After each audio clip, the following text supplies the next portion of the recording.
YouTube stream. All right. YouTube stream, hello. You're coming in late because I was playing desktop. I've been live for about 4 hours today so far. And we were playing Desktop Explorer because on Twitch, because YouTube does not like Desktop Explorer. Last time I tried to stream Desktop Explorer on YouTube, it kept blocking the stream because of the music. So that was fun. Alternatively, Professor Layton's VODs get muted to shit on Twitch, but they're fine over on YouTube. So go figure, huh? A worldwide team of skywriters for a live announcement? Yeah, that'd be great. Any of the games from that wheel? Yes, it's kind of what my Tuesdays are at the moment, Martino. Since Monday, Wednesdays, and Fridays are sort of dedicated to our like series playthrough. Thursdays are pretty much wheel games. I think Tuesdays are going to be days where I kind of go back to games that I've played on the wheel that I liked and want to do more of. Tito's definitely on that list.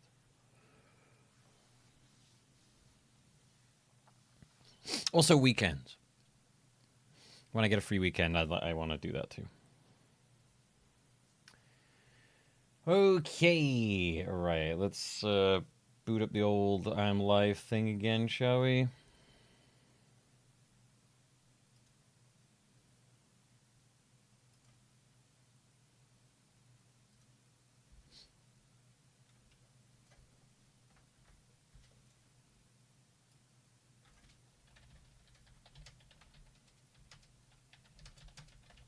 Also, I get to put up my cool thumbnail then.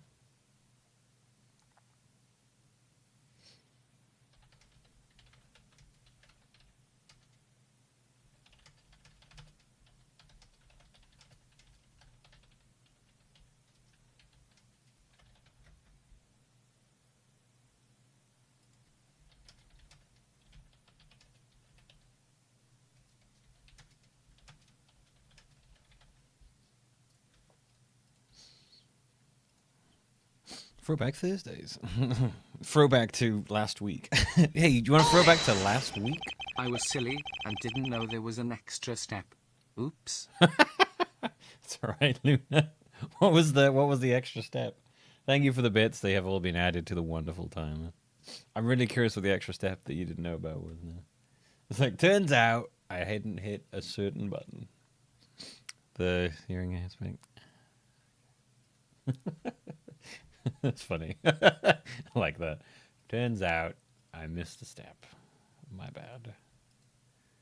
The actual cheering aspect. I forgot to actually cheer. Shit, I forgot to fucking cheer. No. Alright, there's my hand of fate. I've gotten so much joy out of doing these thumbnails. I was debating trying to do make an emote the other day. I might try that. See if I can make one that looks actually semi-decent. Working in that tiny fucking area that was hella difficult. You click the get bits and it points went to you. It should do, shouldn't it, Luna, really?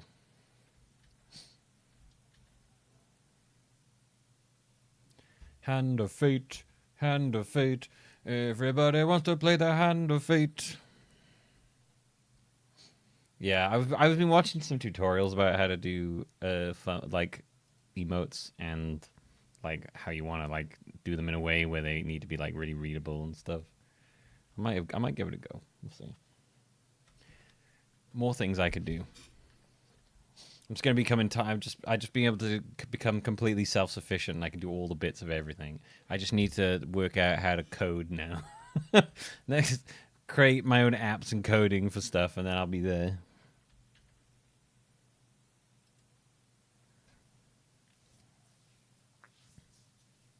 I was supposed to spam you 95 times after the 2 tones.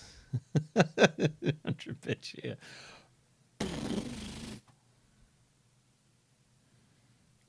Until a video was like, just change the cheer number. I really appreciate the bits. Thank you so much. Very kind of you. That's funny.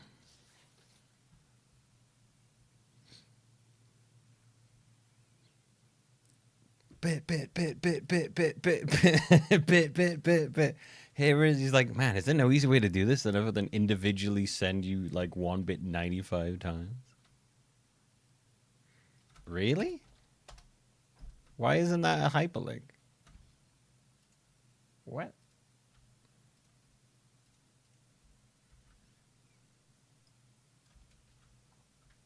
Okay. Sure. I guess it's because I didn't have the HTTP thing. And now I can hear myself, which I hate. Get the fuck out of here.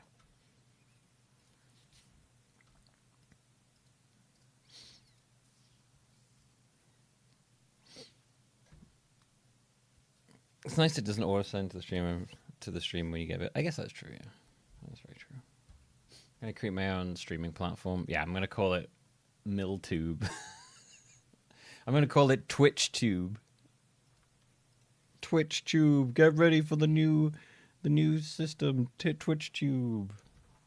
Right, let me just grab my phone a sec.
Okay.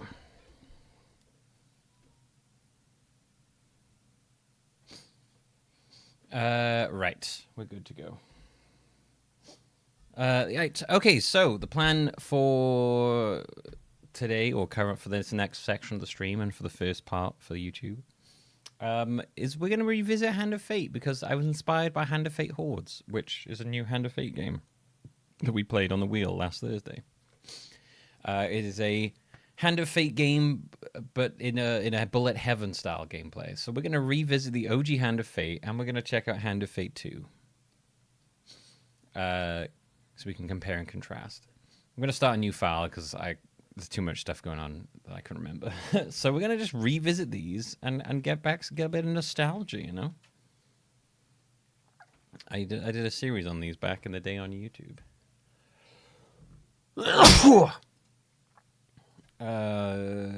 Hand of Fate. Yeah. Way back when. I had quite a few episodes of this back in 2015, and then 2017 for the second one. Oh, cool. Oh yeah, I think Hand of Fate 2 has Twitch integration actually. I forgot about that. Too many wires poking around.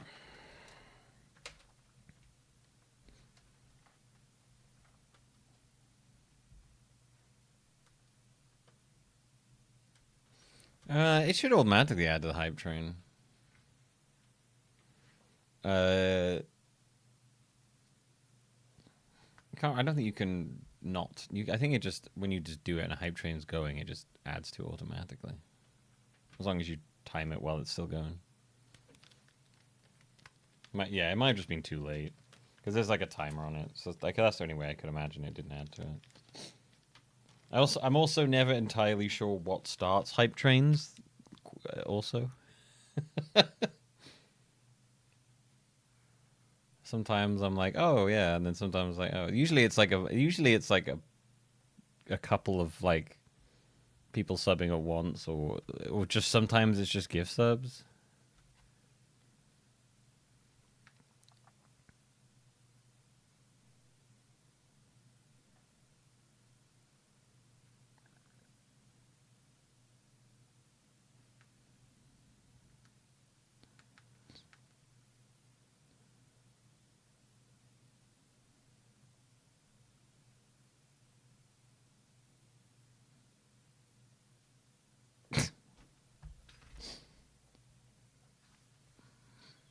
Hand of Fate.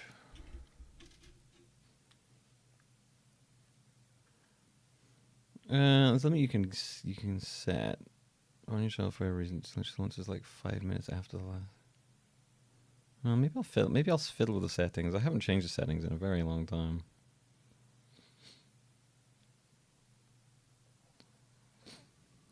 Yeah, there's a delay.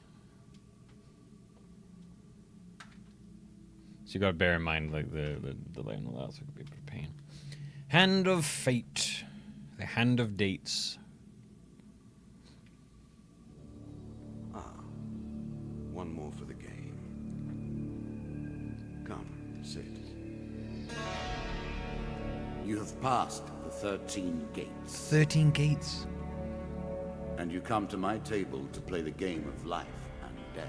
I love the dealer voice. Your stake is wagered. I refuse none who come here. Yet, I say, turn back.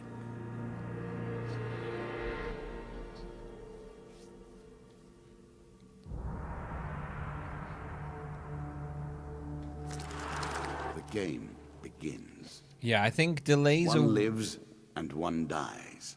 Let us see what you are made of. This guy talks a lot. I do remember this.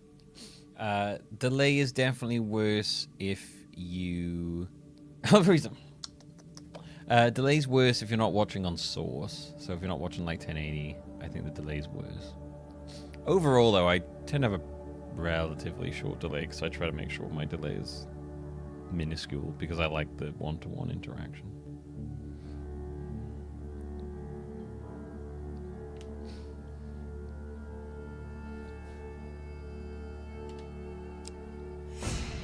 Jack of Dust. Here is the first member of my court, the Jack of Dust.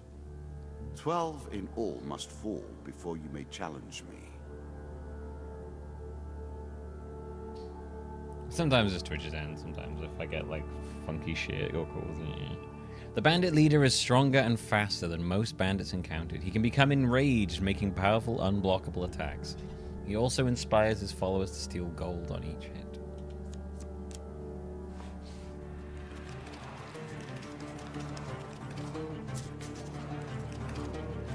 I think sometimes the delay builds up as well.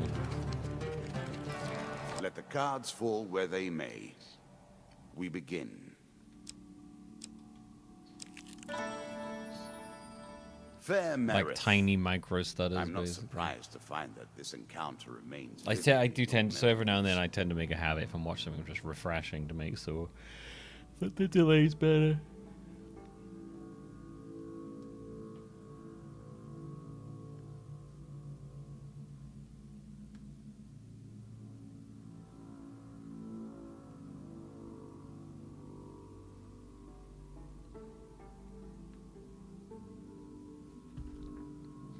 Is that a microaggression? I mean, a delay? One day in a shady forest, you encounter an elf maiden. She stops to greet you. I am Merith of the Forest Folk. My people have long helped the mortals of this realm. What boon would you ask of me? Can I have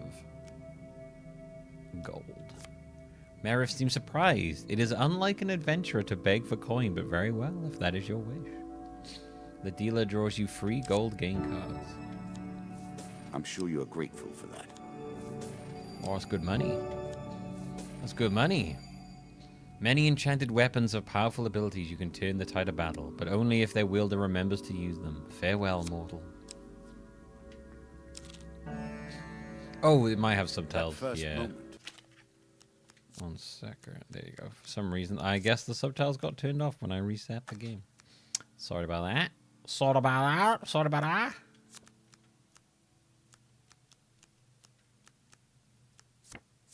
Oh, make it fucking fantastic, bud. That glinting weapon. The call to action, to adventure. Truly, there is nothing like it.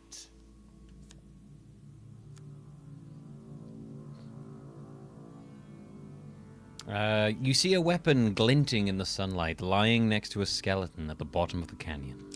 The walls of the canyon are covered in thick vines, perfect for climbing. I say we climb down and retrieve it. Choose from these options. It says you can track the cards, but I don't know how you're supposed to track that. They all flop, unless you happen to have, unless you're following the card that goes on the top. There is no way you can track the ones underneath. You don't know where the fuck they're going. Oh, The top dear. card, you can. Every other card, though, there's no way you can follow those. Because they all go on top of each other, so you can have no idea which way they go.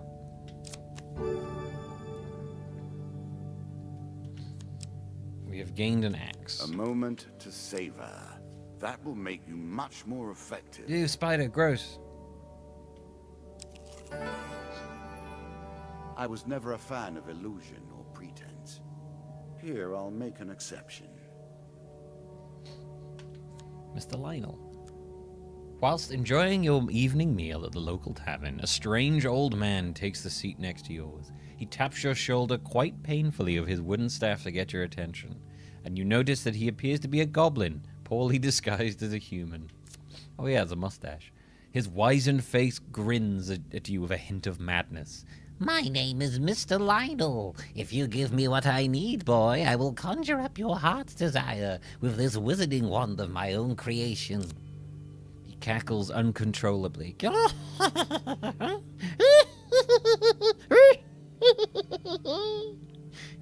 Like he cackles like Salacious Crumb, and then sits patiently waiting for your answer.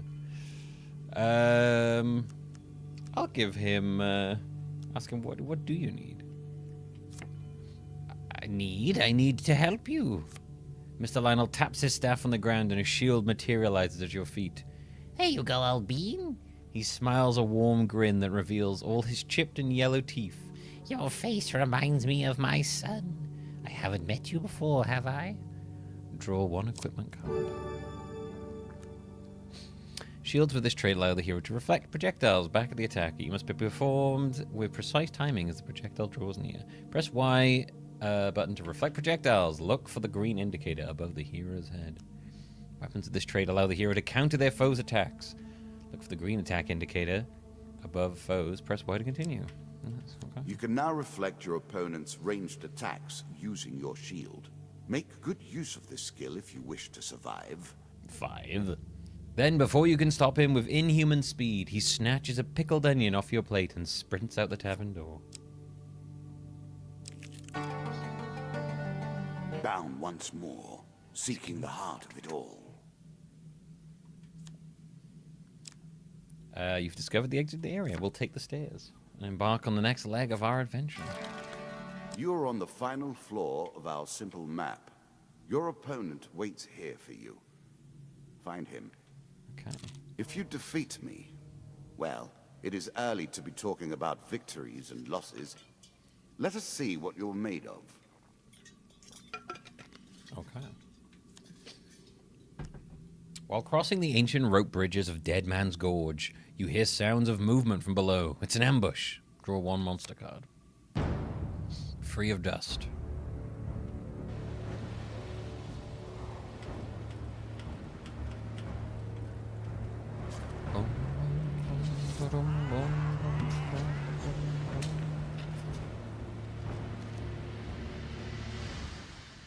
You can now counter your opponent's attacks. Hit the counter button when you X see the attack, flashing B stun, indicator. A dodge roll, Y counter.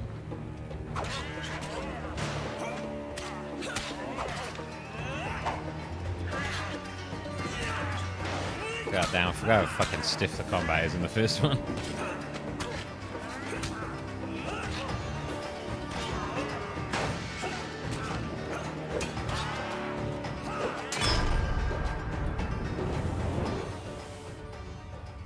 I do remember that being an issue with the first one, is how stiff the combat is. I know the second one improved that. You recover from what you can from the dead. The dealer draws you free game cards. Ooh. We gained Damocles during Classical combat. approach to dealing with crowds.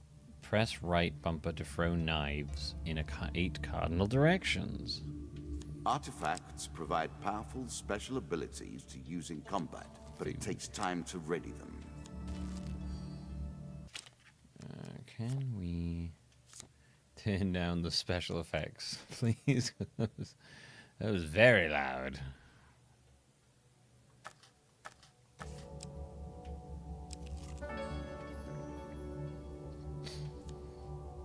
How long did you take out the little sheep picture from the videos? Oh, in the corner? Oh, a long time ago. I used to do that as more of like a. That was more like a branding. That's like years ago, years and years. Probably like 6, 7 years ago now, maybe. Maybe more. I used to do it as just it was like a logo branding thing, but YouTube kind of does that anyway now. So.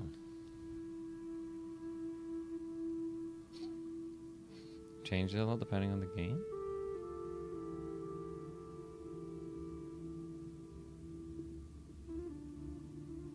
What do you mean? Do you mean the thumbnails? Like the actual like things over the video? Not on the video. Take your time if you like. I've waited long enough. I mean like the old thumbnail things. Yeah, I don't know. I haven't used the sheep thing in a while. I'm really bad at that. To be fair, I could actually do that. Like you can see here I've got one. Those were more when I had like someone doing thumbnails for me.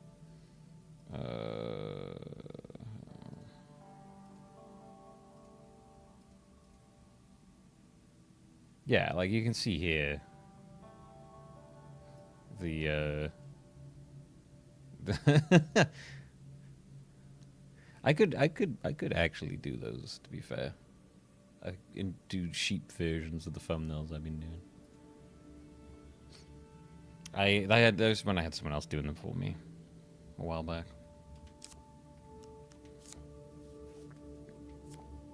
But I've very bad with the sheep stuff. All that gold, The sheep thing was a lot more prevalent when I was doing to get into the meat of the game now. The back and Minecraft, forth between resources and rewards. because that was my character's skin was the rainbow sheep.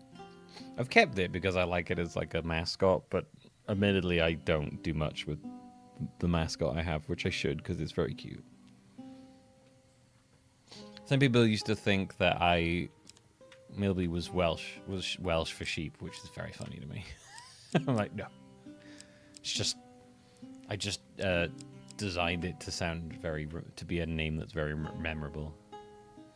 Any healing that the player receives is doubled. Reveals stare encounters upon entering a level and grants a gold bonus for revealing every encounter level. I like that. A small aid to navigation, but still. But still.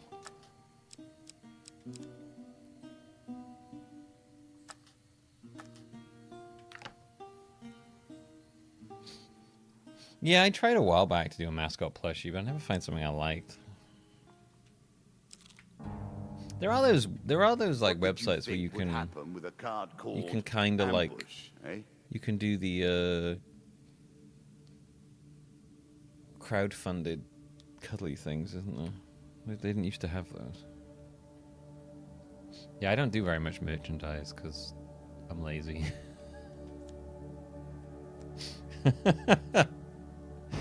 I should though.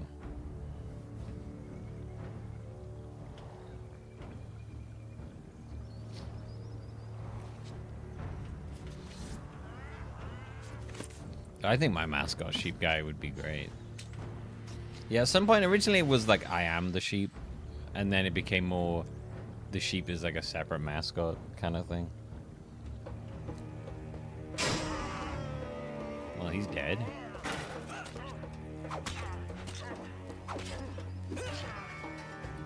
Whoa.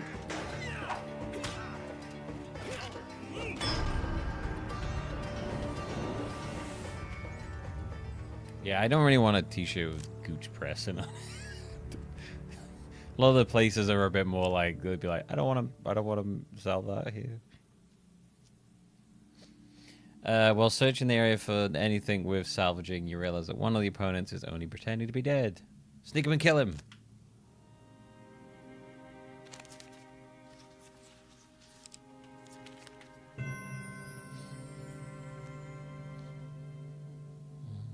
I still want to do...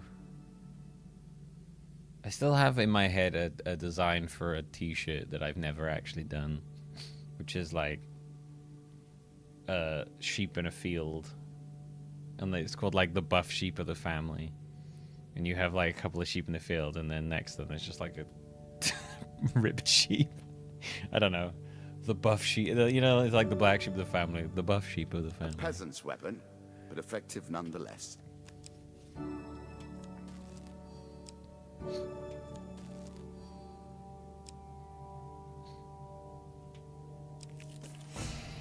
Bandit leader is stronger and reached faster my than first yes. champion. We know, but in A computer good range man and powerful driven block to attacks. madness by a war that took all from him, wife and child, kith and kin.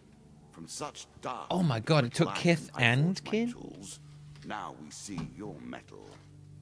I thought it only took kith. I didn't think it took kith and kin. My god.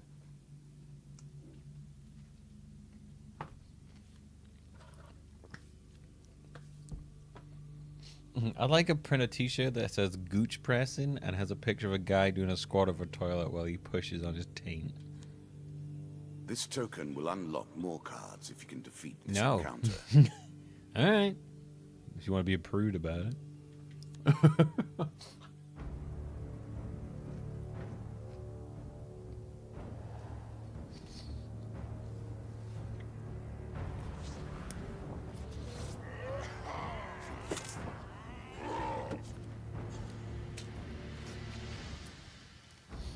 Yeah, big reason I never did much merchandise is like I'm really particular about the quality. I don't want to sell shitty quality stuff with my name on it for money because I think it reflects badly on me. I want to make t-shirts that I would be happy to wear, not just shit that I can farm out over people. Enemy attacks cannot be blocked or countered. Get out of the way or stop them with your own counterattack.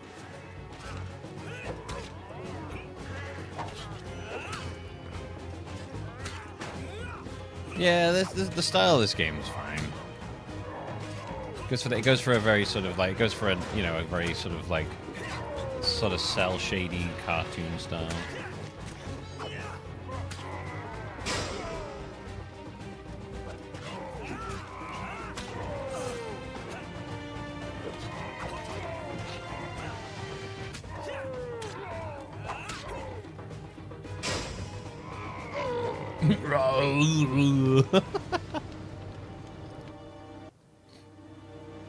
I want a Milby shirt that says it's just 30 squads. Down Just to the 30 worms squads. with him. Perhaps there is peace for him in the grave, poor soul. One champion has been sent to the cabinet. Yet we are only at the start of our road. You will face 11 more opponents who will test your strength, your memories, and your resolve. Few fall at the first hurdle. None reach the last. We have wagered, and you have won. You may claim your rewards, yet I will also claim mine. As you improve, so do I. Balance must be retained.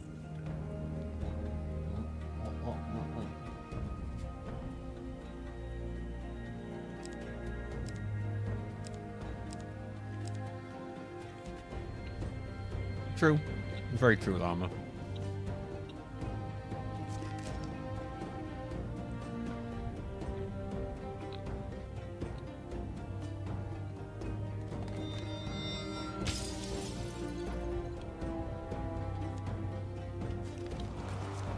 I've been asked by a couple of websites if I wanted to sell stuff with them, but I never liked any of the quality they do.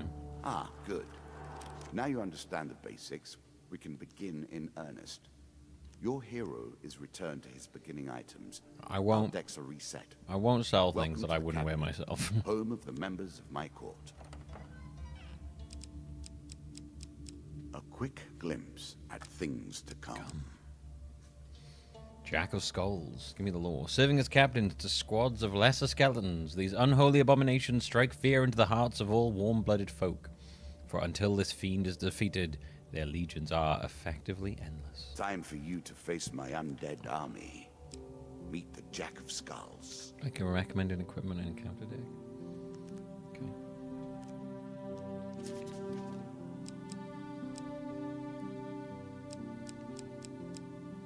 Interesting. This card is new, and thus its contents are unknown. Find this card during play, and its secrets will be revealed. Alright, well, let's get rid of that, and let's add the hammer.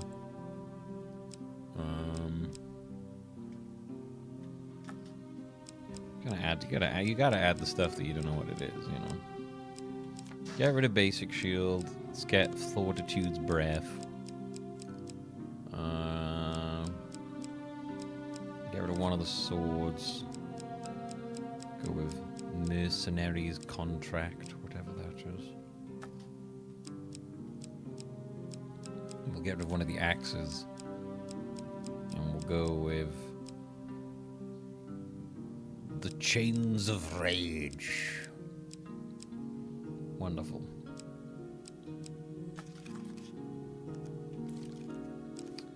Welcome to the wildcard update for Hand of... Oh yeah, they update. Yeah, this update adds different fates that you can select in order to change the way the game plays. Each fate provides different modifiers to play. Adventurer's default.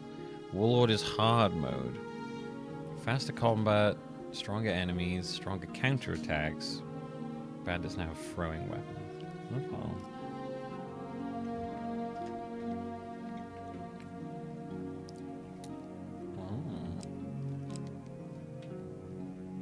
Easy mode.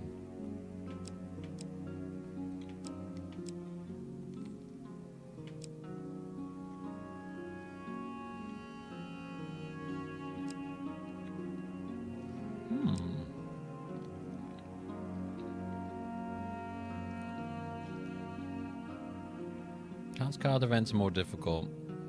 You do increased damage as your combo meter rises. Chance card events are easier. Combo multipliers are reduced. Cannot carry extra equipment. Equipment that would normally go to your inventory is automatically sold. Discard equipment grants iron ore. Special food that is. All that this fate can consume. Interesting. Start with low max health and increases of each defeated enemy up to a max of 200. Can't wear heavy armor. Moving over completed encounter cards costs no food. Merchants are always revealed when you enter a level. Leaving a level with ambushes unencountered causes you to be cursed. Shop always offer reduced prices. You will always be ambushed at the tinker shop and jeweler. The more spare equipment in your horde, the more health you have. You do more damage in combat when you have more spare equipment. Gold gain cards have no effect. You are rewarded for slaying undead.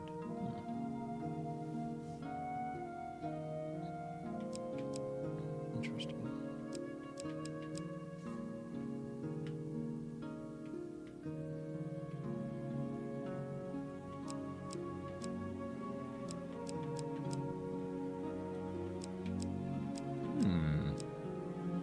I don't know if I've ever really used much of these.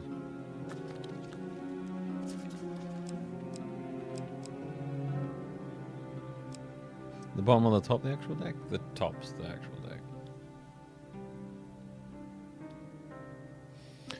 But you've cheap and bad quality or expensive and good quality. At least over in Australia. For good quality shit, we buy it for about like 30 to 50 Australian dollars. We'd have to sell it for like 80, 65 plus for proof. Yeah.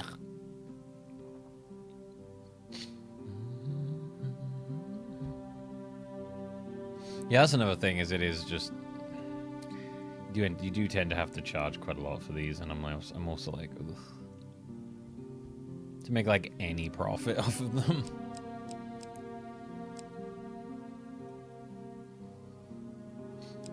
And also, like, a lot of them are like US based, and I'm like, well, I don't want to have to fucking pay for this insane amount to have my own shit shipped to me. Shipping costs are a whole thing. Depends where like you set them up and shit.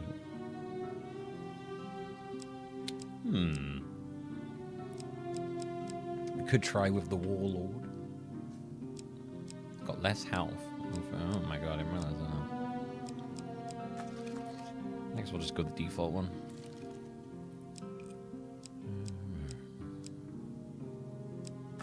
Oh wait, are they? Is it the bottoms?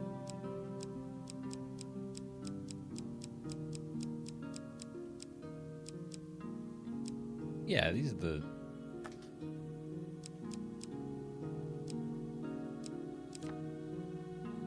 Oh no, the bottom is the deck. Oh, for fuck's sake. Oh, that was really confusing to me then. Okay, right.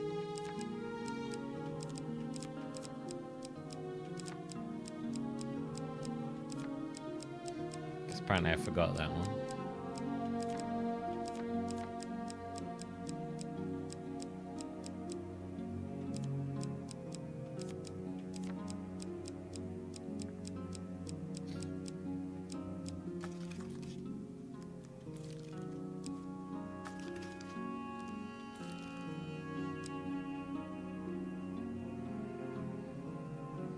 I wouldn't want to put on a shoe. I wouldn't wear that. Right, so the ones down here are the one, right? Okay. Alright, I got it.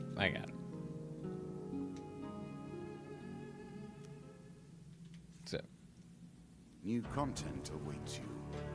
It will be awarded when you complete your run. I will add my own cards to the deck. How boring life would be without a little spice.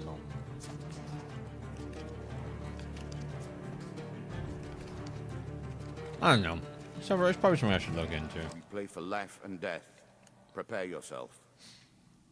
I'll try and actually motivate myself to actually do it this time. This boy again. Let's ask him what he needs. Draw an equipment card. A shield. Thank you.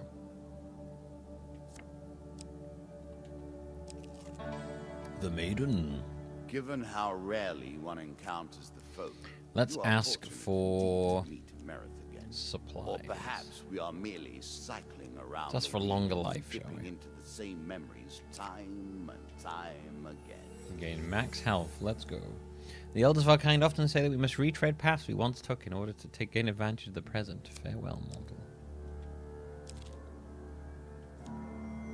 A river. Running water protects against many things in myth. Generally, though, it's just a pain to get past.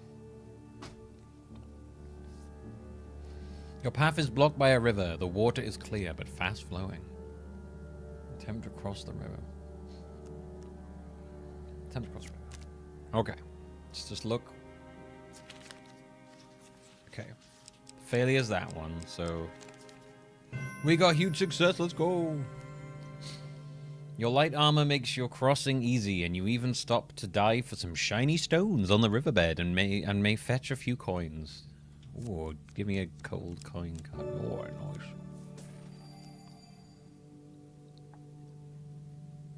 I bought some completely Canadian-made blank t-shirts this week, and they were about £15 a piece.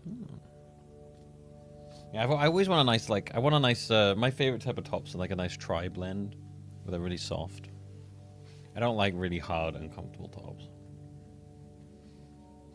The material that I made, the material that for the t-shirts from the Milby 60s t-shirts, that's the quality, that's the t-shirt quality I really like. Like, those are soft as fuck.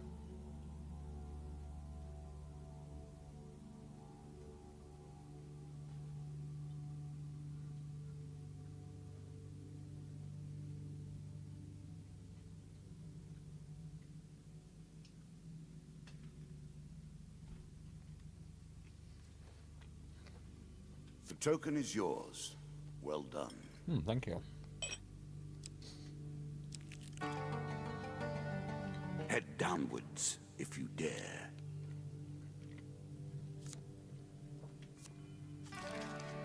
Many have reached this far.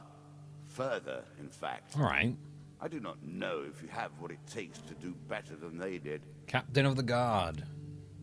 There's a token in it for you if you win. You hear a shout from up ahead and the sounds of battle. Racing forwards, you discover a warrior surrounded by undead. Okay, 2 skulls. Stranger, he calls out as he throws his weapon to you. Here, take my mace and put an end to these monstrosities. Ooh, holy. It's a lump of iron on a stick. Not terribly subtle. It's good, though.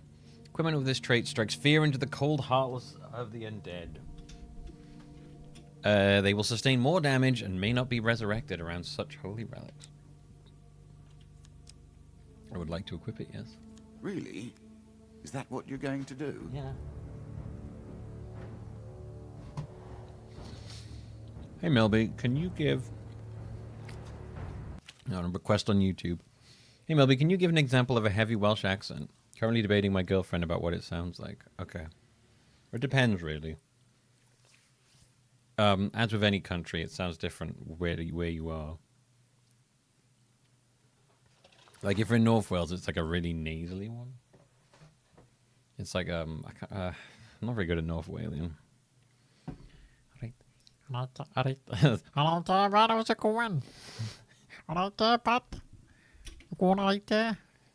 That wasn't remotely right.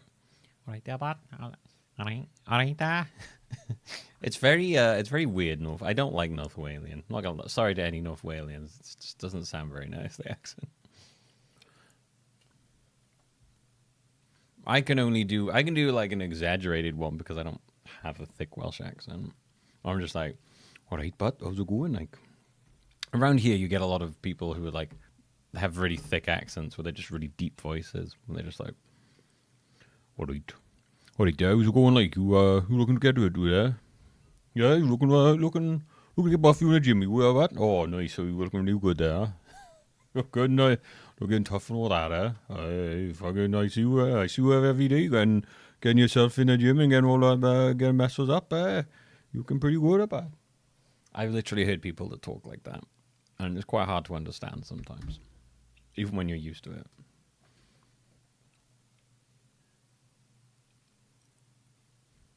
Like, you're like, what the fuck did you just say? I know I've seen there's a personal trainer that I've heard that talks like that, and I'm like, I wouldn't understand what you say, what you're telling me to do if you were teaching me. What about you gotta get them down, go now, and you fucking think about that? No. Can't do that. Can't do anything like that, can you, bud?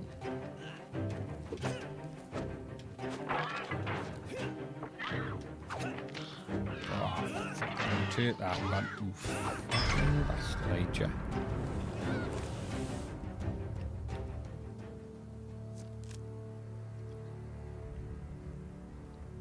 Can't do nothing wrong here, can you, bud? Captain of Guards. Good work putting them to rest. Keep them ace. We got enough of them back at Cadway, he says, slowly standing. We've been hearing reports undead in our kingdom recently, and I came to investigate, like, you know. He stops to look around and have at all them bone fragments. More of them here than I suspected.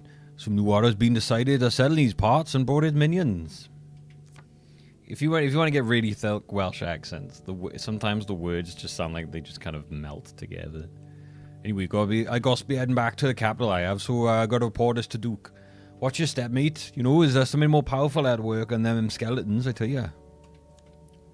It really depends. It sounds very different depending on where in Wales you are. That's more of like... That one I was doing was more of like a sort of stereotypy Valleys accent.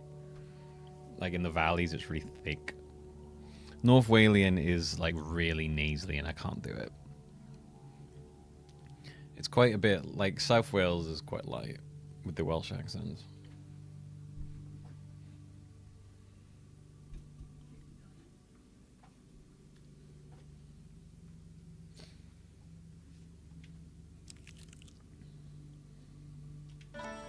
Travelling tinkerer. But so we got Shady Grove off the beaten trail. Alright, but you find a travelling and then you got like you find a travelling merchant looking to trade for wandering adventures. You know? Alright, let's approach the shop, shall we? Here we go. Greetings, wise traveller. I got much to offer you. It's like you get really soft Welsh accents as well. Really thick guy Welsh Valley accents are hard to understand. I've seen shows where they need to put subtitles on them, which I get. Right, what we got? Fortitude's breath. Every third encounter does not consume food. Press B button to shield bash. A Stargate. A Stargate? Stunned in it, huh? Oh, I'll take Fortitude's breath. What's that one? 40. During combat, strikes sustained from bows and wands have a chance to restore your cooldowns. Oh, it's nice, isn't it? It's nice, isn't it? Yeah, it's a nice one. Alright, we'll take Fortitude's breath, I think. A shield for the marathon, not the sprint. Yeah, it's nice, isn't it? It's a quick bit. Interesting choice. Would you say like that for? What do you mean an interesting choice? What's that mean? I do remember when I played this that I kept running into issues because I was running out of food. I'd always be running low on food. It lives in every game. That initial moment where things begin. I have worked on these cards all my days, and the canyon has been there from the outset. Good? We good? Okay. You see a weapon glinting in the sunlight, lying next to a skeleton at the bottom of the canyon. Let's climb down and get it.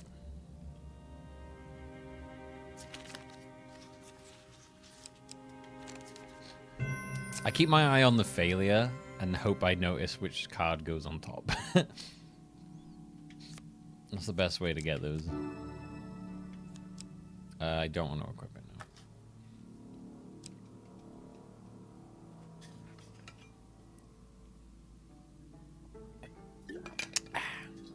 I have not seen a Welsh dub of New Hope now. Or they're doing one. Devil's Choice. I like this demon. He lies as often as he tells the truth. A cloaked... Look at those nipples. A cloaked devil appears in your path. I'm here to test your might, so-called hero. I'm here to test your might, so-called hero. Choose your foe. 4 of dust. I'm going for 4 of them. Since this is whom you wish to fight, I think today I shall make you fight the others instead, just for fun. Me will play the best song in the world, rally your souls.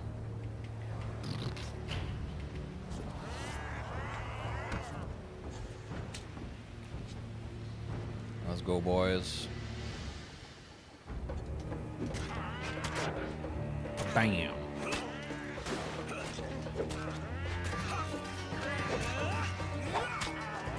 Yeah, the combat in this, if you've ever played the Arkham games, it's like a really simple version of the Arkham game combat.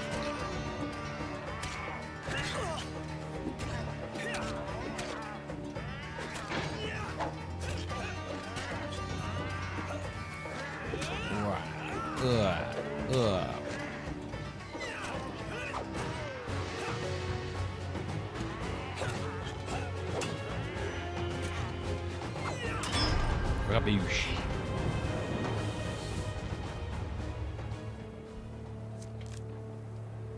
Made us fight 5 guys instead of 4. Well, we would have been fighting possibly 6 or 7 people if we hadn't picked up 4. Excellent. You devil cries, you have passed my cunning test. Have you some treasure? Perhaps next time I'll pass cross, I will kill you myself.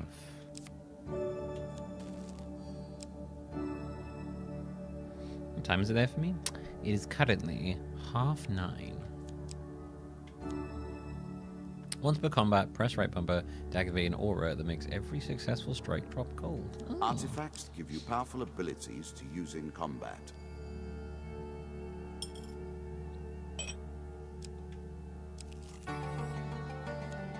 Deeper towards our foe.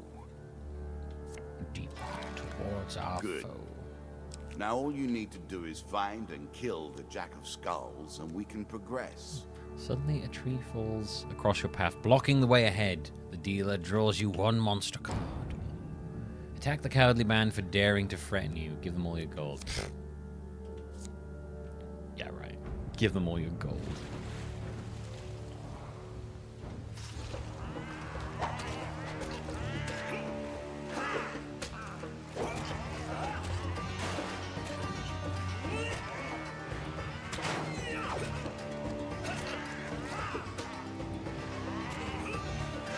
Bam!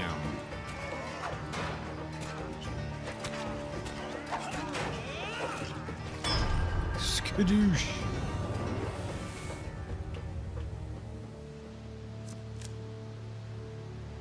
Seven hours behind. Roof. Desperate measures. Oh, I'm impressed.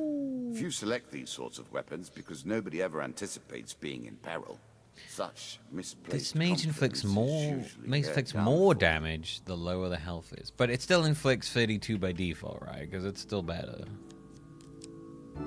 Which is more damage the lower our health. I'm sure you are grateful for that. Yeah, my biggest issue where I remember playing this was I'd run out of food and I would be like, no, this sucks.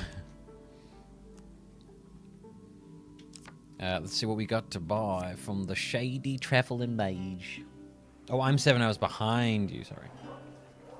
Oh, yeah, because Australia's like a day ahead. Or New Zealand.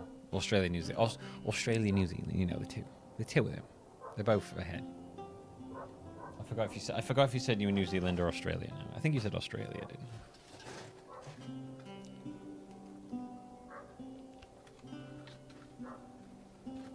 Yeah, Western Australia.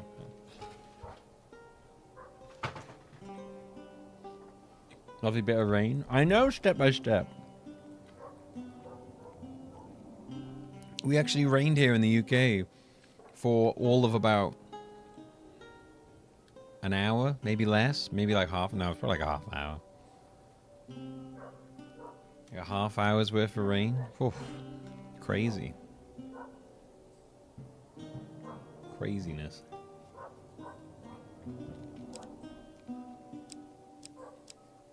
Whoa. While all dragon relics are equipped, receive plus 50% max health and full healing every combat. What? That's great. They don't have any lizard men.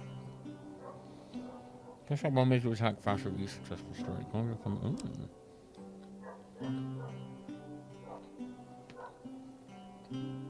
When you draw supplies, instead draw 2 and pick 1. I quite like that.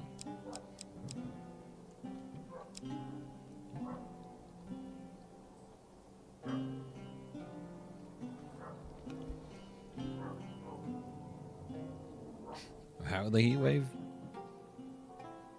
Not really. I think this is more just like what summers are gonna be like here now. Which is like very hot for the UK, very dry.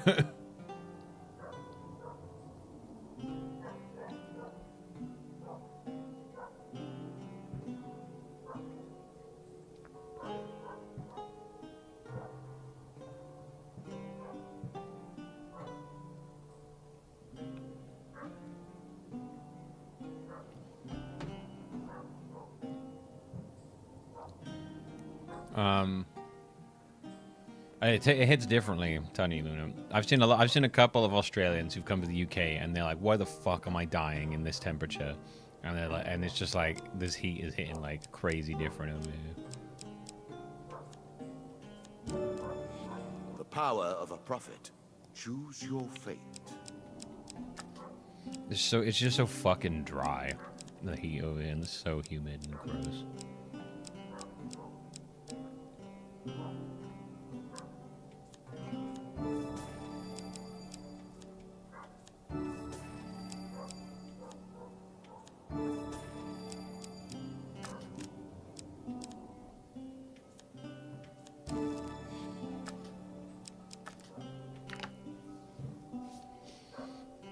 It's hard to explain the UK. It's like you might look at the actual temperature and be that's not that bad, but when you're actually here, it feels so much fucking worse.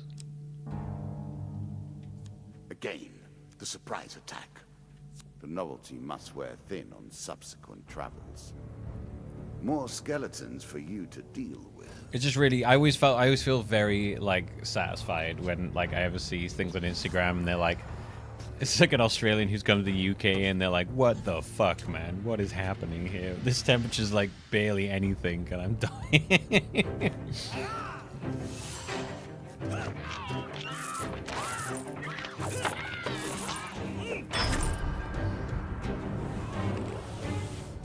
It hits fucking hard.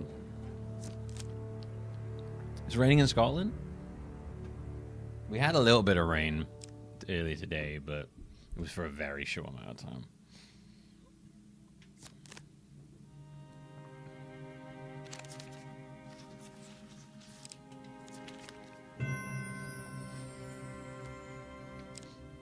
Ooh. Explorer's helmet reveals staring An cannons. item that tells you how to move quickly, but tempts you to take your time.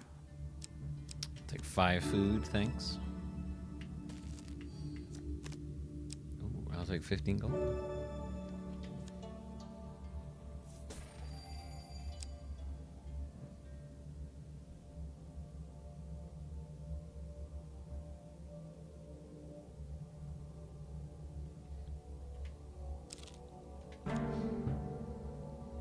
Because you can't Our shell from where like bandits the are houses are just as hot or even displeased with your hotter. challenges. Yeah, I mean in general, it's just like when you're out and about, it's just rough. London is fucking awful in the heat. London traps heat like a motherfucker as well.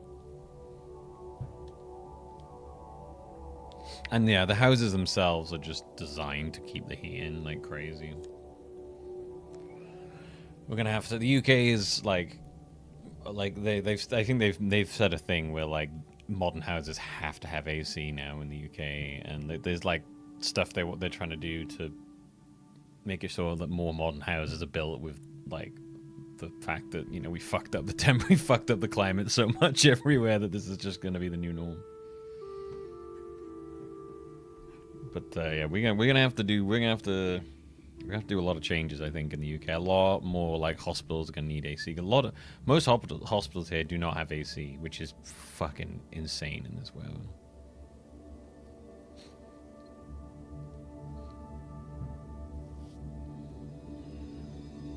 There's very few hospitals that around in the UK that have AC in them because they're all so old. But it's they're gonna have to really start thinking about that stuff going forward.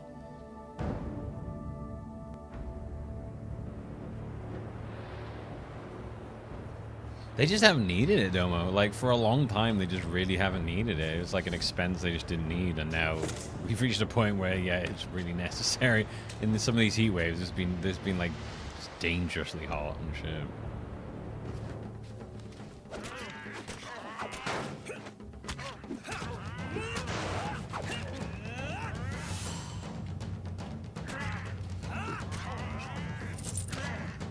It was like really hard to like justify aircon in the UK for a really long time. That is no longer the case.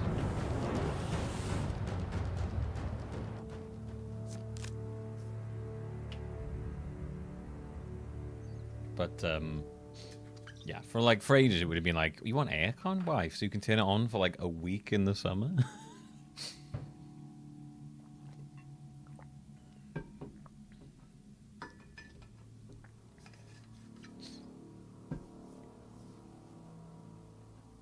But now it's like, oh no, this is just a whole summer. Okay.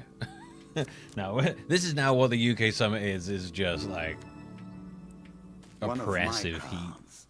And small benefit. now we need to sort this out. I will not be so graceful for long.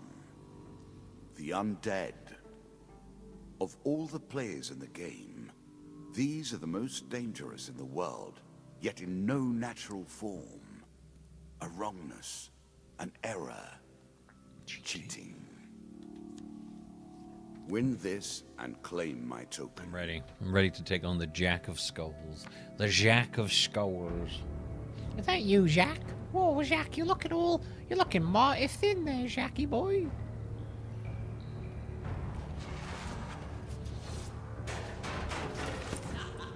It's not been too bad here though. Like when I'm in the gym, it sucks because my gym has no aircon because it's just a fucking warehouse. But like at night, I haven't been too bad. I got my fan on and I got my window open, and there's like a nice breeze in the evening most of the time now. So it's not as bad as it was like before at the moment. In the day, it's kind of rough sometimes, but not that bad. And in this room, it sucks because I've got the 2 computers going, so they're kicking out heat.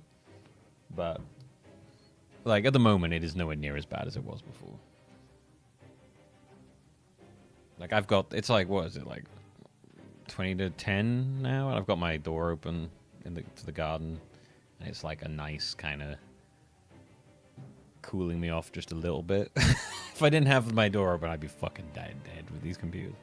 So I've got like the door open. I don't know if you can hear the bangs outside. I think someone's letting off fireworks.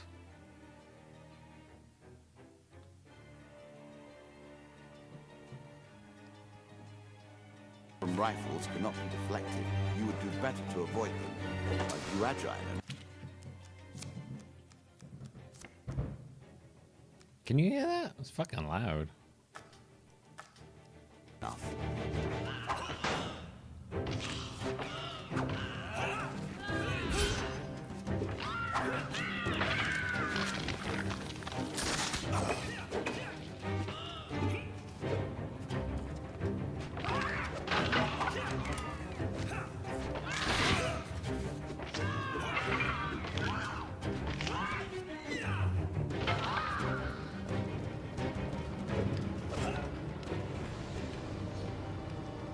Couple of pops. A couple of desk pops.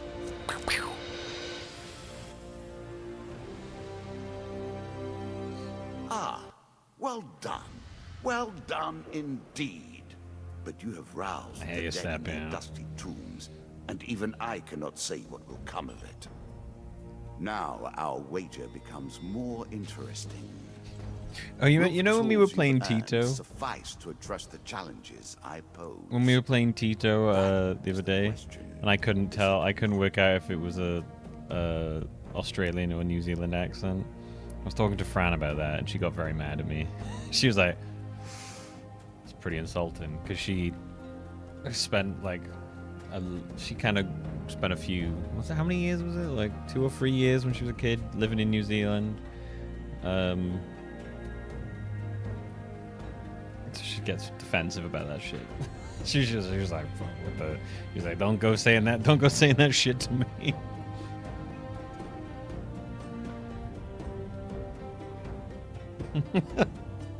I've forgotten for a moment. I forget occasionally that she spent a while in New Zealand when she was a kid. I don't think I can't remember. She wasn't born in. Was she actually born? No, she wasn't born in New Zealand.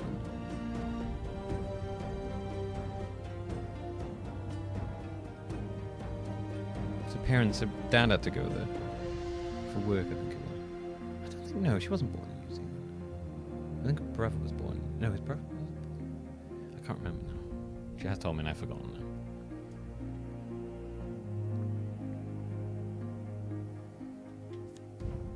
The Murder at Sea DLC has arrived. Ooh.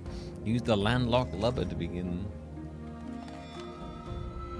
The hunt for the White Minotaur has begun.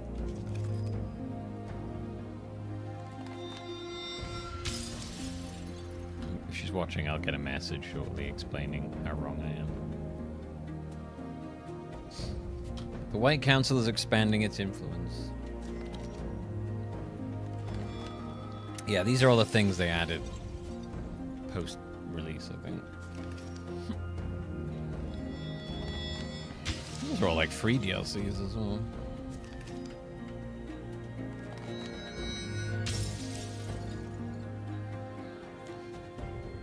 I don't know. I just there aren't really any monolithic accents, are there? No one country has one accent.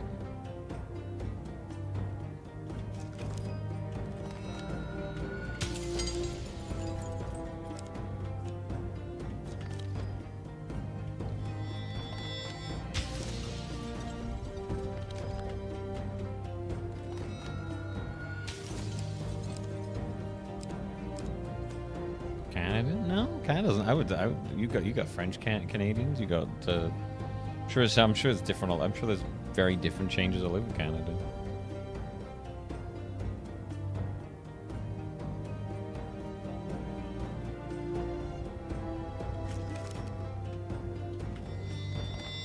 I don't hear it as much anymore, but it always used to make me laugh when Americans would be like, "We don't have any accent," and I'm like, "Oh, you fucking talk about? Are you kidding me?" I don't hear that as much anymore.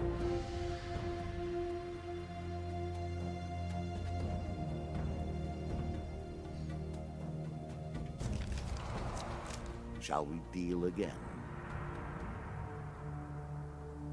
Another round, and our game truly begins. Truly begins. I looked at my emails earlier. I was like, oh, I might check if I got any codes coming in. Just like, oh god.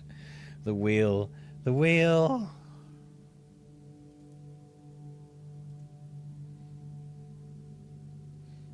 Ooh. Might have a paid collab. Okay.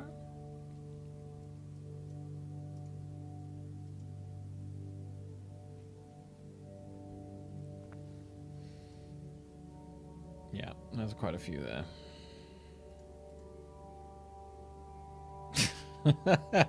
Oh my god. It's never gonna end, is it? Well, it never is gonna end, which is good, it's fine. Do you know what? Ever since Street Fighter 6 has come out, I've been like, on playing it. They've released a new character called Yasmin. And I'm like, I should pick up this game. Come now, hurry up. We don't have forever. Not for the right reasons.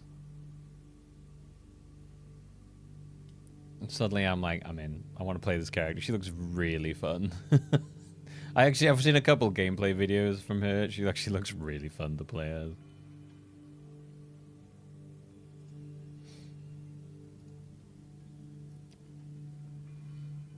Tifa's not out yet. Plus, you know. Listen, man, you know, gooning for Tifa, that's mainstream. You know, I don't goon mainstream. Bandicoot was taken by slavers as a child and raised in the desert. Over the years, she has bribed and murdered her way to her current position as second in command of the Desert Thieves, proving herself capable of ruthless cunning. In combat, the player's movement speed is reduced by how much gold they possess. Oh. A bold woman, this one.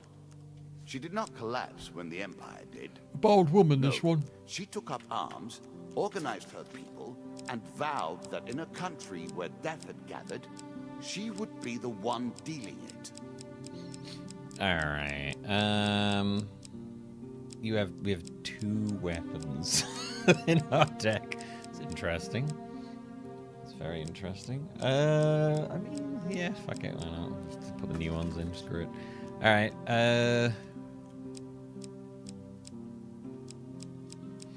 what should we take out? Oh, should we take out any of them?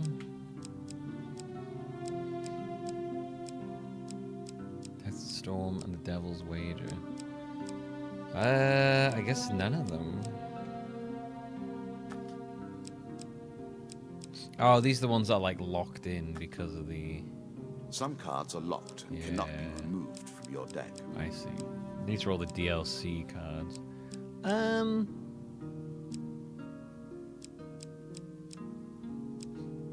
Yeah, sure. I guess we'll just go with this for now.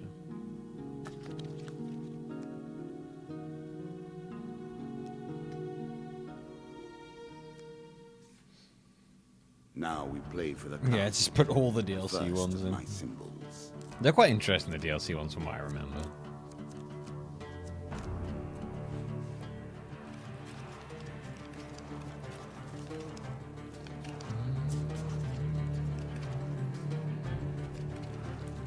It reminds me a lot of I've added some cards to spice when I it play again. Street Fighter 5, In and addition my to the favorite pain and character gain was There are Laura. now blessings and curses.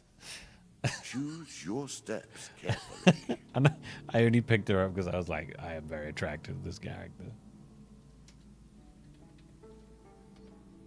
it was ridiculous.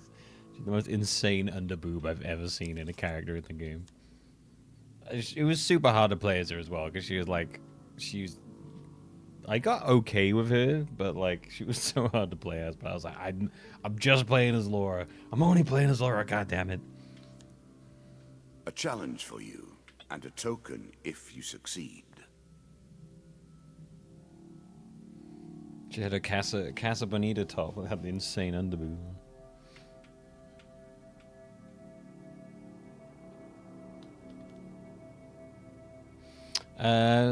My sister on the train, and these tourists just stared at me. I mean, yes, you can understand me. I guess where's the completer? I like that. Speaking of Street Fighter, there's an anime season that's legit for the most part. It's just a Street Fighter ad. I don't know that one. A Street Fighter film's coming out soon, isn't it? The door to the landlocked lubber opens of a creak, breaking the silence like a thunderclap in a tomb. The proprietor greets you. Welcome, traveler. Before I treat ye to hospitality, I may ask ye of a very important question. Have ye seen, heard, or God forbid, smelled a kraken? What is a kraken? The landlord stares at you in disbelief. He proceeds to rant and rave for nearly an hour about the dangerous claws, feeding patterns, and scents of a kraken. After which you learn that his name is Carlo, and in years past he sailed the seas as a captain. He now owns this inn and stays as far away from the sea as possible. After giving you some time to enjoy the warmth and some stale bread, Carlo approaches you.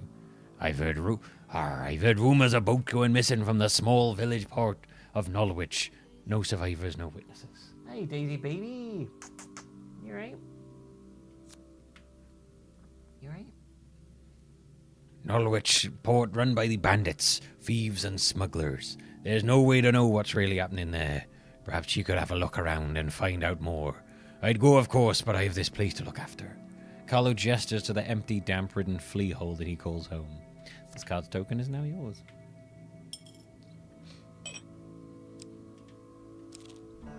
I remember the DLC are like really long-running quests that you have to like do with multiple things.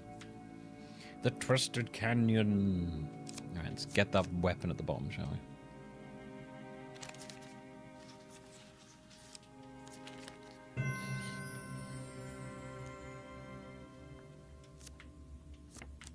What do we get? What do we get?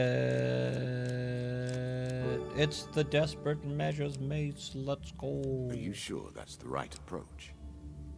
Why not? The Helpful Priest. Priests, gods, and eternal damnations. I have no truck with any of it. Okay. You meet a wandering priest who greets you in a friendly manner. Give the priest half your food. Go on then.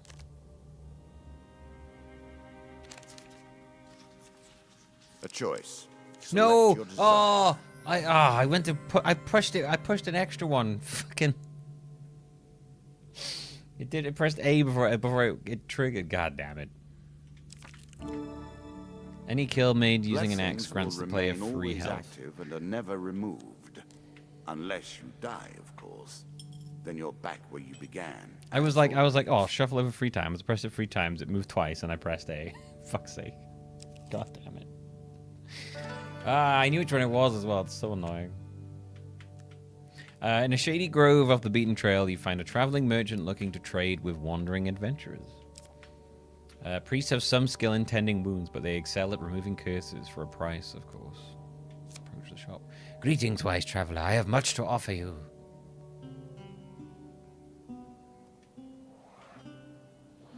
Much to offer you. Buy a blessing. I can't afford any of that. Remove a curse. That's a very expensive curse to remove. Can we buy some food? I gave like all my food. Every step you take consumes food, but you will also heal as you proceed. I gave all my food to the beggar guy, the helpful, whatever his name was, the helpful priest. The maiden! You might think the world of the cards is grim. Ask for Yet, supplies. even in the darkness, there is light. This bread will to sustain path. you for many days. Oh, thank you.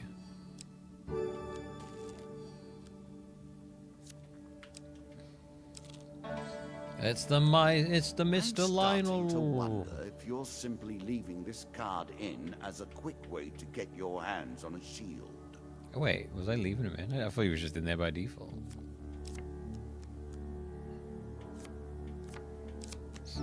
It is a good way to get a shield, though. Were you hoping this was the end? No. Another flaw awaits. I would never expect it to be. You are the end. close on her trail, and more confident than I had imagined. Perhaps you will play beyond this mark, and we will see your true mettle. A terrifying walk to get to the Queen. Have a good one. So many potential places for an assailant to get the upper hand. While journeying near the coast, you hear a rumble overhead. Falling rocks force you to take cover. Attempt to dodge the rocks. Oof.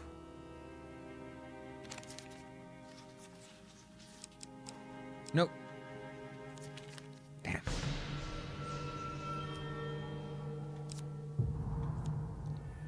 Ouch. That's a rough one, that. Ouch. Just when you think it's over, you are knocked unconscious by a large rock striking your unprotected head. A good warrior always wears a helmet. You remember hours later when you awaken to find some of your supplies are missing. Oh, Jesus.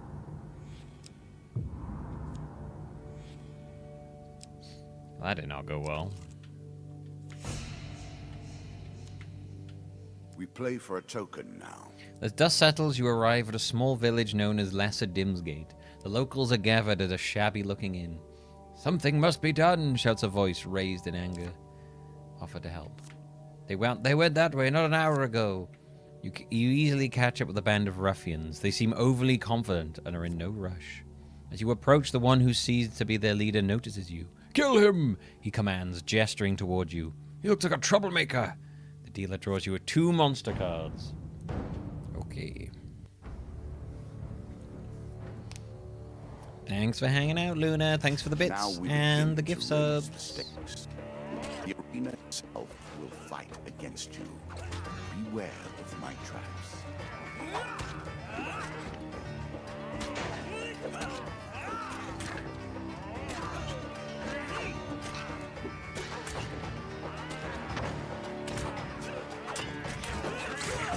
Ow.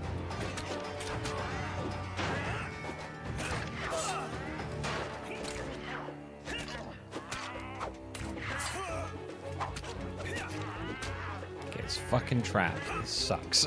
I hate it.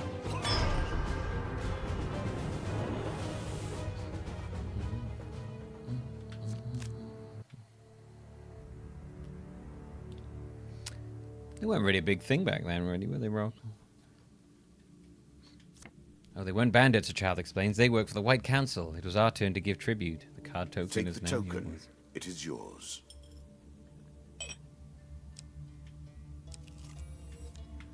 The Song of the White Minotaur. The Mug and Barrel Inn is renowned for attracting the most talented bards from all around. You arrive there, weary from your adventures, but tonight's entertainment convinces you to settle by the hearth for a while. Hours pass and the crowd starts to thin. The bard begins to move around the room, playing requests for small groups. He serenades a pair of young lovers for a meager sum, and is then generously tipped for leading a group of blacksmiths in a raucous chorus of foul language aimed at the folks from the next town over. He approaches you. Is this like a Welsh bar? Well, well, well, who do we have here? A most distinguished adventurer. No tawdry tale of insipid chivalry or brash tribalism will do you, sir. Narrate a stirring ballad of bloodshed, heroism, and death. The bard sings for you the fable of the White Minotaur, a legendary beast who is master of both might and magic. Its power is such that it has felled every adventurer, bounty hunter, or treasure seeker it has ever crossed. At the close of the song, the bard leans in close to you and whispers, "The White Minotaur is no myth." I don't know why I'm doing like a fucking Obi-Wan Kenobi voice. "I met a man 2 nights ago who hunts the beast as if he were a long shadow. I'd wager any adventurer would be interested in the tales he told me over supper. All yours for a small donation." Like OG OG Obi-Wan voice.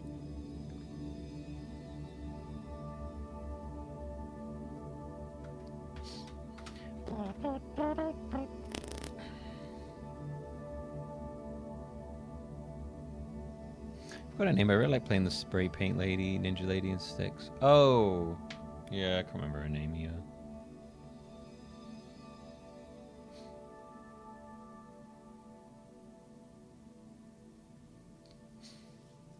I know which one you mean.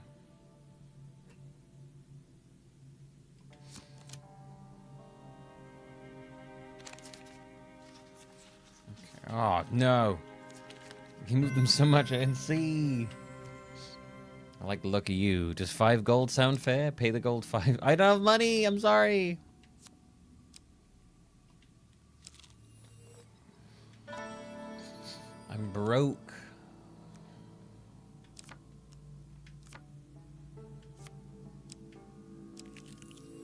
The Goblin King's Hall. Again, a token is at One stake. night as you lie in a forest clearing, you're disturbed by the sight of a shadowy figure watching you from the darkness.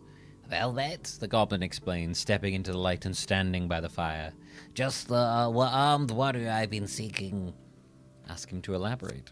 The goblin makes himself comfortable. "My name is Mr. Lionel, and I have a tale of woe to share with this guy again with you, and perhaps an opportunity for you to make a tidy profit from my misfortune."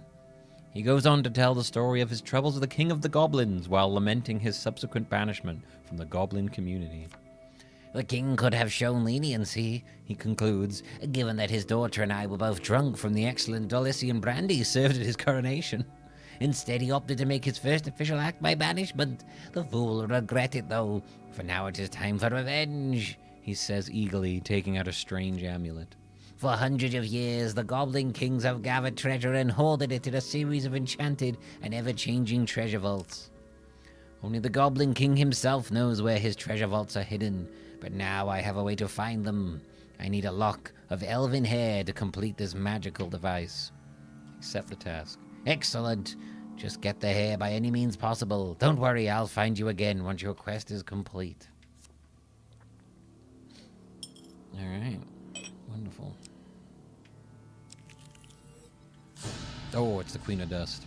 This desert Noble queen causes turn to is more rotten lethal in battle and enterprise. harder to kill than a regular You bandit. may win this battle. Her blades are and sharp, send the queen to her rightful and she is end. frequently protected Yet, by a what have powerful you crossbow. gained in the process?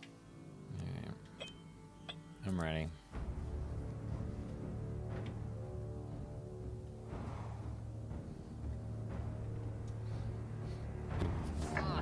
That sounds pretty good, Domo. I like that. It is funny you can stick the crazy animations on characters who absolutely do not suit it.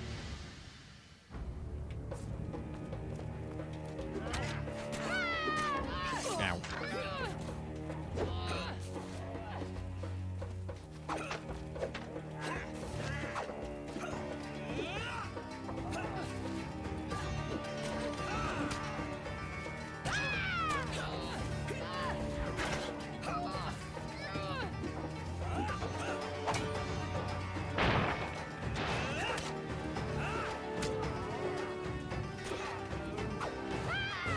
Ah.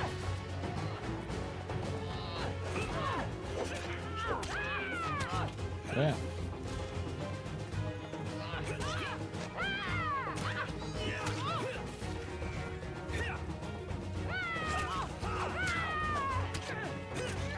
Okay.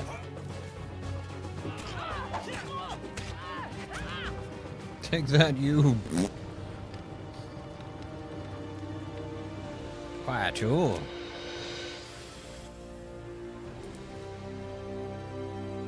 Inevitable, I suppose. Yes. So often those who beat plowshare to sword die by the grim instruments of their industry. Goblet upgrade. Stronger Still, counterattacks. She fought well and bravely, Your counterattacks do more damage. which is all I expect from my pawns and players. Yep, stop talking, stop talking. Your counterattacks do more damage. Your stunning attacks now render enemies dazed. Your stunning equipment has been upgraded. Bandits have had their strength increased. Skeletons have had their strength increased. And bandits now have throwing weapons. You have earned the first of the symbols of my power and passed the first gate. There is no turning back now. Previously I was merciful, but now I cannot be. It is begun. It is begun. I crafted each of these cards over the course of years.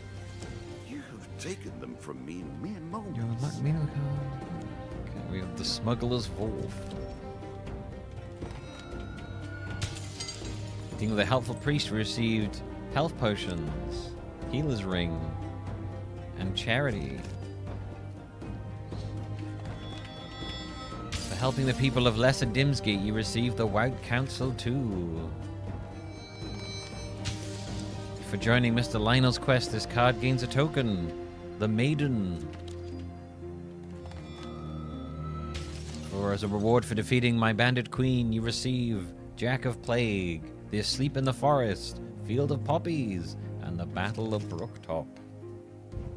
And as a reward for the bandit queen, we now have the Fleet Cuffs, the Armor of Cold, and a huge hammer. A big old hammer. Play again. Is it a big hammer you've got Do there, you have sir? what it takes to defeat the rats? That's a very big hammer you have there, sir. It's very big, very, very big. Player loses 5 gold for every fail and 10 gold for every huge fail chance. Encounter card. Wonderful. Here is a beast who hates your kind and has grown fat and evil with that hatred. The Jack of Plague will kill you and suck the marrow from your bones. No, please don't.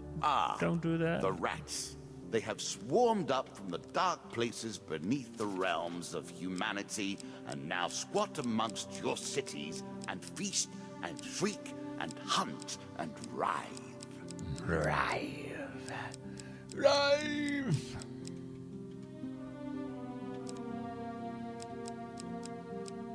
They live.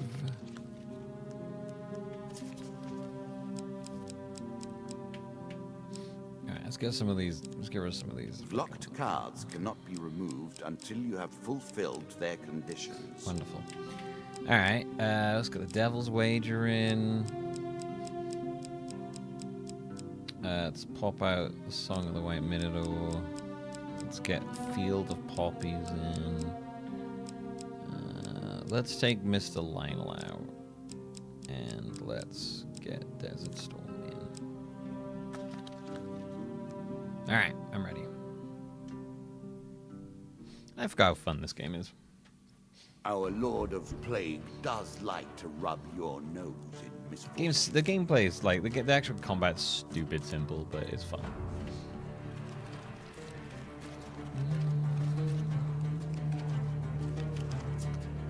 This guy has got some card moves, man.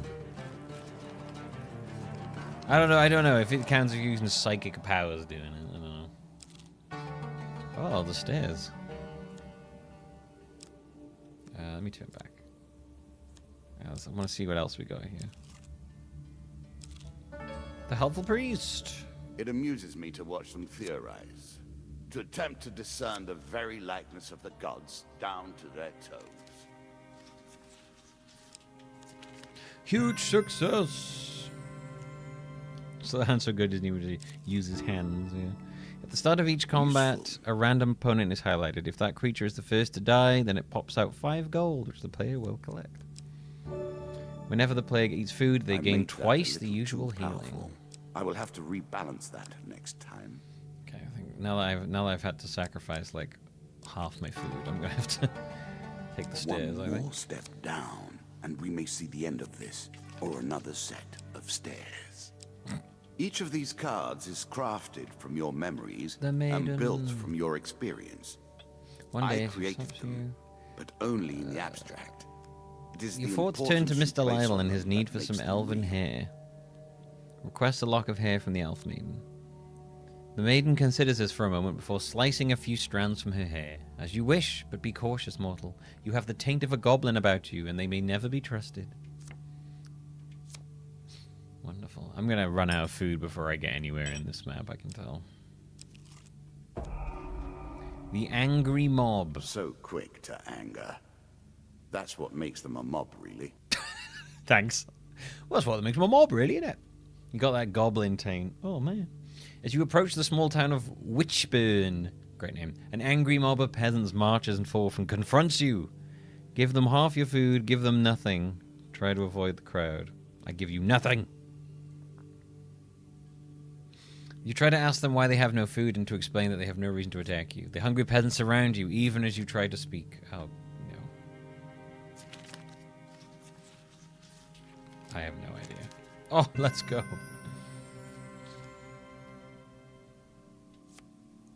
That was lucky. Your provisions are running low. Can you press on? Not really, man. Kind of broke, bro. Kind of broke. Kind of incredibly broke. I shouldn't have given all my food away. All right, here we go. I can afford 2 food. Ooh. Oh. Crazy. Crazy. Crazy old Maurice. Roaming ever forward, hunting for the truth. Take the forest path on our next leg of our adventure. What brings you to play the game? Ha! I know you will not tell me. Oh, actually, Like all the rest, you are silent. I was actually going to say something, but okay. The Ratmen hunting. Now you begin to trespass upon the Ratmen's hunting grounds. The dealer draws you 1 monster card. Oh. The Ratmen are coming, the Ratmen! You said they got proper food production finished. How are you doing in Pal World Demo? Have you got a bunch of pals? Got a pal 'em all? Got a pal 'em all, pal guys. Plague by name and plague by nature. The rats leave behind a deadly toxin.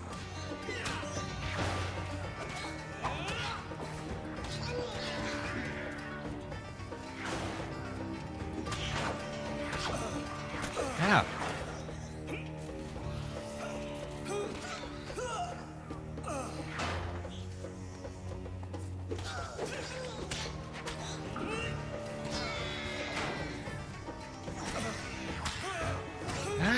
Fucking stop doing that! God, they attack fast when they do that. They're like, fuh. Sons of bitches, never ready for the 4 parries in a row.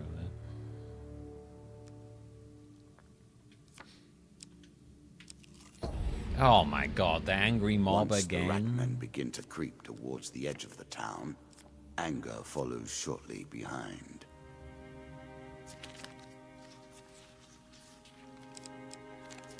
Damn.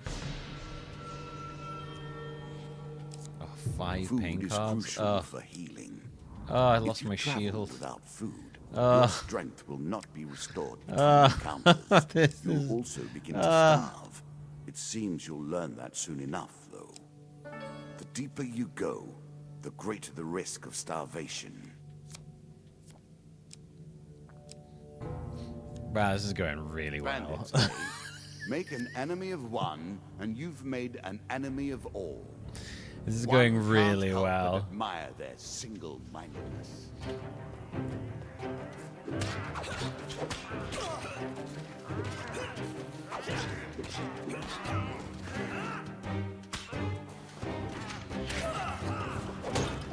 This shit's impossible without a fucking shield.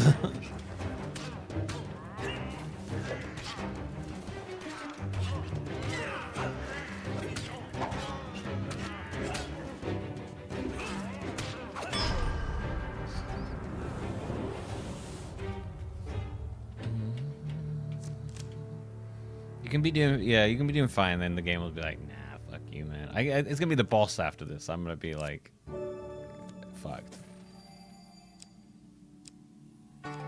Oh man, okay, not yet. Not yet. It's better than trudging along a muddy road. Certainly. I've got like no fucking healing, dude. The dead king's hole. Oh, Greed. dude, I'm so dead. If it were not Oh for my greed, god.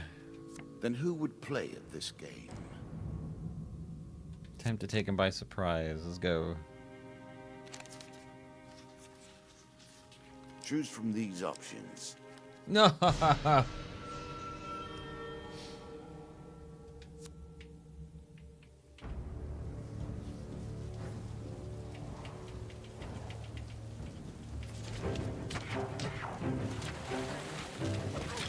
Ow. Ah.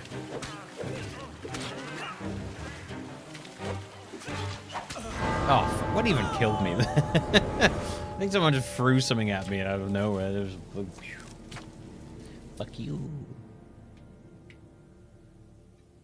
Some fucker And so the killing game me. takes another life. Do not worry, though. You may try again. Death in the home of plague. Guiding the elf maning's hair, you receive Goblin King's holes too. Oh, hand of fate. Once more, the cards will be dealt, and fate will be decided. Right. Let's compare and contrast Hand of Fate to Hand of Fate 2, shall we? I know Hand of Fate 2 feels a lot more quicker from what I remember.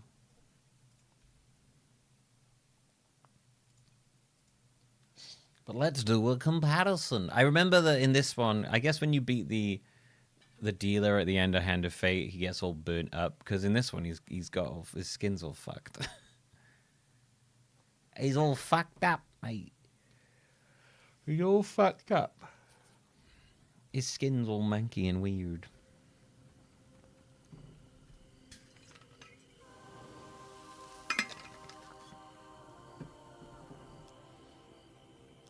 New game.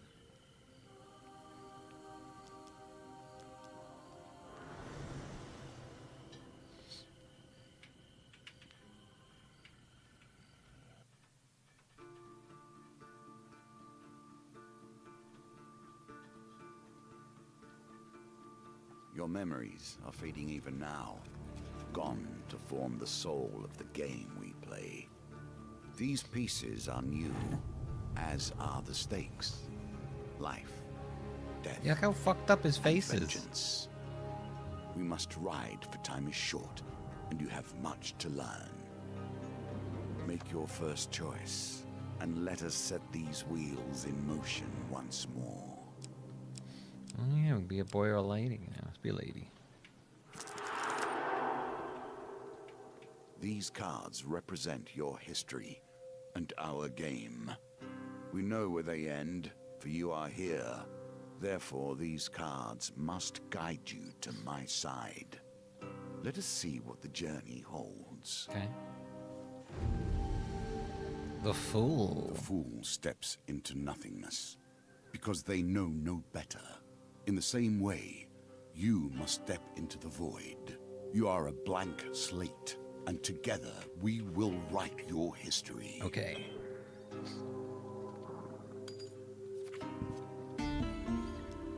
You stumbled many miles through this forest in search of the thieves who robbed you. Though exhausted and hungry, you are determined to reclaim your father's amulet. You finally catch sight of the thieves hacking at a large tree and arguing among themselves. Move closer to eavesdrop, or keep your distance. Move closer to eavesdrop, shall we? Every element of the game has been improved, even those that seem at first glance familiar. Creeping forward, you overhear not their worry. leaders spouting orders. You will soon understand the nuances. It's simple, he says. The idiots walk down the road. You push over the tree and jump out. They'll be too scared to put up a fight and we'll get rich. Why don't we just jump out and stab them, one retorts. Another hooded figure chimes in. Yeah, corpses don't put up a fight either. Frustration rises in the leader's voice. The Empire doesn't care if a few farmers lose some sprouts, but drop a corpse on the royal road and the place will be filled with soldiers before you've even spent the coin. We don't need that trouble. Now quiet. Here they come. You soon spot a group of farmers coming around the corner, bringing their wares to market. Thieves fell the tree into the path of the unsuspecting farmers and leap out, weapons brandished. Give us all your food. Leap to the farmers' defense, offer to help the farmers, warning them it won't come for free, or help the thieves with their extortion. Shall leap to the farmers' defense. You draw your weapon with practice skill. Well, you hear the leader's voice. You lads handle this. I'll meet you when you're done.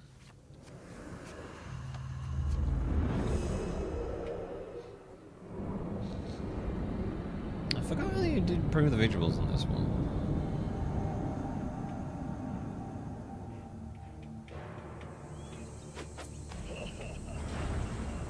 Violence for the sake of violence, and theft for the sake of money. Thieves attack frequently and can evade standard attacks, making heavy weapons less effective. Oh, you have finishers now. Struggle, bash, evade, weapon ability.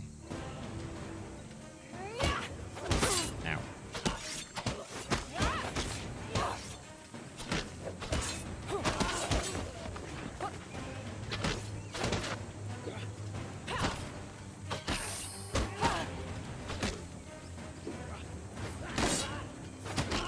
God, parrying is harder in this one.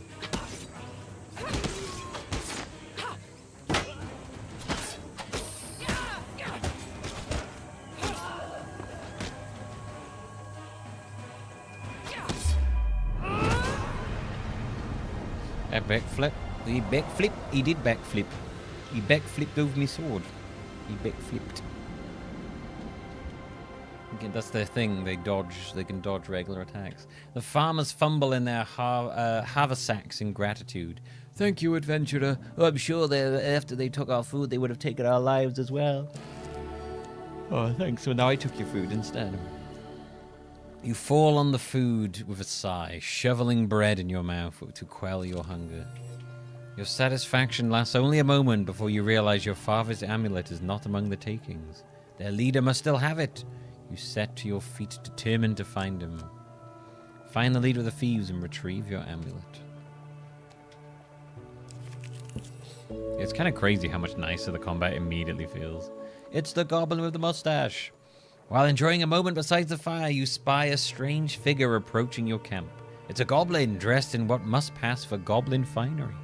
From beneath a filthy fox pelt, serving as an ill-fitting wig, the goblin winks at you with wild red eyes. Ah, I've been roaming for hours trying to find you. We must get this over with quickly if I have any hope of getting to all the people on my list before sunrise. It lowers a sack from its shoulder. Now, within my sack, I can conjure whatever your heart desires. The goblin's voice trails off as he examines his sack. Well, I could if there wasn't a blooming big hole in it. His head disappears entirely into the bag until his bulbous nose protrudes from the breach. A new plan, then. The goblin pulls out his last trinkets.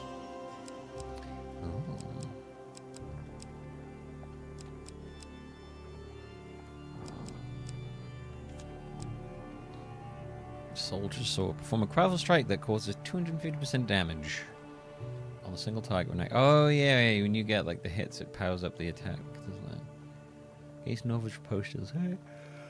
Can riposte between enemy combo attacks. Additional defense from a shield is useful against Northerners. One-handed weapons required. Use defend to reflect attacks from ranged enemies. Performs against corrupted enemies. Bash causes additional damage. Bash deals additional damage to armor and enemies while they block. Susceptible evade cannot riposte.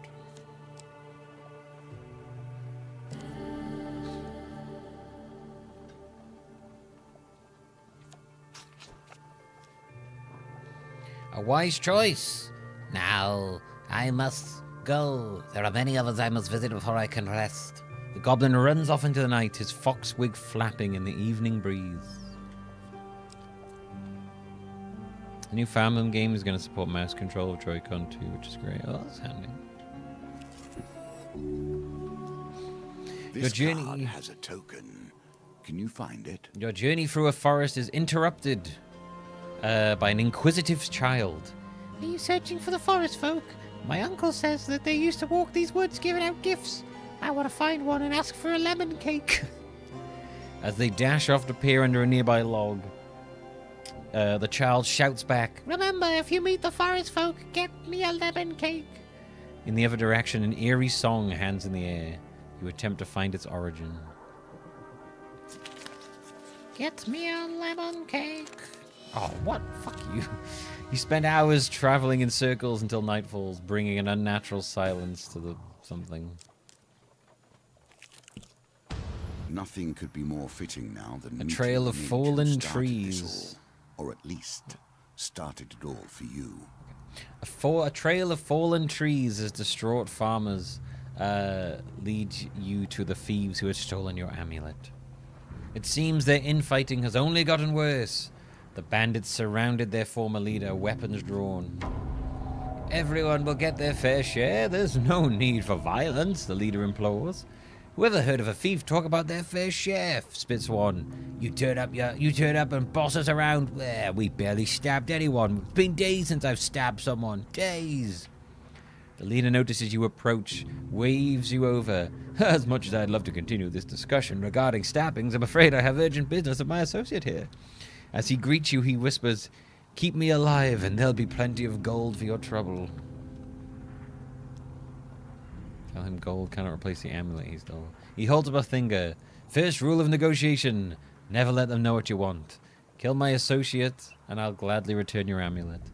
Ever reliable, the thieves draw their blades to mug you. The leader hurries away to hide. Fight. To perform a quick riposte by attacking immediately after defending an enemy's attack. Okay.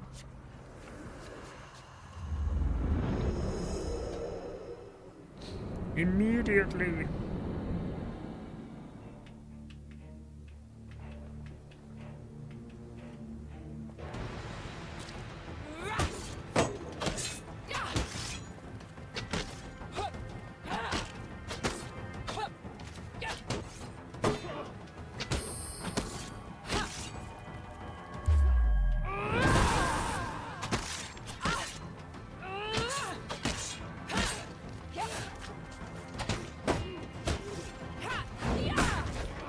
Ow.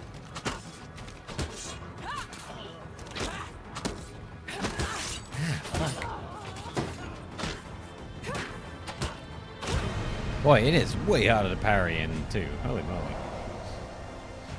You gotta be like quick. They make parrying very easy in the first one. With the battle resolved, the thief leader nods in approval at the carnage before him. He holds out a hand. The name's Malaclips, Bard Extraordinaire. His smile fades under your writhing glare. Sensing your anger, he raises his hand in surrender. Wait, let's not be hasty. We're on the same side here. I'm an upstanding citizen just like you.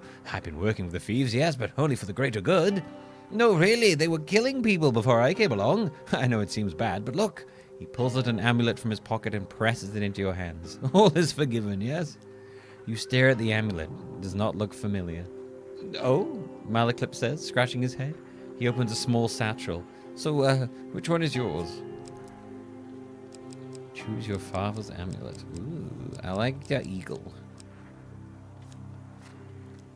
The eagle amulet. It suits you. Very similar facial structure. So you know what? I'm lonely. You're lonely. We should work together.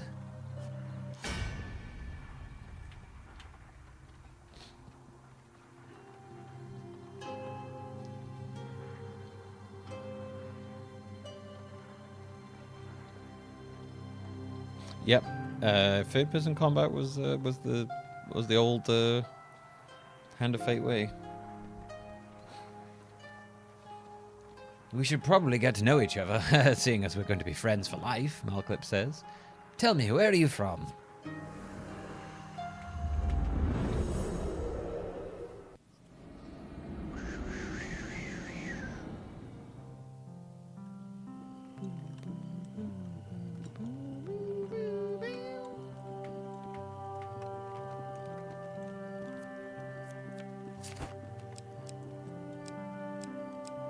Ah, I see. I get you.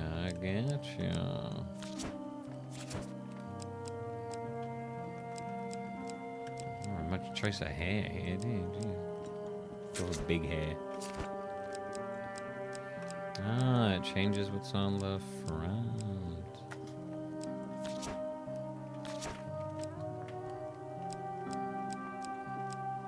I like that one. That's me, I guess. You just die rolls and stats like D&D. That'd be interesting. From Clearwater, you don't say. Oh, good sorts from Clearwater, very trusting.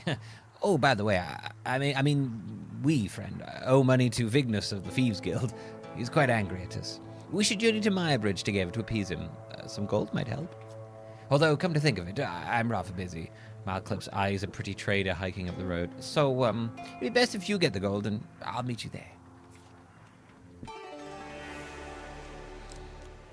Smaller pieces of our fates shattered into fragments. Collect enough, and your reward will come in time. You enter a competition of strength at a fair. A gold prize is available to the winner. In the first round of the competition, your opponent is the diminutive Roland, a halfling from a traveling troupe of acrobats. Oh yeah, we have this stuff now, don't we? These dice are another small game embedded in our game. I forgot about this. Victory. You are learning. Roland is no match for your strength. He gives disappointed backflip off the table and collects his meager winnings and cartwheels out the door. Woo! In weird image. You take your reward from the pursuer on the way out the tavern. When you return, you will compete in the next round for a larger prize. The roads have become even more deadly since the Empire has come to power, despite their promises of the opposite. It's just, this guy's just like a really intense D&D leader. The road ahead is blocked by an overturned carriage and a woman calling for help. Please help, she cries. I've been robbed by a band of thugs. Is there anything you can do?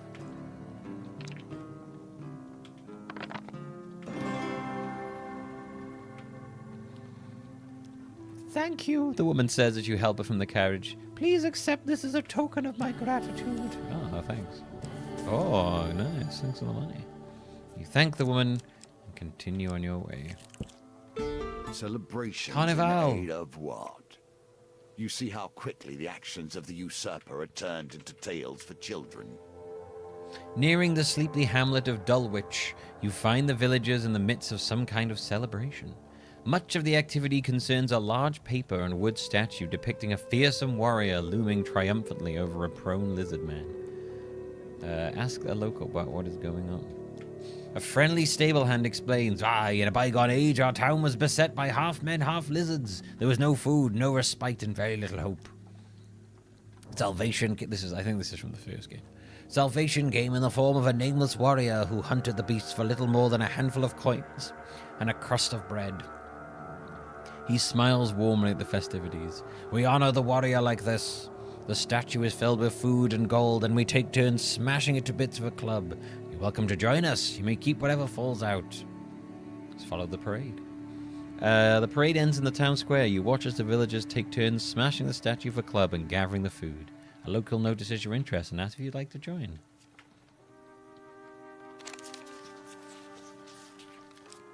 They do double shuffles, and I can't keep track of them as well anymore. The club strikes the chest of the treat-laden beast. Some gold falls out. You survey the spoils and try to scoop them before anyone else can.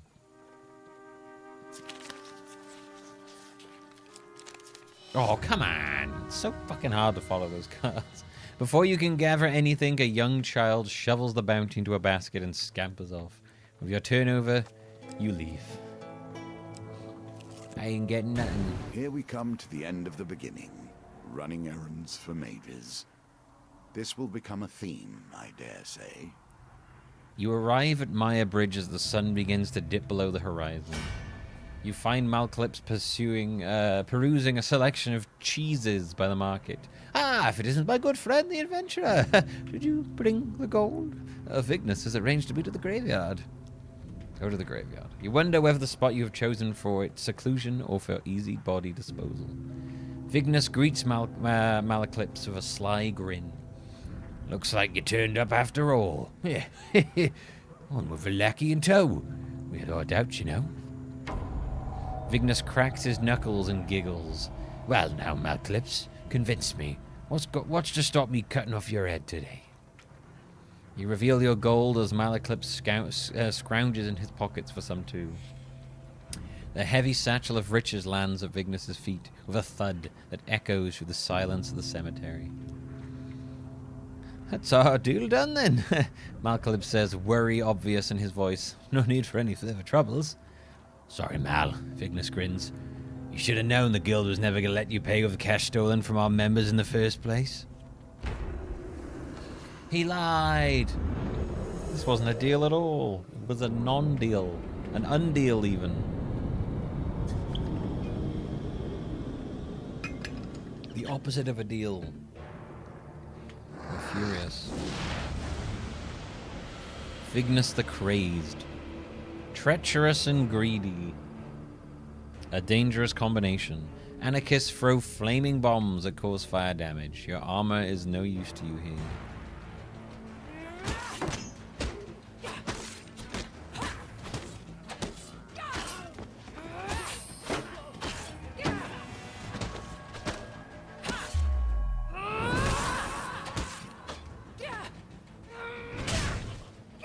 Oh, finish her, baby.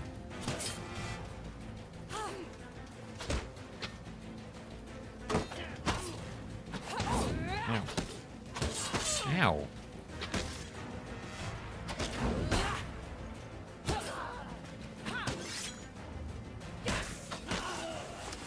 Ow. Oh, God. Yep.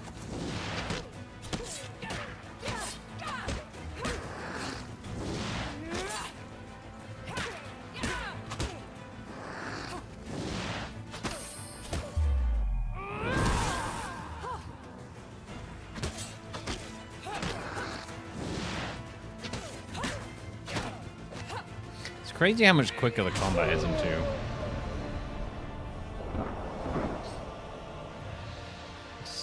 They improved a lot between 1 and 2 in the actual combat wise. It's way quicker and you're gonna be a lot faster reacting to stuff. Malclips scratches his chin thoughtfully. Seems you could do with someone savvy to help you navigate those tricky matters of diplomacy. Like, maybe killing everyone wasn't the best idea?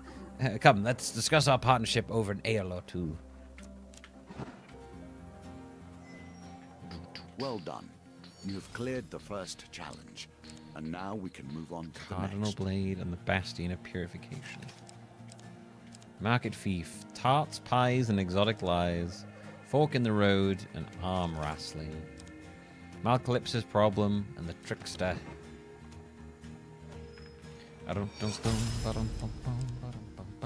Shadow beasts have entered the realm. A fiend in need and the peasant's son.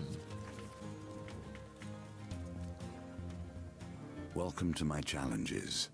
Together, we will traverse 22 paths of wisdom and despair in the hope of awakening. The Mapmaker. Adventure. On the fringes of the unknown await terrible secrets and curious friends.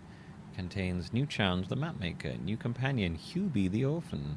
New companion quest, help Hubie challenge a prophecy and earn his place in Goblin Society. New encounters and equipment cards to unlock.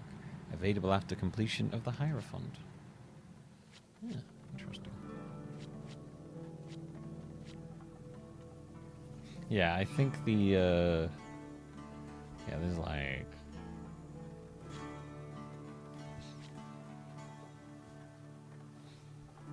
I guess free game content DLC.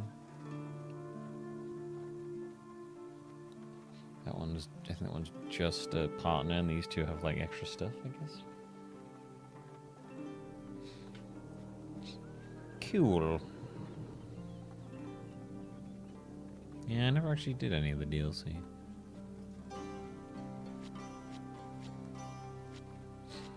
The Nothing here is magician. coincidence. The answer to every question is in the cards if you but look. Malclips. And then you got encounters. It's our recommended, shall we? You may take their recommendations if you wish. They will be sufficient for now. For now. Let's go with, let's get rid of tarts, pies, and exotic lies. And let's get the Malclips' problem in, shall we? And equipment. Well, that's the only things we've got, so we'll just take those. How am I doing? I'm doing good, Archer. Archrid. How are you doing? Start thus.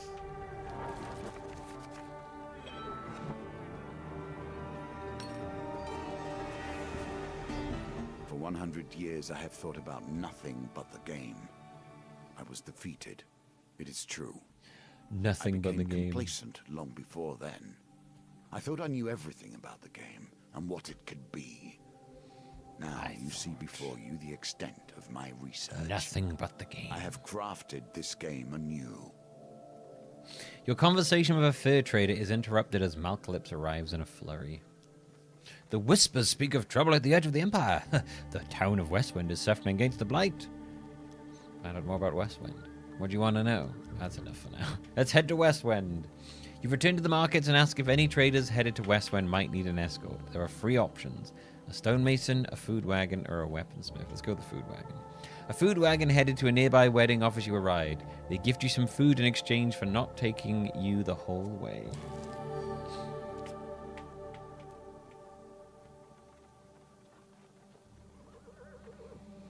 How does this feel compared to the first game? It's a lot. Like, you can instantly tell that the combat is quicker. Parrying is faster. The general combat just feels way quicker and smoother than in 1. It feels very stiff in 1. You can tell in 1 that that was like their first time doing it. They improved a lot for this one. Got to meet Tommy Wiseau last week. Oh, did you go to a showing of the room? He is insane about belts, isn't it? Yeah, he does. He looks like a Kingdom Hearts 1 character. He's got belts all over him. He's got like heavy chains on his jeans and trousers or whatever he wears, and he's always wearing the fucking shades. He's a very interesting person, that man. Whenever he does the Q&As, like before or after the film, he will always I am right here. dodge answering an amazing amount of questions, whilst definitely occasionally hitting on someone. It's he's a strange man.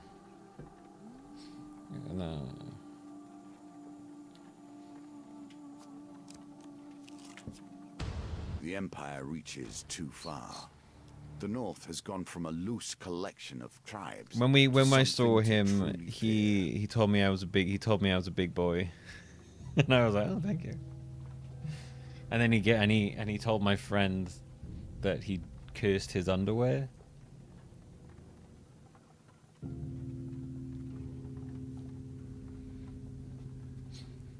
So that was interesting. You find some Imperial soldiers strung up by Northerners. Fight to free them, pay to free them. I'll fight to free them. Ready your weapon. Let us see if the mage can help you here. Yeah, so we're in a fight, no halls fight between Chrisar and Free Denny's, and he said the Free Denny's would win. Free Denny's against Kron Chrisar. Interesting. Probably just annoy him to death, right? It is really fun watching the room with an audience. Like, everyone getting involved. I don't know if they let you throw the spoons anymore because they stopped that. I think there's usually like an inflatable ball getting thrown around. Everyone's just like knows all the things right. You got to throw the spoons. You did get to throw the spoons. Oh, nice. Got to throw the spoons when the default spoon, when the placeholder spoon images. It's great. The room is best viewed with other people. On your own, it's probably not as fun. It's usually best viewed with someone who's watched it before, because then they can kind of like they can be your guide into the film. Because it's quite, like, weird. It's just, you're like, what am I experiencing right now? Companion If nothing ability. else, I'll get a song out of this.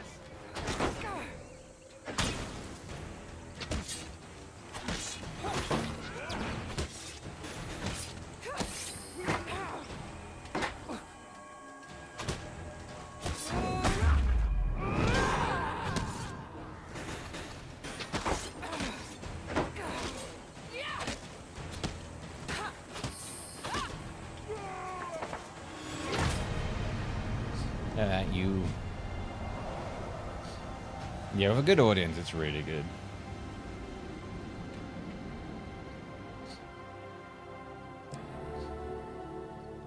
They finally plays a woman's game. They did, yes. Yes. Hand of Fate 2 lets you pick between a man or a woman, which is pretty cool. Can't repost this one.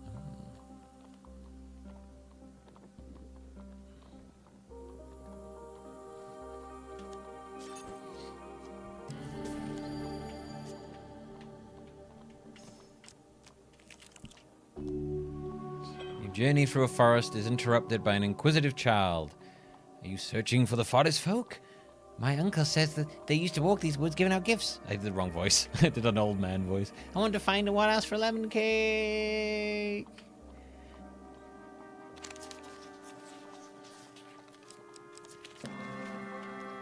You follow the song through thicket and stream until you find an open glade bathed in golden sunlight.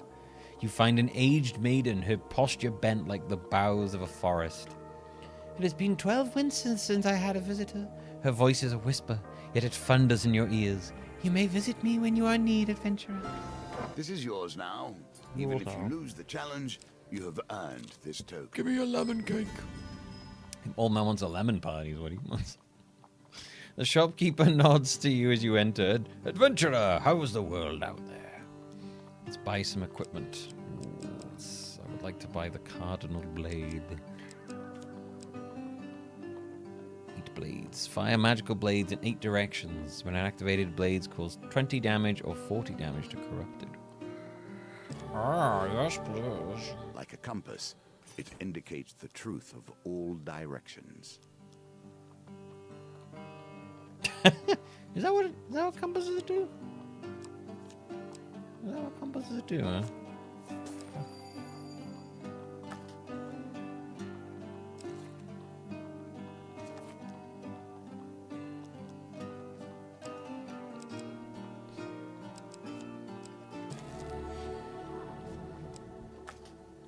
Truth of all directions. They place themselves in these While patrolling... dire Oh, hang on. positions, Let me talk and then first. expect a hero to come rescue them when things become too much. You made the game, dude. While patrolling the outskirts of Westwind, you hear the clash of steel, an unmistakable groan of corrupted. Your investigation leads you to a distressed nobleman perched on the roof of his carriage. Thank the gods, I was heading to tea with Duke Gilbert when we were ambushed. My footmen left me here to fight them off, but the brawl has now dispersed into the forest. The noble peers fearfully at the tree line. If you stay here and protect me, I can pay. Yeah, why not? Oh, great maker, thank you. You linger near the nobleman's carriage in case the corrupted reappear. Just beyond the trees, you hear the blood-curdling the sounds of combat. Screams and shouts echo long into the night. You wait, but no soldiers return from the battle. The nobleman climbs inside his carriage, curls into a ball, and sobs uncontrollably. He will not be moved or roused. You return to Westwind. Well. Here we begin to see one of the small ways I've changed the game. Each challenge differs both in their rules and their objectives. Even those cards which were once the stairs now vary per challenge, as you will see. Oh, yes, I remember this. The Westwind Tower bell chimes feverishly. The town crier bellows, Hey, hey, hey, there's corrupted inside the town. They broke through the sewers and into Louse Lane. Our brave soldiers have gone down there to sort it out. You arrived at West End's few remaining soldiers huddled at the entrance to the poorest area, Louse Lane.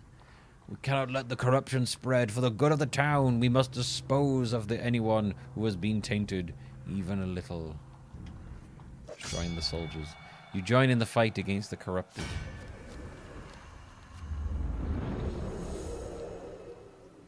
Yeah, two is. I do remember two. Do remember two just basically just being an overall improvement on one. Even though one is fun in its simplicity. Ew, they're gross. The first touches of corruption bring forth the darkest elements of their victims. Infected enemies are feeble, causing them to become knocked down when health is low. Use a finisher before they recover.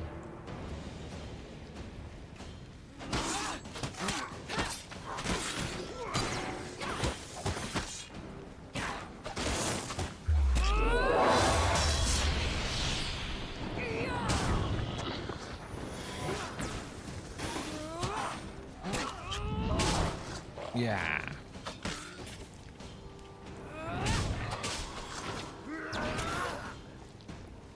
By sea and sun, fate and fane! Yeah. Oh, bye. Bye.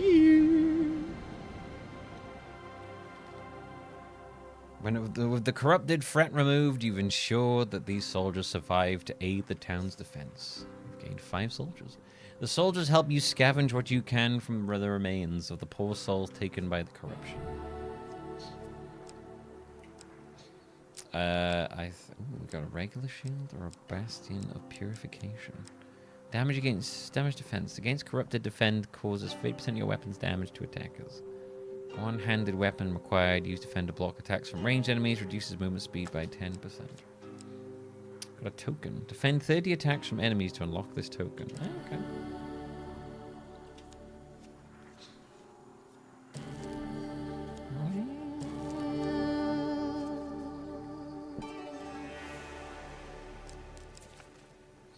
What is our token with this one, then?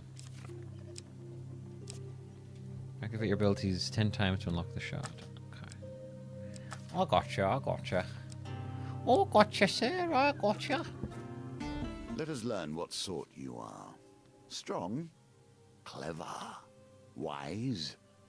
The circumstances under which you come here put the lie to that. You enter a competition of strength at a fair. A gold prize is available to the winner. In the second round of the competition, you sit opposite the aged frame of Huntley Toothless. He boasts about once being a silencer for the Thieves Guild. Oof. Let's re-roll the 1, shall we? And the 2. Nice. Fucking 666, baby. Hurley Huntley crumples in defeat almost instantly. You're lucky I'm not 20 or 30 years younger, he says, grumbling. I am lucky that you're not younger. But it doesn't matter because you're old, so you can't, You take your reward from the pursuer on the way out the tavern. When you return, you will compete in the next round for a larger prize. Your companion has his own story to tell. We must wonder if this is a tale of a hero or a villain. Who knows? You arrive at the city markets to meet with Malcalypse's associate. You find him sitting on a blanket by the sewer's gate. You can't tell whether he's a goblin, a human, or an inanimate pile of greasy rags.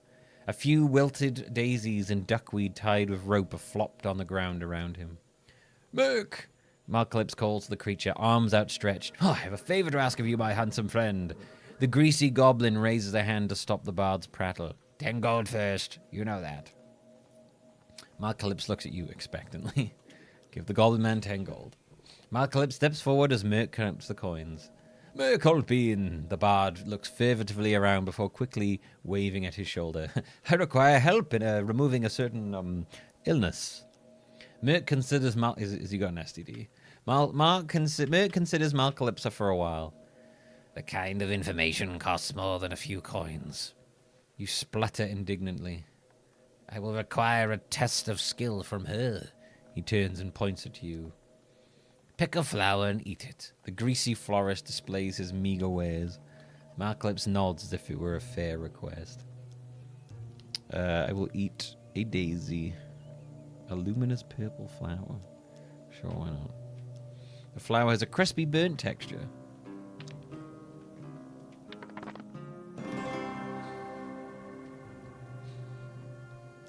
Merc watches eagerly as you begin to choke. Malcalypse, for his part, shows some sign of concern. Your eyes bulge and water. Suddenly, someone begins slapping you hard on the back. You cough and a hard lump falls from your mouth. It's a solid gold statue of Merc. Malcalypse cheers while you catch your breath. Merc nods, happy with the results. Oh, yes, that's what I wanted to happen. He beckons Malcalypse closer. Of course, of those you've thus left, you should seek Era of the Vale. She may know something of the curse. Last I heard, she's hiding out in the underneath. Let us discover what the next chapter in our dear bard's tale will be. Oh no, not her. Malcalypse straightens his neck shawl nervously. The greasy goblin man giggles manically. Yes, her. She'll likely eat your bones before she lets you speak. Now, if you'll excuse me, I have a business to run. With that, Malcalypse's associate turns away and hurls a bouquet at a shocked passerby. Flowers, fresh flowers, buy 'em or I'll eat your eyes. Eat my eye, what a sales Life pitch. itself in exchange for life. As you hike through the mountains on one fine day, you come across an injured traveler. Though he is clearly deeply wounded and barely moving, you sense something disturbing about the cloaked figure and approach with caution. You, mortal, come here. The creature commands, his voice rasping. I need sustenance to heal myself, and you will provide it. You draw your weapon and the beast weakly raises its arm to defend itself. Spare me, and I'll make it worth your while. Ask how. 3 days ago I happened to feast upon one of your kind, a holy man of some nature, I believe, who could no doubt cure you of your wounds. Grant me a pittance of your blood to restore my strength, and I shall bring him to you. Alright. As you lower your blade, he suddenly lunges at you. The creature continues to draw blood from your arm. Wait. Wait. Wait. Wait. Wait. Wait. What happens if I just keep waiting? Does it eventually go like, hey, thanks for the health, man? Okay, I don't think he's ever stopping. I would have recovered my full strength in time. I have no doubt, but I admit you have booned to me this night. He gestures at the... Okay, apparently I waited too much. He gestures at the darkness, saying the human who dared to think they could best me in combat lay fallen in a clearing to the south. Their ambition was as foolish as their deaths were quick, but perhaps they had something that would be of use to you. The shadow seems to gather about his person until nothing remains. I thought maybe I'd get like a thing if I just kept doing it, but that did not work out. You set out with a flaming torch and soon arrive at the scene of the slaughter. A dozen armed men have been recently butchered here.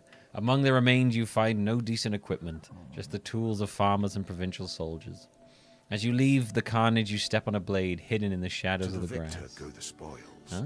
Do not wield a weapon you do not wish to see turned against you one day. Create a powerful blast that causes 80 damage to enemies in an area when activated.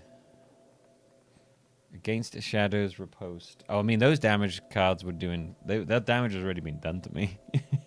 Riposte counterattacks against shadows. Riposte deals 100% damage and causes stun if they counterattack. Interesting. Yeah, their health is just behind me. Post 40 shadows to unlock this token. Interesting. Against shadows, riposte deals 150% damage. I don't want to equip it, but I'll take it with me. You can see my life is here. I have 6 health currently. I guess if I walk back, I will... Oh no, I don't heal if I just walk back, do I? Now your chance presents itself. Search At for last, more recruits, stand shall in the I? defense of the peasantry. Heal a bit as we go. Traits you display already. Let's have some look at equipment, shall we?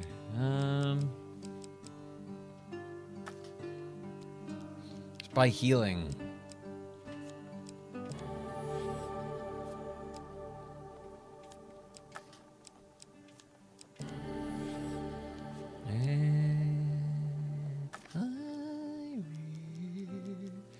Nailed it.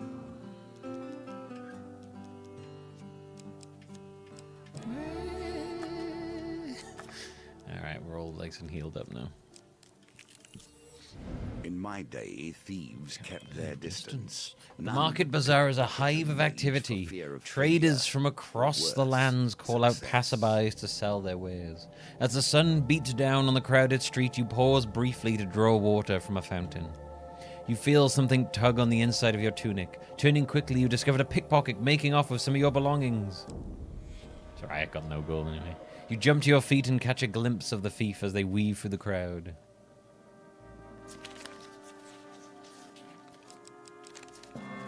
Success. Oh, all right, you sod. Keep your damn stuff. The thief mutters as they drop your belongings on the ground. As you gather up your things, the thief runs off back into the crowd. Damn, I gotta make a huge success if I want to get tokens. They got themselves into this mess. I don't see why. Fight you to should free get them. out.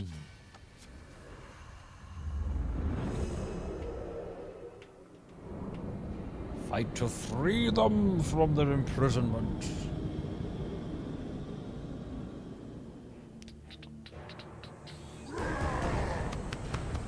From the frozen darkness of the far north they come. Northerners can perform combo attacks. Use your post with single-handed weapons to deal extra damage immediately after you defend. I hope this works.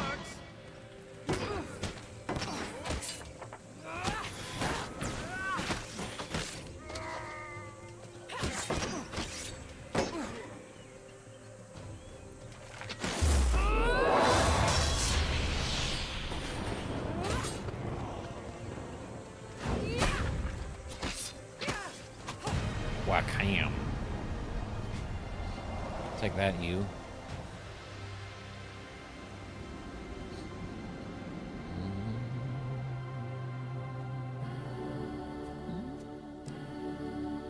A shield in more ways than one.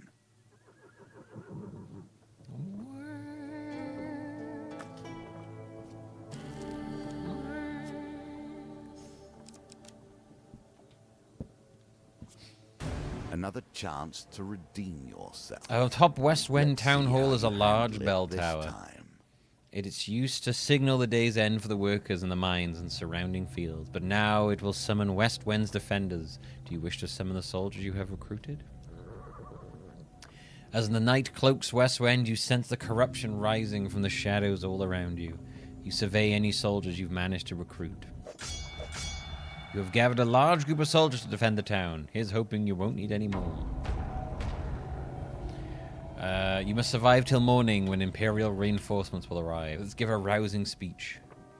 Now you wager for more than mere success and failure. You choose the very stakes themselves. The soldiers appear unmoved by your words and remain tense and fearful. Hooray. I gave a speech, but I stumbled over my words and kept using filler words.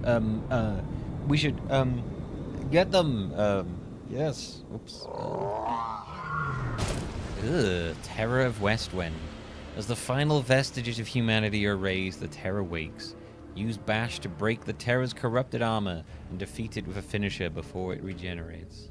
With all these soldiers, you don't think you could have left me alone?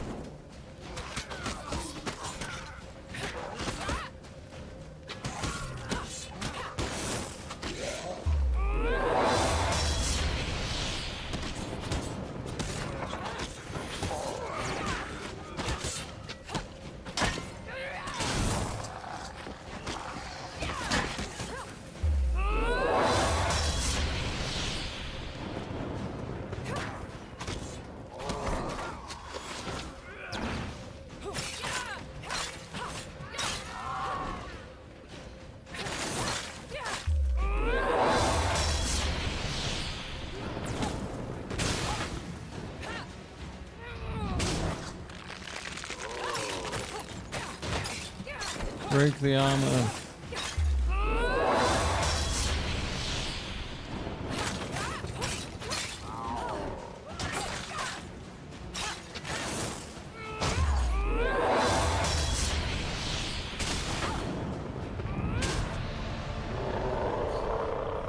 Got him. Back, right in the back.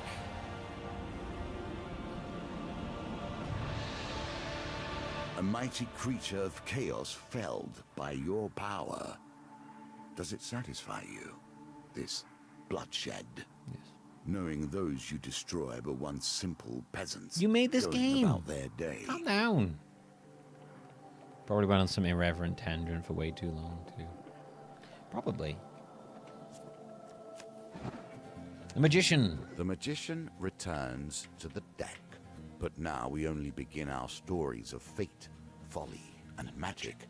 Do not think I'm satisfied with this, but at least we have a place to begin. Now you have learned the simplest of ways to build your deck. Each challenge will provide its own unique trials. Here are some more tools to keep you in good stead. A ruby ring. A valiant Aegis and winter's bane. Man-eating tree. For saving the town of Westwind, the man-eating tree, the gnomish exchange, the lost boy, the pauper plague, and the West Wind tavern. For finding the forest folk, the old maiden. For convincing Merc to help Malcalypse, the underneath. And for giving your life to save an injured shadow beast, Knight's Sword.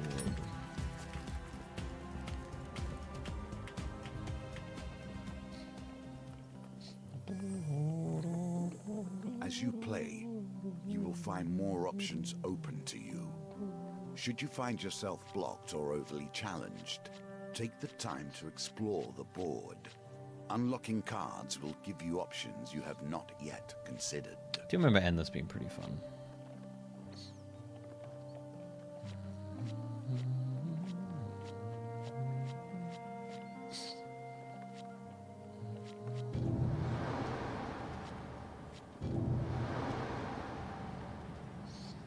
Read about the completion of 4 challenges. This realm is but one spoke of the wheel. Most will live and die knowing one, but some may travel through the spokes at their whim. That one is after completion of the Hierophant, which we haven't done yet. Yeah, I like to. Was that whole thing a tutorial? The Fool's tutorial, really. The Magician, maybe you could think of maybe as like just a sort of beginner thing. I guess the Magician kind of runs as like an extended tutorial.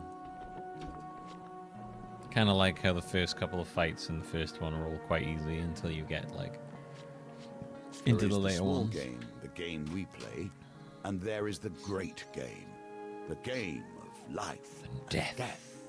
The game I was once master of. Collect blessings in order to enter the ritual house at the summit of Mount Freydis and negotiate a treaty with the Northerners there. Tribute. Gain blessings to increase your chance of success. Northern honor. Do not expect to be welcomed by Northerners whilst treading in their land. Campfire. Survive Mount Freydis by restoring life at campfire. At camp. Okay. What should we go with?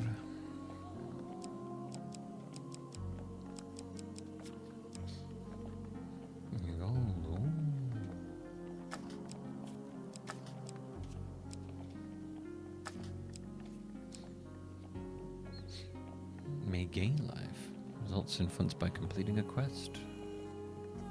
Trade life. May trade life for rewards.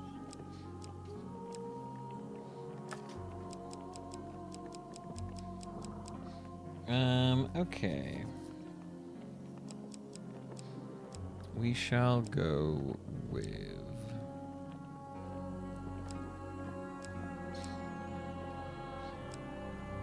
the underneath. Tarts, pies, and exotic lies. Peasant's son, the old maiden. Westwood Tavern, and the Lost Boy. We'll take the Cardinal Blade, Winter's Blade, Shield, the Ruby Ring, and the Valiant Aegis.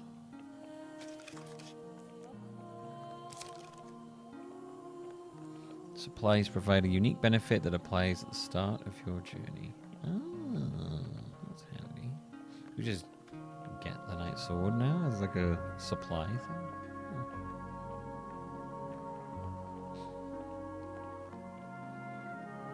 Cool.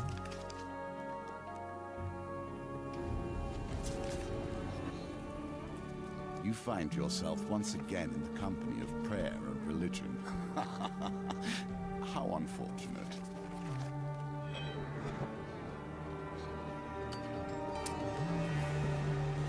Now it begins. Negotiations on behalf of the Empire. We will see how that story ends. Yes. Malcalypse has somehow roped you into traveling deep into the far north on a diplomatic mission. While I usually refrain from working for the Empire, since this one takes me further away from it, I've made an exception. It'll square my debt with General Branstow and help open many doors for you. What do you say? During Malcalypse making the quest. Excellent. Bring your sword and let me do the talking, says Malcalypse. I've brought plenty of supplies so we can set up camp when we get hungry. Malcalypse shares a tidbit as you commence your journey. The High Priestess is quite partial to blessings. If you can prove yourself worthy, we'd have a better chance at swaying her in our favor. Access the campfire any time between encounters. The camp can be used to consume food, to restore life, or trade equipment.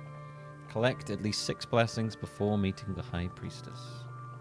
Grit your teeth and begin the ascent. Be careful where one takes refuge, even in the worst of storms. Wonderful. With a little warning, a snowstorm sweeps in from the north. The snow whips against you like shards of glass and obscures your vision. You struggle to find cover. I don't know where it went. God damn it. Impossible to keep track of those. The climb becomes unbearable. You seek shelter in a cave and desperately fight off the onset of frostbite. The wretched smell of fish meat and stale sweat alerts you to the presence of a bear rousing from hibernation.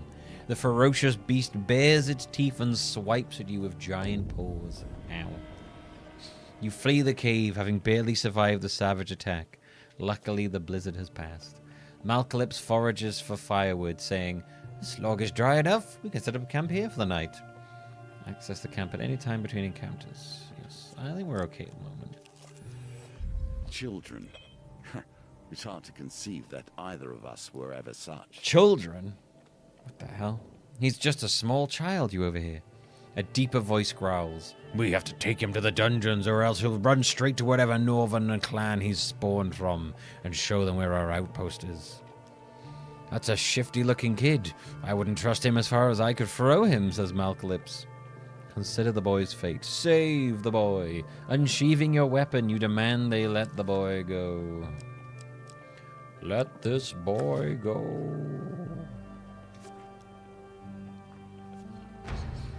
The Empire soldiers are unmoved by your threat.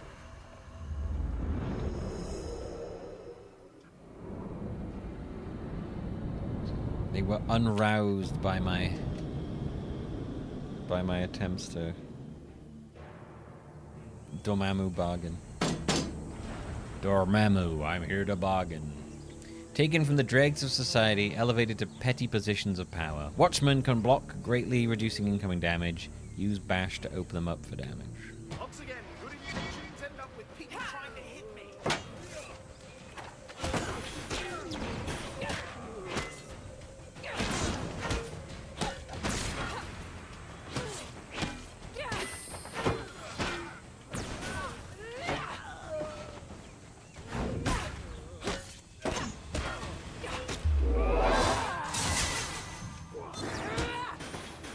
Ow.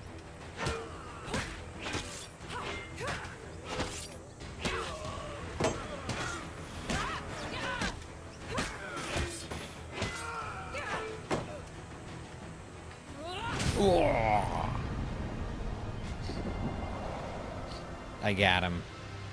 No bargains, the price is the price.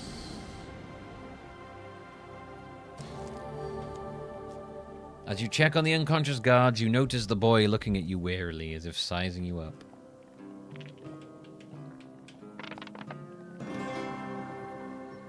We got him. He fiddles with a little dried plant hung around his neck, nervously. Okay, I will tell you. There was an Empire ambush on our village, and I ran with Mother. We got separated. He wipes some tears from his face angrily. But I'm not afraid. I'm of Clan Catsfoot, and we're great pathfinders. I will find my way home. The boy tells you what he knows of the area. Okay. A lot of avalanches and blizzards there. The small northerner boy refuses any and all help. You can only wish him luck as his small form disappears into the forest.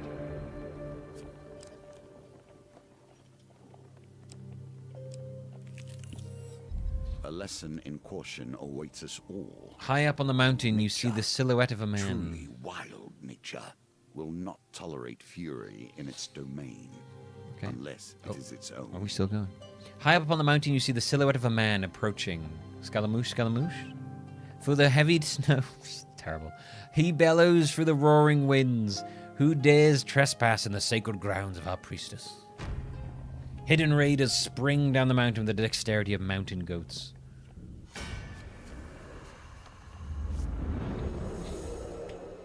I'm ready.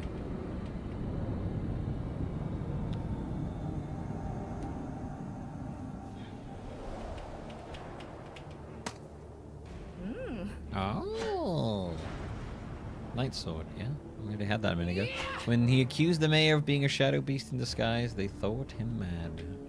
Who dares venture? None less than the amazing Malaclips and assistant. Ow.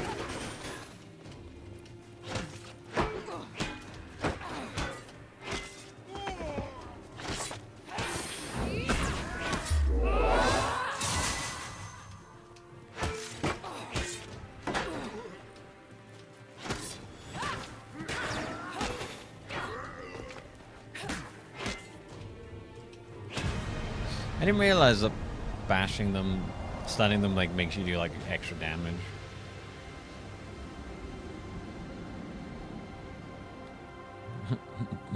Domumaru. I've come to bargain. It's a pretty, I mean, it's yeah. I mean, it makes sense. It makes sense, you know.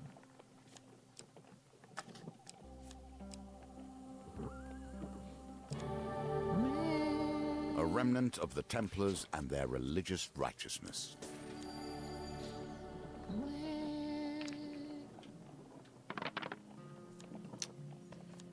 Roll you two. Dormammu, I've come to bargain. You seek shelter against a bluff, pressing close to the rock face as the avalanche roars overhead. When the trembling stops, you are miraculously unscathed. Your assailant's weapons jut from the snow.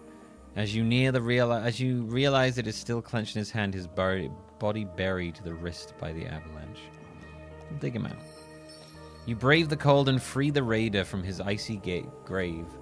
He takes a moment to catch his breath and says, "You save me, though we are enemies by blood. Take my blessing and leave to me my forts you gave to fame." Nice. Heroic sacrifice. Prior to combat with 2 or more monster card, optionally discard a basic monster card, but lose your companion for 3 turns.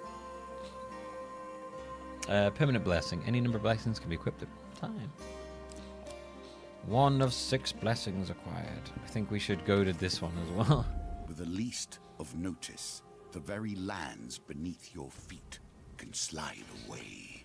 Life is filled with surprises. See if we can get a blessing from this boy. Give me a blessing from the boy. The boy bless. Oh. Prepare for violence in every major direction. I like that. Who dares venture? None less than the amazing Malaclips and assistant.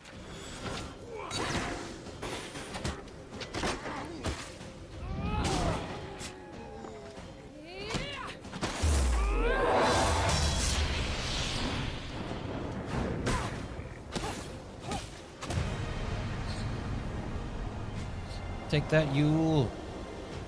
Quiet, Yule. Get down on the floor, Mr. Northerner. Divine Intervention. Bonus reroll. After all your rerolls in a dice gambit, reroll your lowest dice. Oh.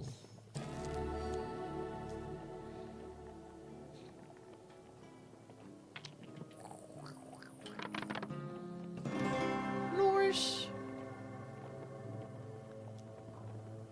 Let's dig him out. More blessings. Optionally, retry any chance card gambit. Ooh. We're getting blessed up all over the place in here. The mountain itself pushes you back.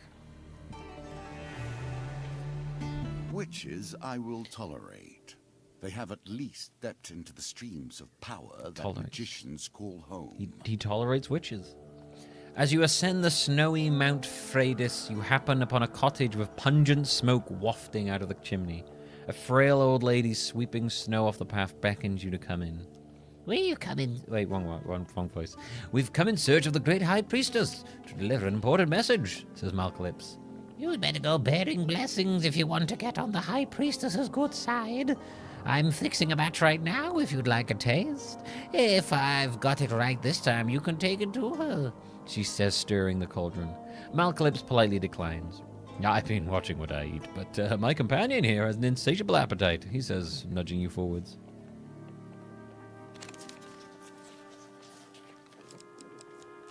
Don't be failure.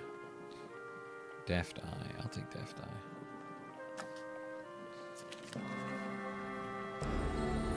Slow spin. Reduce the speed of the wheel gambit. Oh, there's a wheel gambit. I forgot about that. You take a sip of the aromatic potion and feel a warm, fuzzy feeling flowing through your body. Looks like my recipe was a success. I'm sure the high priestess will appreciate this one. You thank the old lady and continue up Mount Freydis, paying no heed to the brewing blizzard. In the cold, and now the blizzard's here. Desperate. Women hold these mountains together, even through the worst. Alright, try and get a success. I have no idea. Redraw. God damn it. A huge failure. Sacrifice your companion to discard a monster card? Meh.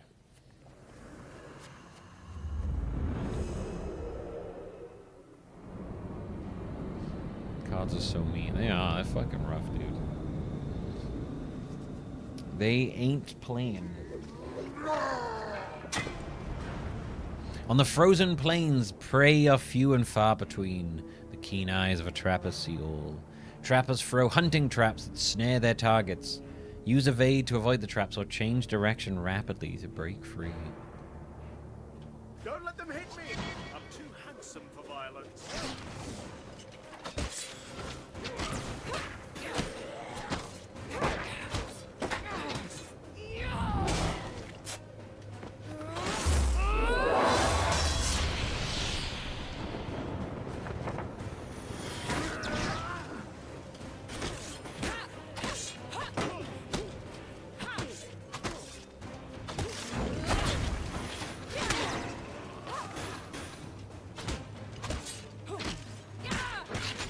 Ah!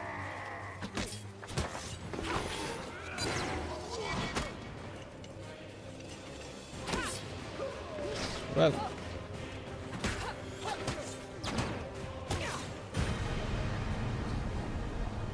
Oh, he's fallen in the warts. By warts, I mean water, but that's what we call warts. Water here, warts. He's fallen in the warts.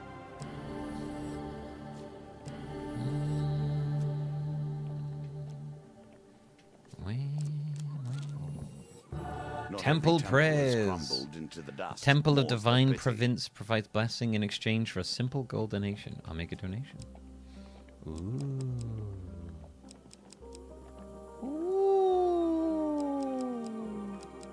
Oh. The Raider's Penance. The first hit in combat against Northerners deals 50 bonus damage. Gain up to 20 gold at the beginning of a new map if you have less than 20 gold. If your max life is less than 150, you may discard food gain or equipment gain cards to receive +5 max life. Receive plus 15 life for every gold gain card you receive. Receive 2 food after every dice gambit. Oh, I like that.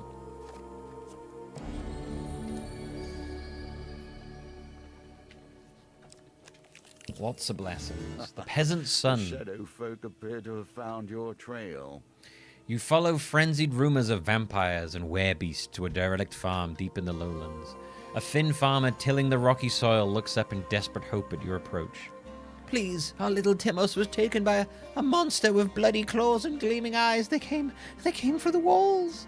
He points a shaking finger at the hills. Sure enough, you find the boy huddled at the back of a menacing cave. As you draw near, hulking cloaked figures emerge from the shadows to surround you. Hero, One of the beasts hisses. we knew you would take this simple bait. Now, relish your power. Relinquish your power, relish. You draw your weapon. Shadows can counterattack. Light weapons are recommended. You can change it from I can counterattack. I'm good. I got my light weapons ready.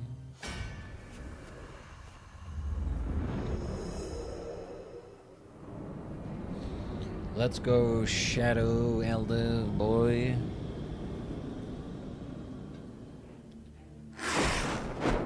Oh, yeah. Look at them fucking weirdo looking things. Is that what I let feed on me? The royal lines of Lysa Hora, houses are blessed with privilege, and more importantly, power. Elders can summon shadows before entering blood madness. Use evade to avoid their attacks. By sea and sun, fate and fane!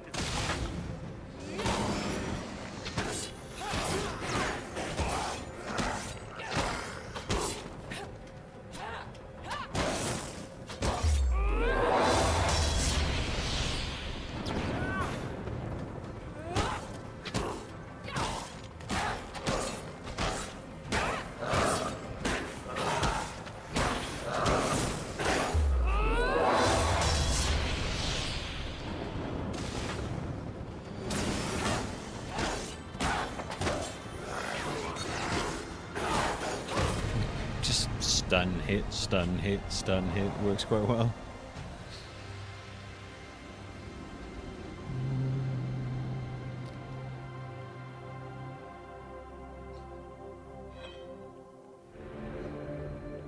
Ooh. Weeping the peasant falls to embrace his son. Thank the gods, Timos, thank the gods. The small family gathers a dusty bundle of what they can in gratitude. Winter's Bane. Perform a powerful strike that causes knockdown to Northerners. Enemies in knockdown can be defeated with a finisher. Oh, that seems like a pretty good one to use against our one. All the fame. I'm so famous now. Maybe too famous. Whoa, you're too famous. You need to calm down, buddy. Repose shadows with a night sword. Okay. Defeat 30 Northerners with a finisher to unlock this shard. Okay.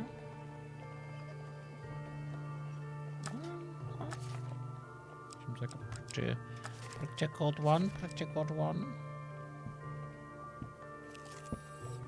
Mages So are fucking hard to famous. eradicate at the best of times. We have our ways of hiding from the light. Oh, he's like, I was about to say he hates mages, but he's a self-hating mage. Following Malcalypse's cryptic directions, many of which involve borrowing farm animals, you arrive at the edge of a vast and lonely lake. There you uncover a cave entrance blocked by a stone door.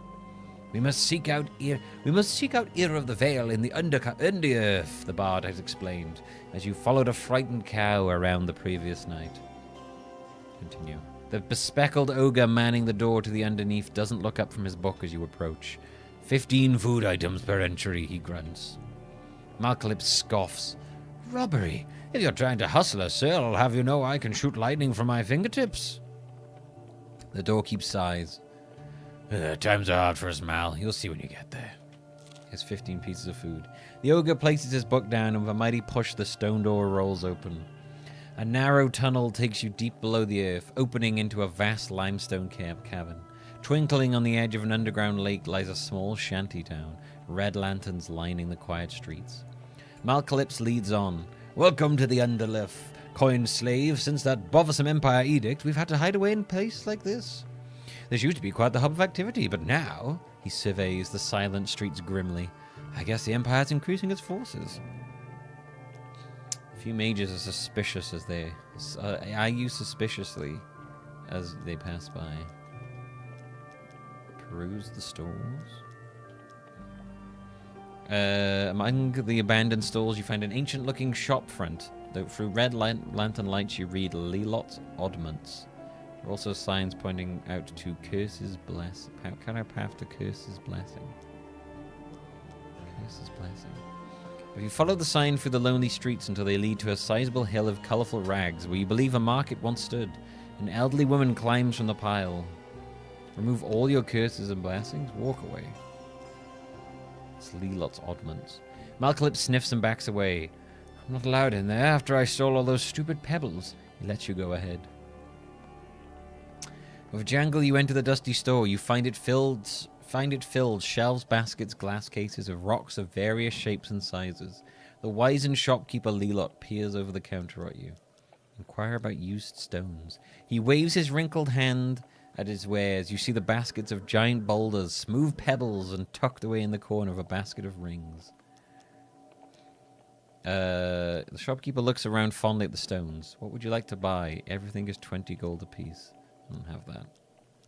Inquire about directions. The wrinkled shopkeeper unrolls a dusty map. Where's the nearest fight?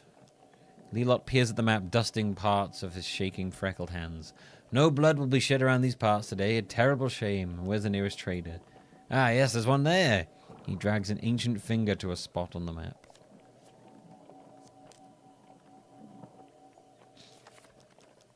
Inquire about something else. Return to town center. The Devil's Ears Tavern. Malcalypse breathes in the heady scent of berry wine, smoke, and feathers.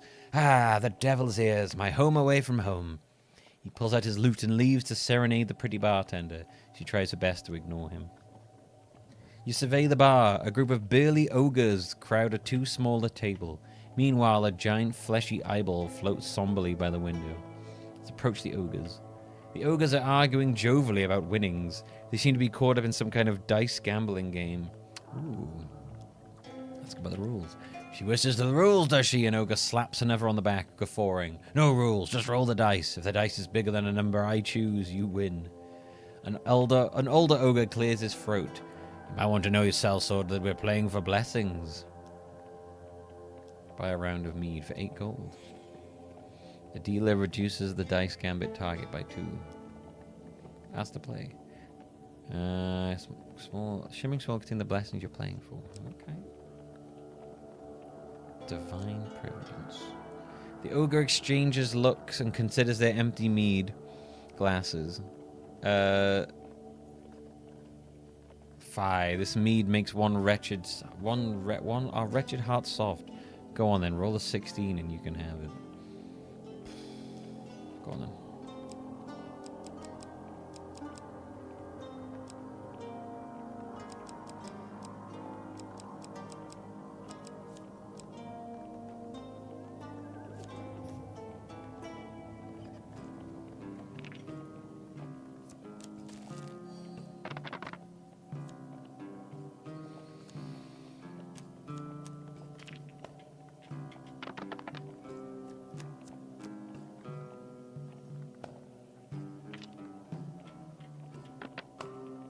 Oh, thank you, Divine Intervention. Whew. Got very lucky there. With drink placating them, thankfully, the ogres do not protest their loss with violence. Woo! That was lucky. That's +2 to each of your dice during the dice gambit. Oh, that's handy. Leave them be. Approach the floating eye. The creature watches you approach with interest. A smile breaks out in the knotted flesh of its base. Ask to trade. And this is an item that I kept from the last warrior I ate. It regurgitates an item onto the floor with a clatter. A ruby ring. What would you offer in return? You can have the cardinal blade if you want.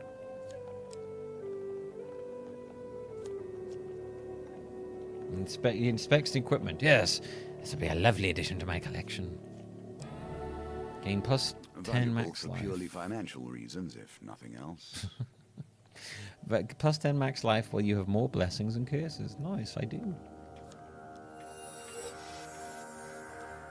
As for a dance, it's a slow circling dance. The creature's humming an old harvest song all the while.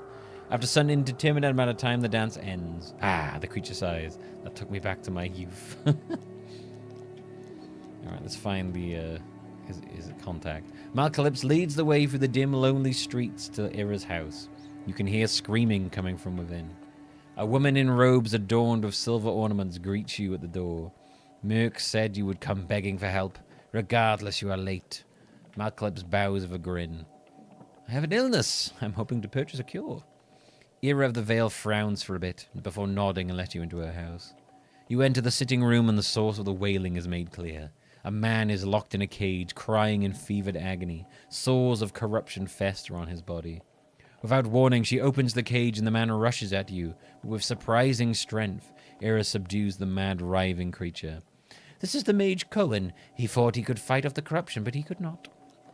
Ira watches Malcalypse carefully as Cohen's cries get more and more guttural. What should I do with him? The bard looks away, disgust and fear on his face. He appears close to passing out. She nods before turning to you. What will you do? Kill the mage, probably. As Ira's hero holds him down, you end the mage's life. With that dealt with, Ira begins tinkering at a table strewn with dead and shiny things. I do have a cure, but as you know, nothing comes free with our kind. She taps silver dust from the bottle. Save the stolen mage children for me, and I will give you the cure. Nicely done. Those Empire bastards have taken them to some walled fort in the docks of the city. And you better hurry, Ira smiles at Malcalypse. The illness that can't be held at bay for much longer, I'd wager. The bard avoids her gaze. Leave Ira's house. Leave the Underearth. Mal, the bard turns around. You catch a glimpse of hope in his eyes. She avoids his gaze. Take the children to the madmen near the Force Fort. They run an orphanage. I fear it is no longer safe here. Will you push on, despite nature itself attempting to thwart you? The old maiden. Ooh, I'm gonna ask for some gold. Thanks, maiden. Thanks, maiden. You the best. Commerce thrives in even the most unusual of Oops. locations. Well, I pressed the wrong button there. Never mind. Old witches. I have a fondness for them, but I would not trust them. Old witches. Further up the mountain, the blizzard becomes so intense you barely see the tiny cottage engulfed in snow. An old lady beckons you in. I've received word from my sister's hawk and have been expecting you. I may not be as skilled as her, but this blessing potion I've whipped up is my best yet. Do you think it's good enough to take to the High Priestess? I really couldn't, says Malcalypse, patting his belly. Oh my god, this is so fast. Oh, I'll take second wind. In combat, boost life to 75 when life drops below 25. Then discard this card. You take a sip of the aromatic potion and feel a warm, fuzzy feeling flowing through your body. Looks like my recipe is a success. Blizzard again. Oh, great. I fucking hate this card. Sucks.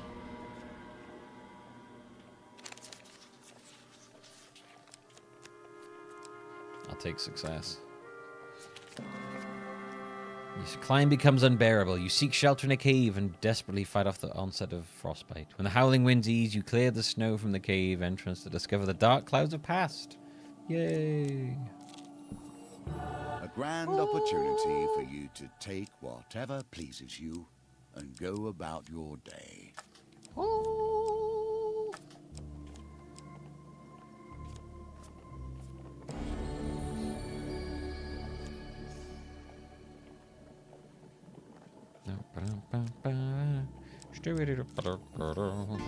Ever since I've returned to this world, I've been disappointed. Oh.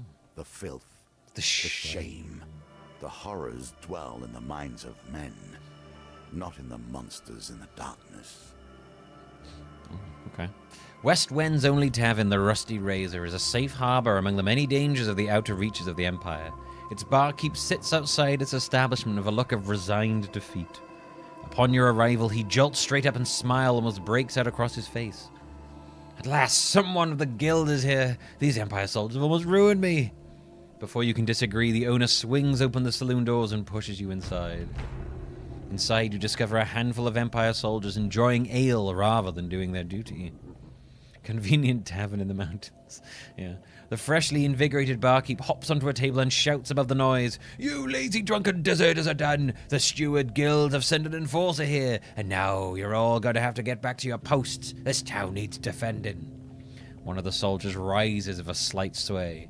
"They've got 3 days until our shift ends.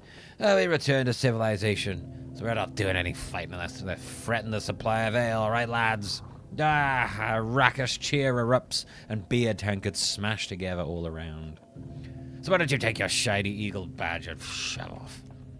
The barkeep turns to you. "What are you going to do?" Threaten. You suggest with menace the soldiers report to duty or the report to the healer.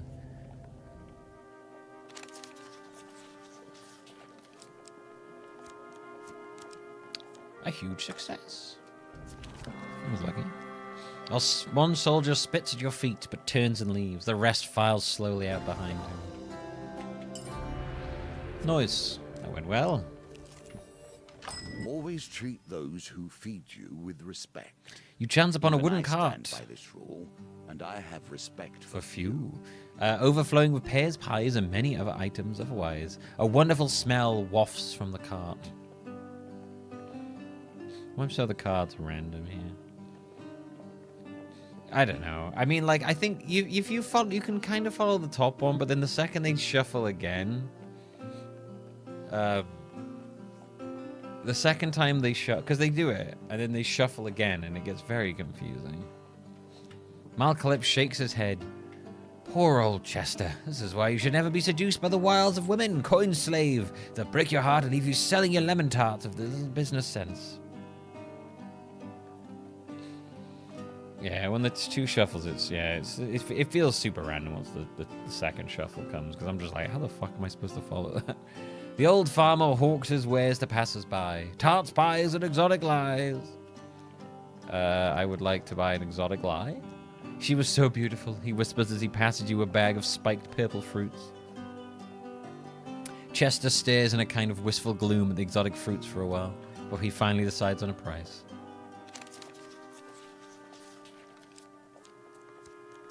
Oof. Redraw. Yeah, I have no idea. God damn it. Can't afford that, buddy.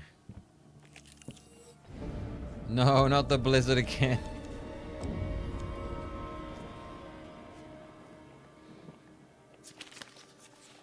Oh my god, it's so fast.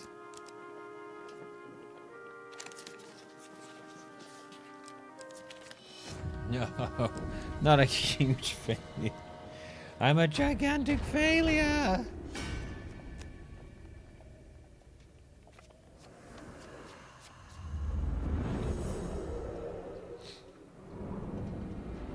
I'm such a failure. Well, it's fine. We'll do a bit of fighting, bit of wrestling, bit of roughhousing. It's a lot of dudes. Field of Rage and determined to destroy. Berserker weapons are imbued with ice that slow their enemies' movement and attack. I hope this works.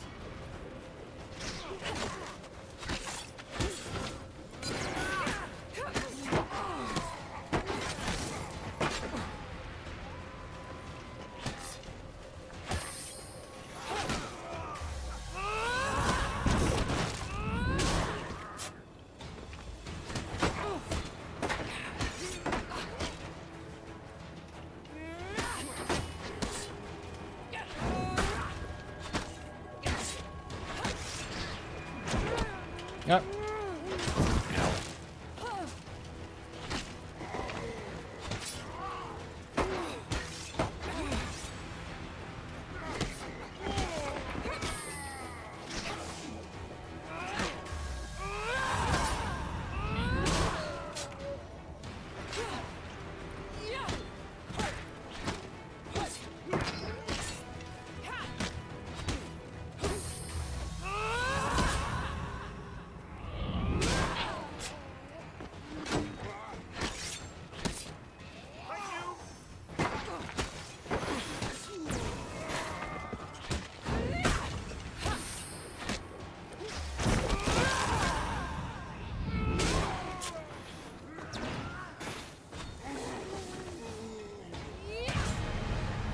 Take that, you son of a bitch.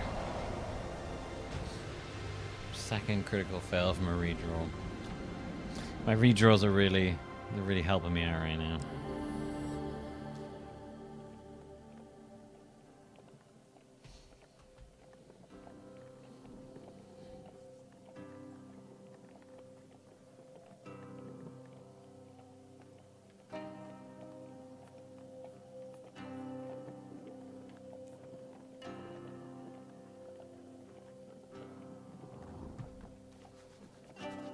As its ability eases, the intruder makes their escape.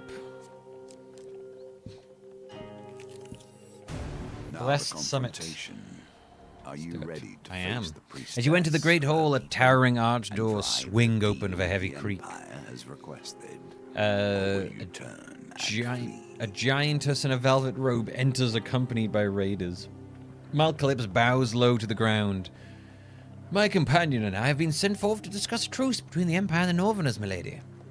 So they send me a silver-tongued devil and a shield maiden. She smirks. I hope for your sake you have a decent offering. You kneel before the High Priestess.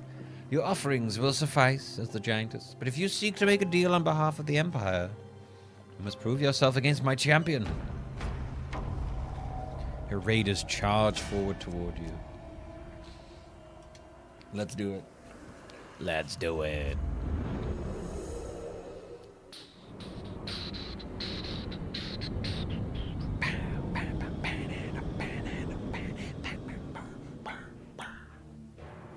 Let's do it. Let's do it. Fierce, loyal, and relentless, champion of the High Priestess, berserker weapons are imbued of ice that slow their enemies' movement and attacks. Why do we always end up in raging relations? You should be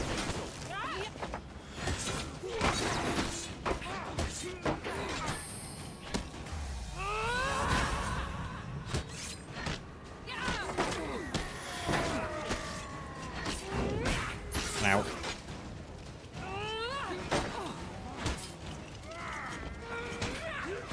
Nope. Ah.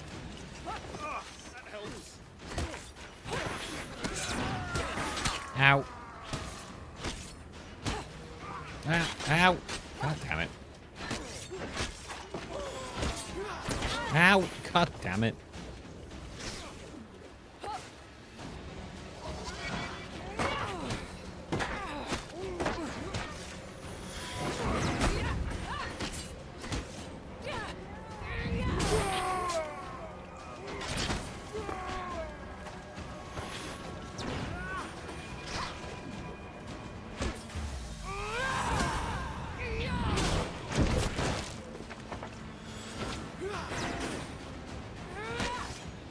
Ow. Ah, no.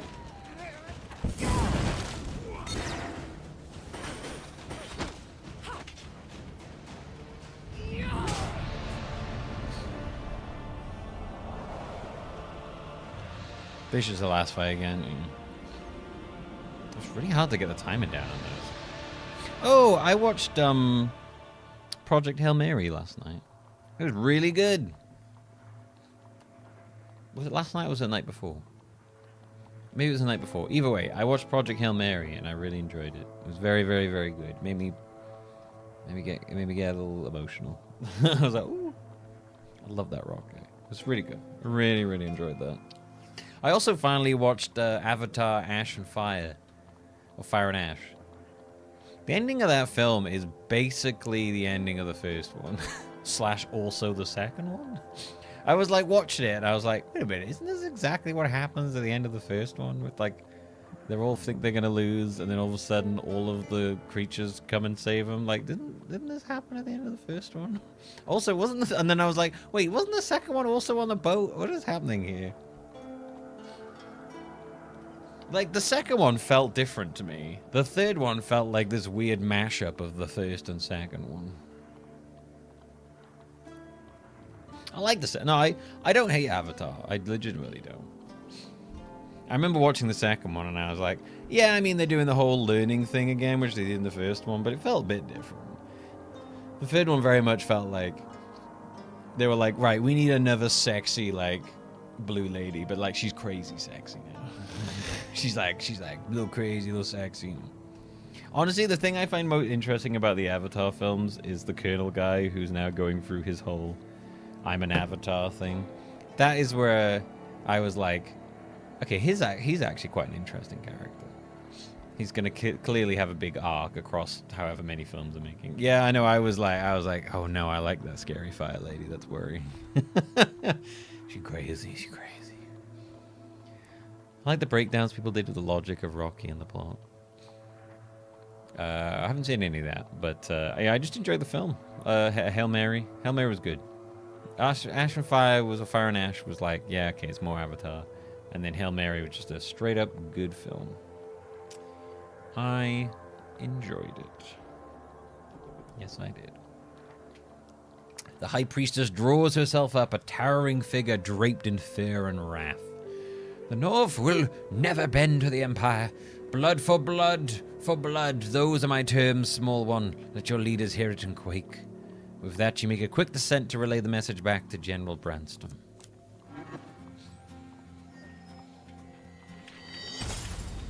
For beating the High Priestess' champion, you get the Humble Hammer, Berserker's Creed, and Extinguisher.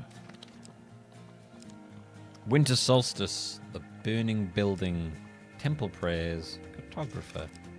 For sending Mount Freydis, your supplies have been added to. 5 food, Warrior's Axe, and a Soldier's Sword.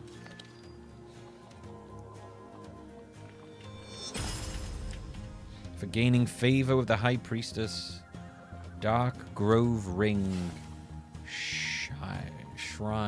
Whoa. So bright. For convincing Era to help Malcalypse, the Stolen Ones. For clearing out the Rusty Razor, Friendly Innkeeper. For take aim and uncover what lurks in Iron Peak, Rana's Remarkable Fishing, and Unrest in Iron Peak.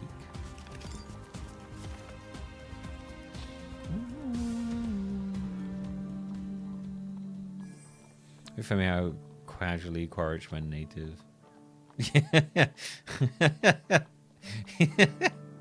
Fuck, I'm a banger. That was funny, that.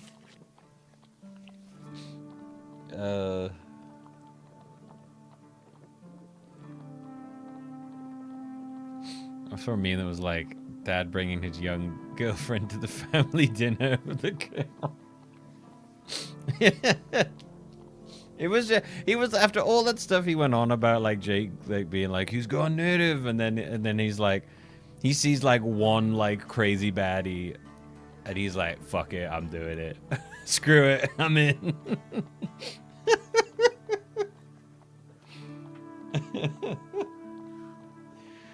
It's like, oh, this is great, I'm in, I'm all in. And then she didn't even die, so she's obviously gonna pop back. And he didn't see him die, so he's obviously gonna pop back. But like, of all the characters in that whole film, I am legitimately the most interested in the Colonel. I think his character arc is by far the most fascinating. From like extremely one-dimensional, like hilariously stereotypical like Colonel character in the first one to like what he is now. Was very interesting. Oh, we'll probably get more Avatar movies. The third one still made a shitload of. It might not have made as much money as the first two, but it still made a shitload of money. It might take a while, but I'm almost certain we'll get more Avatar.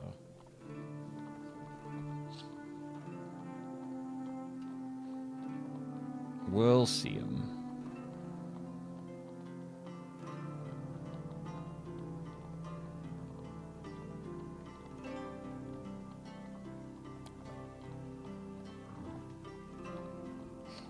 I know. Well, up to 5. Didn't they do the Didn't they do like the release date things for the Avatar stuff, like 4 and 5 coming up? So like over the next years. But yeah, no, I think we'll get more. I'm pretty sure we'll get more Avatar.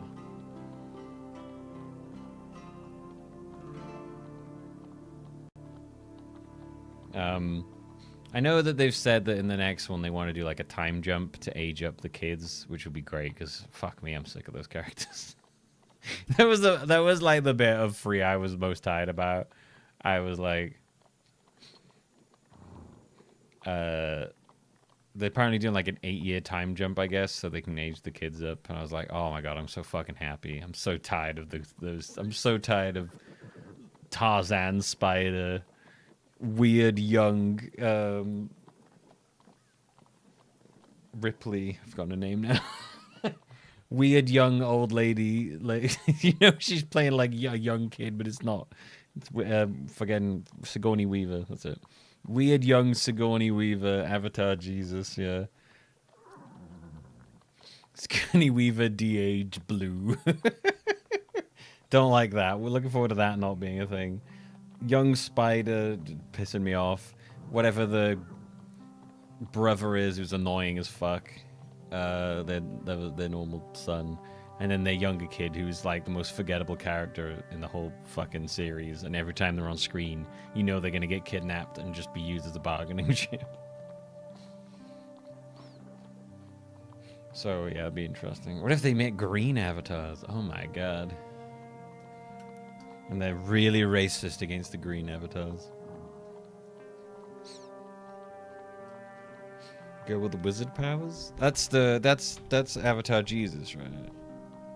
The Sigourney Weaver's character, who's like a immaculately conceived clone from Sigourney Weaver's Avatar from 1 or something.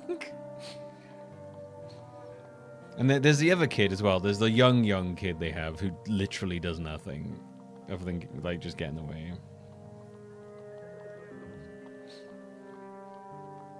They have a life-size singing and dancing blue person robot in the Disney ride. That sounds pretty good.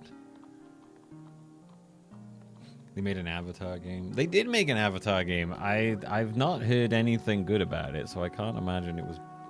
get out of my face, bug. Yeah. Avatar, Frontiers of Pandora.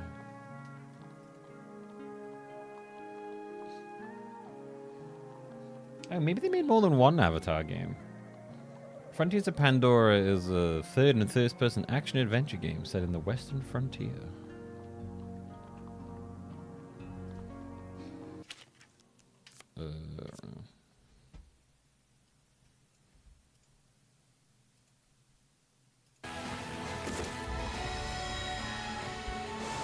Why is a third person up there?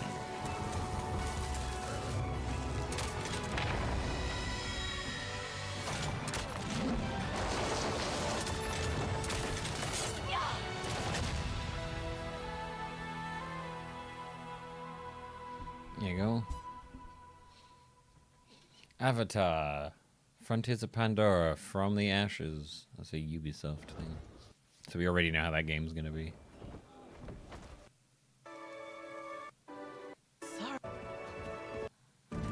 The RDA? Looks interesting, I guess. It's got mostly positive, though. Interesting. Huh.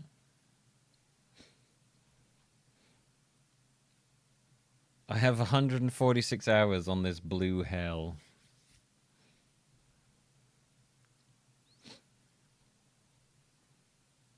Interesting, huh?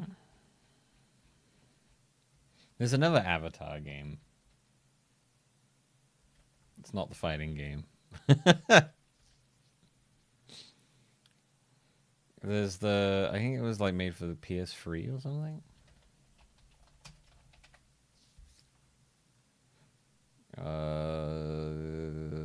What was... It was, yeah, it was James Cameron's Avatar. That was it. That was the first one. It was like a PS3 game or something. Oh, PS Portable. Huh? All sorts of things. Avatar the game. Avatar the game. James Cameron's Avatar the game. The movie.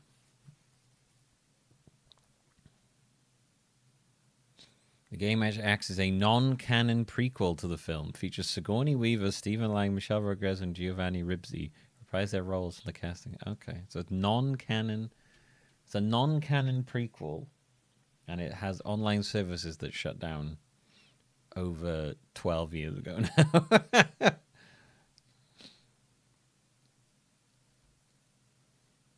The game is set 2,152 years before the events of the film. Wait, what? How the hell are any of those characters in this? Or does it go along? Oh, it goes along. Okay.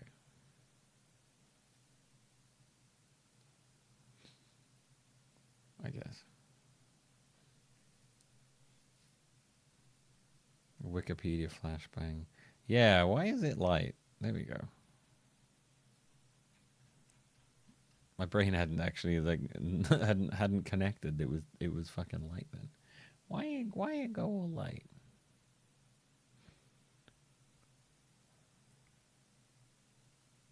Huh, interesting. Very interesting. Good old license games. I bet all the variations of the license games of this come out are all like wildly different. Use the film same channel. Okay, where you go? Avatar, the movie, the game. Why can you choose to side with the humans? I think you're a human being in an avatar or what. I don't know. Look, I don't know. I don't care. I'm never gonna play it. I don't care what the decisions they made for that game are. I'm never playing it. It doesn't matter. It's all fucking Avatar, the James Cameron experience, the game. Avatar-a-thon. 2 Avatar games, and then all the games I can find for Avatar, The Last Airbender.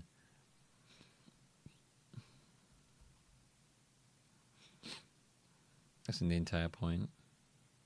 I think that's the thing is like, do you want to fight the humans or do you want to side with the Avatar? It's a game, you know. You got to it's all about that choice.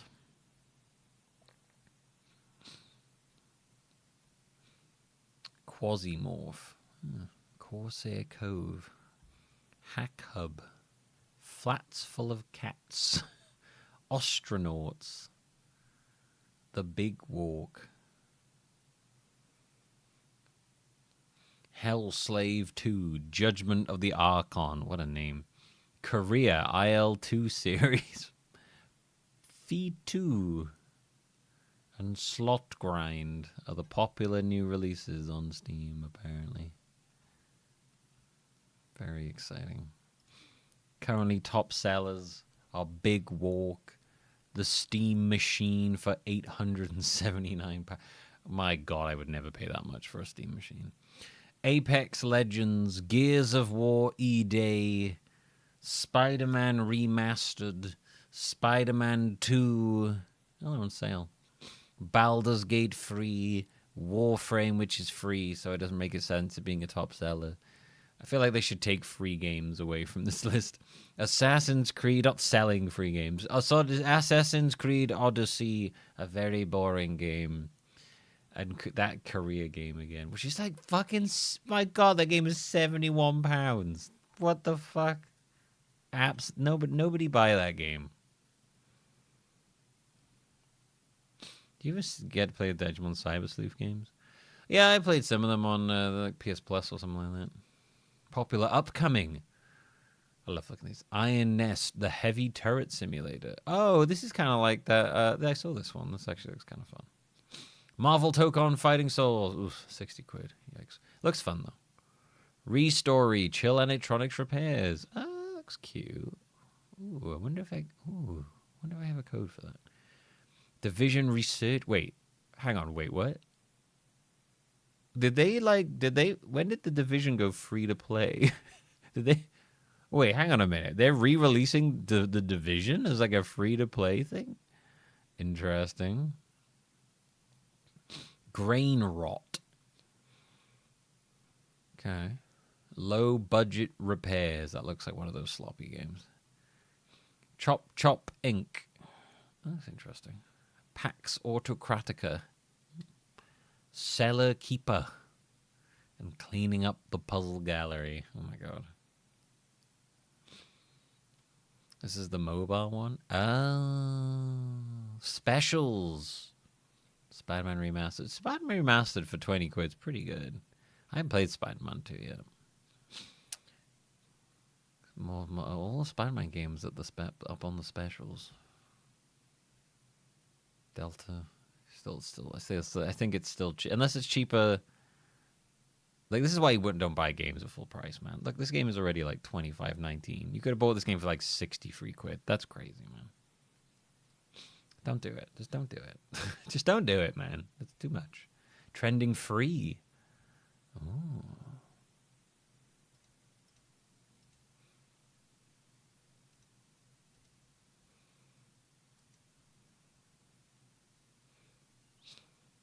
Yeah.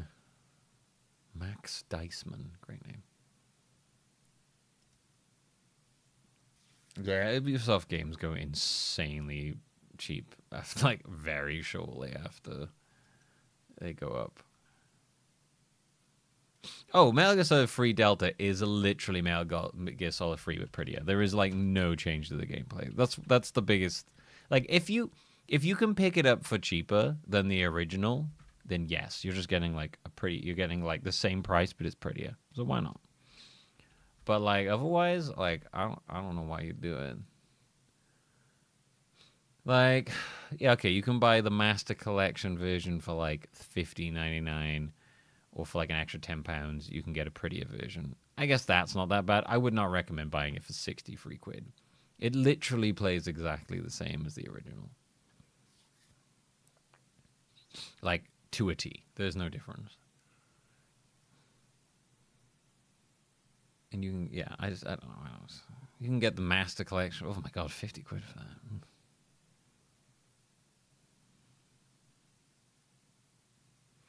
There's an optional third person over the shoulder camera. Is there? I didn't know that. I don't think that justifies the price, but yeah, I don't know. Admittedly, I'm a person who thinks that, like, graphics in games is not my, like, focus. So, you know, I'm coming from that perspective. This comes out pretty soon. Soon, Metal Gear Solid 4 will be freed from its PS3 jail cell. Or for like 60% off. Yeah, that makes sense. It's like right there, 60% off. $25.19 for that. I think is perfectly reasonable. Especially since the original's only it's currently like £16. So like with 60% off, yeah, you might as well. You might as well. Otherwise, no, I don't see the point.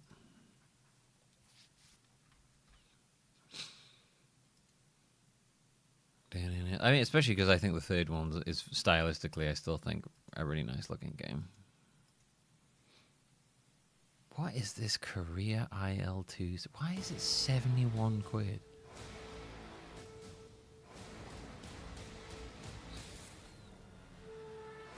Who is paying £71 for this game?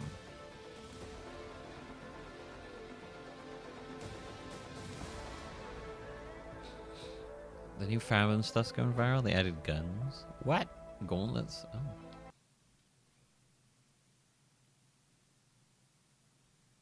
This feels like it's made for a very, very specific kind of person.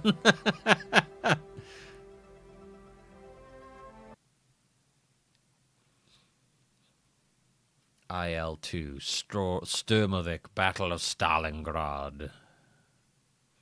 God damn, these games are crazy expensive. Oh my god, this game is normally like £84. What? Caliber Simalg? What is that? Got no user reviews? Was DLC? Oh, it's free to play. Okay.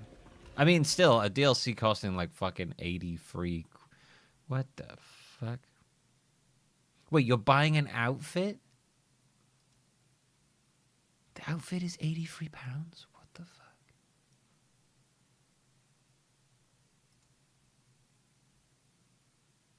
Get the fuck out of here. What the fuck is that shit?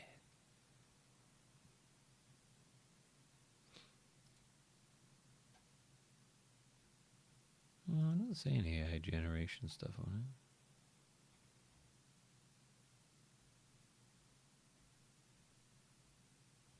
it. I mean, unless they just didn't do the thing.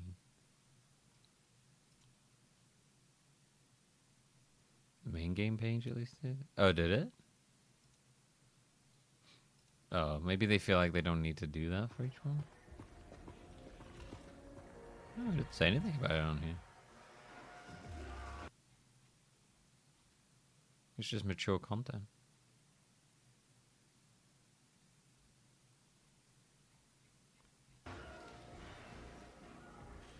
Oh, the plane game. Oh, I thought you meant. Right, I was confused what you meant then.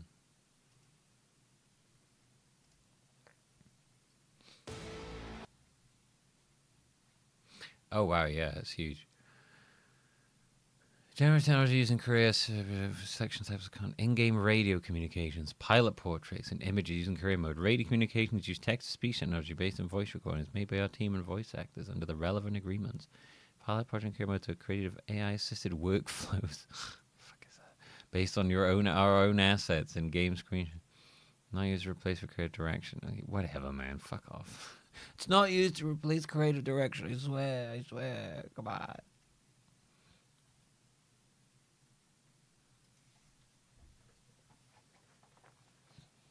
I don't know. It's very funny when companies are like do that use generative AI. They always have to go like so heavy on the defense, and it's like, I mean,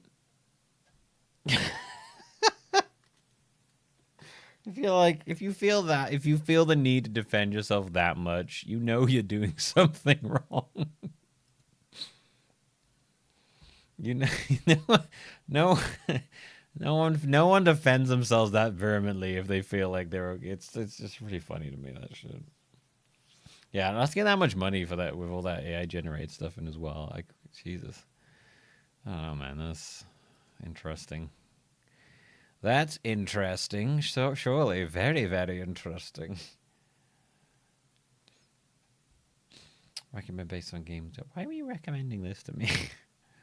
Okay. I still haven't played Mugenics. Oh, Absalom looks fun as well.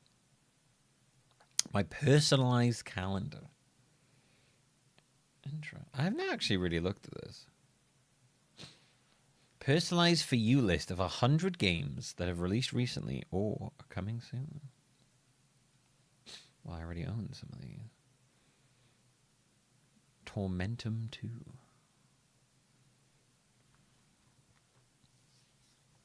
In before porn games. There shouldn't be porn games in here. I don't own porn games.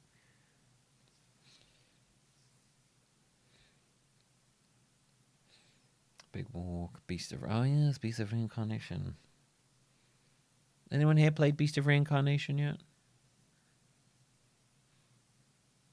I've seen that, Poliosis, yeah.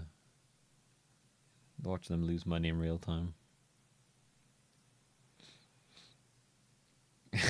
AI generation disclosure. I made ChatGPT sit in a virtual cuck chair and watch me actually develop the entire game the old-fashioned way.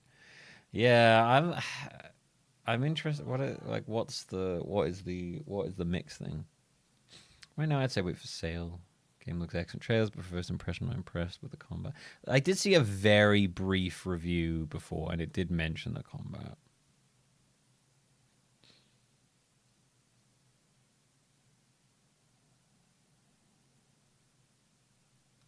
Okay, well, this is just sad. The start of the game is a copy and paste of Stellar Blade of a less attractive character so far. Okay. All right. That's the saddest review I've seen so far. Apparently, I didn't realize it's like a Souls-like. I've heard people describe it as a Souls-like. I had no idea. Wait for a ton of patches and a 50% price cut. Combo feels unrewarding and uninspired. This is the second one that's compared it to Stellar Blade. It's like a Temu Stellar Blade for a AAA price. Interesting.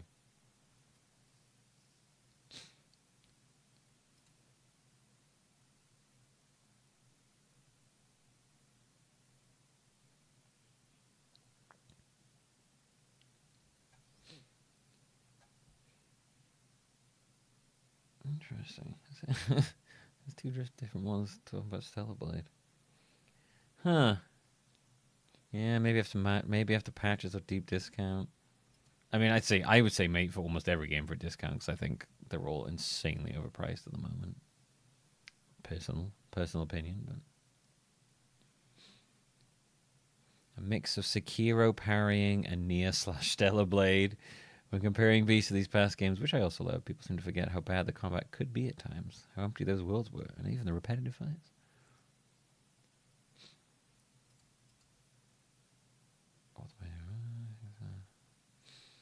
Interesting.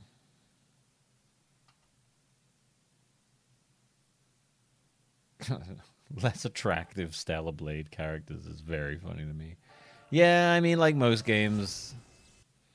I mean, 50 is like on the cheaper side for like big games now, which is like the saddest thing. But yeah, I think like I might just if I wait like maybe like 2-3 months, this will probably be on sale for like 25%, maybe 50%. It's from Game Freak. It is, yeah. This is from Game Freak.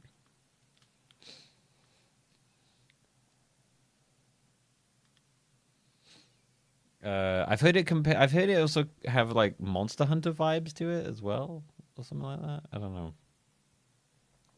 It sounds like a bit of a mix of everything. I'm currently waiting for Crimson Desert to go on sale. I want to play this game. The amount of updates they have given to this game is kind of fucking nuts. I want to play Crimson Desert, but I refuse to pay 55 quid for it, so I'm just going to wait. Oh, wait, I didn't see I've never actually seen an AI disclosure thing on this. Every time I've ever heard anyone talk about this, they've never mentioned the AI thing in it. During the creation of some 2D prop assets. Oh, no, I do remember that. Yeah, the prop things.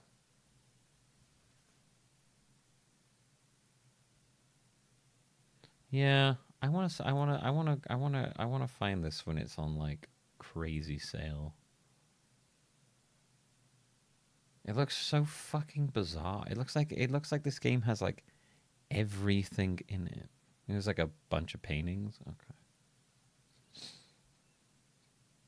There's some really one of these games had this AI disclosure and it was like literally like we used it for like our TeamSpeak meetings and I was like, why are you disclosing that in the thing?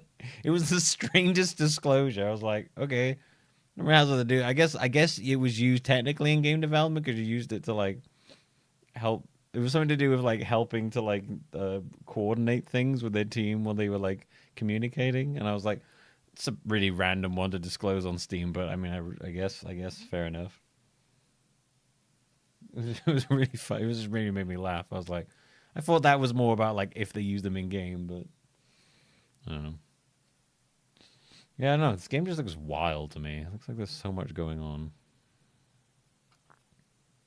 I'll wait. I'm happy to wait. I'm a patient person. I don't need. I have mostly, not entirely, but mostly managed to purge FOMO from my system, which is definitely what big new game releases rely on. And I'm pretty good at just being like, meh, I'll wait. It was very funny that when I saw that disclosure, I was like, huh, what a random fucking disclosure. I was like, I genuinely could not care if you used AI to help, like, coordinate like your like schedules. I don't know, like of any uses of like AI I've ever heard, that might be the tamest I've ever heard. I find it pretty hard to get mad at that, to be honest. Oh, right. Everybody, thank you for hanging out today.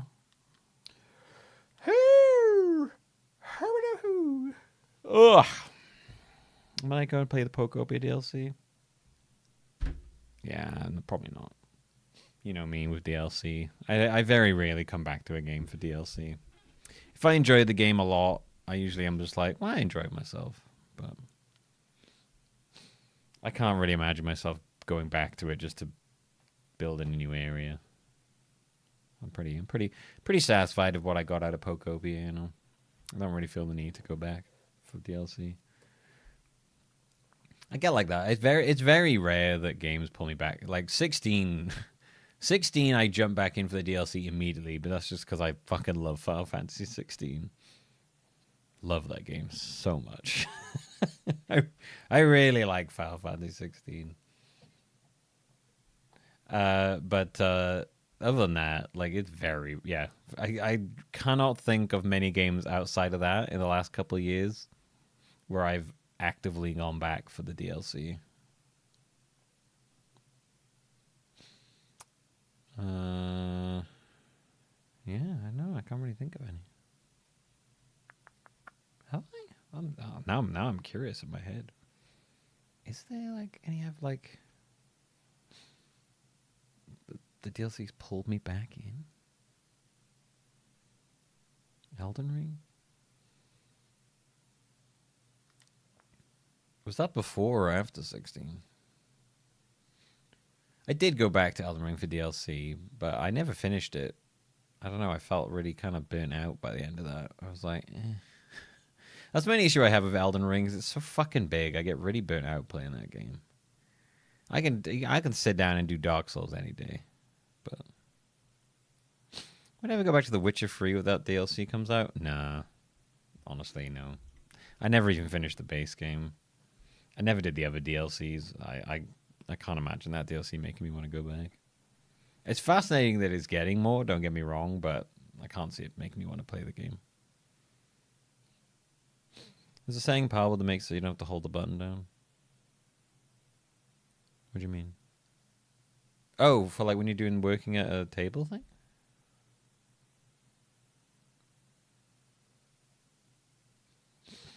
I think the DLC planet is either something to help them tie into 4, storyline wise, that because they've done something, or they know 4 is going to take a while, and 3 is kind of like a stopgap to kind of keep people interested. I think they kind of want to think of it more as like they kind of want to renew interest in the game and get people a bit more hyped about it, maybe in that sense. Not entirely sure. Or someone had a great idea and they were like, fuck it, let's do it. I don't know. For me, I think it's either like a sort of get people back on the Witcher hype train ahead of 4. It's a sort of stopgap because 4 is going to take longer than they expected. Or it's something to tie into the story of 4.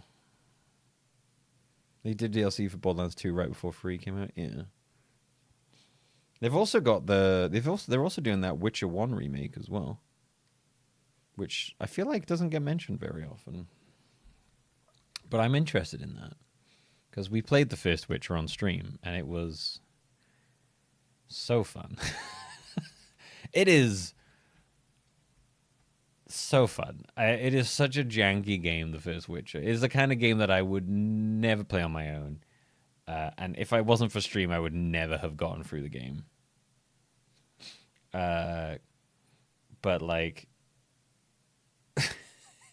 it's got the weirdest combat. Yeah, you go collect collect bang cards when you bang people. Like, it's great. That game was fun. I enjoyed the first Witcher. Very interested in in the remake. I think they've said they're not doing like a big open world like 3, which makes sense because 1 is not like that. Witcher 4, 5, and 6 are allegedly all going to come out within a 6-year time frame. Wow. What, like 1 every 2 years or something? I mean, oof. Maybe they've been like working on stuff for like they're like working on things with 4, 5, and 6 where they can kind of reuse stuff and like get all the engine stuff sorted, get all the assets in, so you can kind of reuse them in for like future stuff. They want to make 4 fucking Witcher games. If they want to make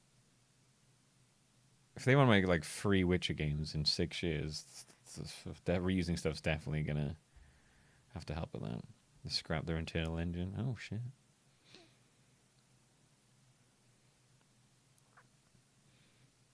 Yeah, I didn't know you could hold down a thing, Domo. I'll have to check that. I haven't played Power World in a bit. I've been meaning to go back to this game for such a long time. Because they did that pristine cut where they it was like a free update to the game. Where they, what the fuck? Sucking those Tootsies? I'm sorry, what? Oh, it's Markiplier. Okay. Alright, it's fine. I get it. I've been meaning to go back ever since they did the pristine cut, which adds like a bunch of new dialogue and new endings and stuff. It was like a free update. I've been wanting to check that out. This was a fun game. Slay the Princess is really good. That time frame is very PS2 era. I wonder what they're making Witcher 1 on. I wonder if they're doing that in UE5 as well. Maybe, when did they restart their development on, or did they start development on Witcher 4 on UE5 straight away, or did they like have to restart? Because that would definitely delay the game a lot. Yeah, I like Slay the Princess. That could be a Tuesday stream. That could be a fun Tuesday stream. That'll be a fun one. I think they started in UE5 right away. Oh, okay, that's good. I'm still waiting for whatever the next Sonic game is going to be.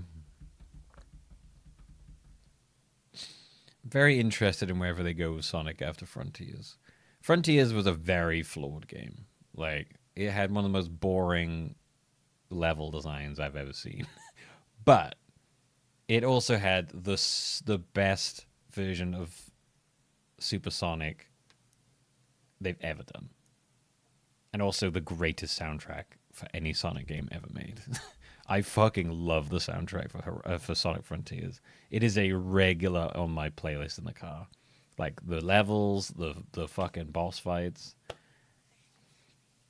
I did play Shadow Generations, yes. I did, yeah. Level design in Shadow Generations was great. The bosses in Shadow Generations were kind of shit, in my opinion, personally. As a Sonic expert, let's not forget, I have played every single Sonic game. I am a Sonic expert. I've even played the shit ones, like Sonic with the armbands, and the 3DS versions of those games. Didn't they bring Mephiles back? Yeah, they brought Mr. Mistopheles back in Shadow Generations. He's Shadow's daddy. But I don't know.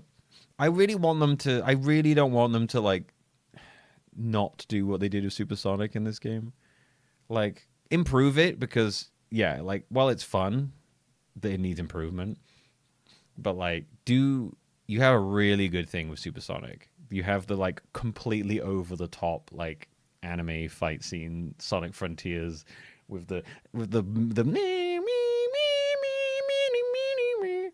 playing the Sonic Frontiers bosses. It feels like I was watching it felt like I'd gone back in time and I was watching like Dragon Ball Z YouTube edits to like Linkin Park. That was the vibe I got when I was doing the Supersonic fights in Frontiers.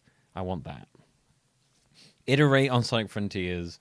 Make a good level design that isn't ugly and boring to look at. Vegito Cross Gogeta AMV. Yeah. that is the vibe I got from the Sonic Frontier Supersonic bosses, was early YouTube era Dragon Ball Z Linkin Park AMVs. I generally feel like that was their design, like the layout. Just the Netflix DMC show is just like 2,000 AMVs. Yeah, it's actually fair. Yeah, I haven't actually watched the second season. I don't have Netflix at the moment. I got rid of it. I don't miss it, quite frankly. If I ever watched something, I just watched it at Fran's or something. She's still got it. Like, I usually just watch stuff on... I watch a lot of stuff on Disney Plus, because it's got a lot of things I like to watch on there. And I like to watch a lot of Apple TV, because they have genuinely the best curated shows I think I've seen. But outside of that. Oh, yeah, I guess Amazon as well for the movies. They have quite good movies on there. Have I watched the King of the Hill revival? I haven't. I've heard it's really good, though. Like, I've heard really good shit about it. Yeah, I still have Disney Plus. Disney Plus I probably use the most. It's got lots of stuff I like to watch on there. Ever since they combined Hulu with it, the amount of stuff on there is, like, ridiculous. So I watch it quite a lot.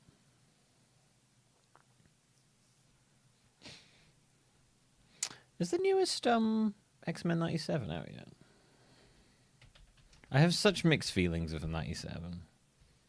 Like, I'm gonna finish watching it, but like, I that game is paced like a fucking race car. I can't handle it. Summertime rendering? No, I don't think I have, Grin. I don't remember ever watching it. Maybe one day. Hulu bundle. Oh, they just, I think over here Disney Plus is just has Hulu in it. You don't have to. It's not like a bundle thing. It's just like a part of it. Because you couldn't get Hulu over here, so it's just a part of Disney Plus.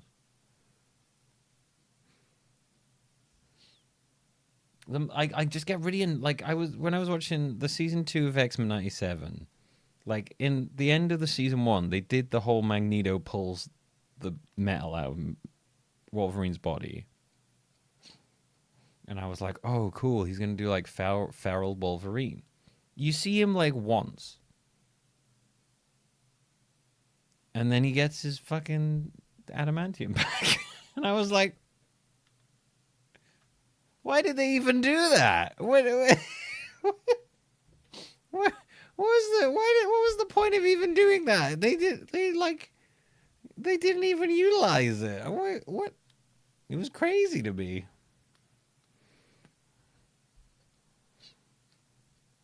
The only reason I think I can think they did it is because they're setting up fucking what's his face, the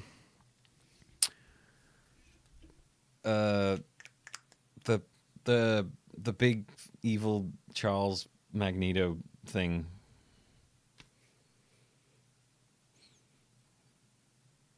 Onslaught. It very much looks like they're setting up Onslaught, which I'm sure they'll resolve in 2 episodes. Because like I think the whole thing of Onslaught was like Magneto dying while Xavier's psychically linked to him, isn't it? And then Magneto's like anger gets trapped in his mind or something along those lines, or like pain and resentment.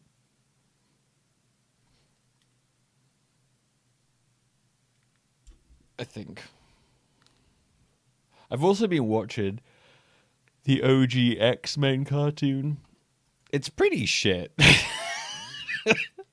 I used to like it when I was a kid. I'm watching it now. It's pretty shit for the most part. Like they barely ever do anything in it. It's so fucking 90s. It's like unbearably 90s. It's not really very good.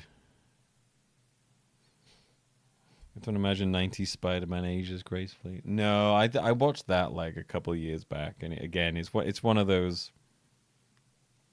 It's one of those ones where like you watch it as a kid and you're like, this is great, and you watch it as you're older and you're like, what are they like? Nothing's happening. Like they're doing everything they can to like avoid violence, and you're like, what? You don't like notice them working around it when you're a kid, but you notice it so much when you're older. Oh my god. It's wild how influential their take on the symbiote saga is. Yeah, I'm not gonna lie. I think it's better. I think for like general audiences, I think it being a space thing is better than it coming from fucking Battle World during like Secret Wars.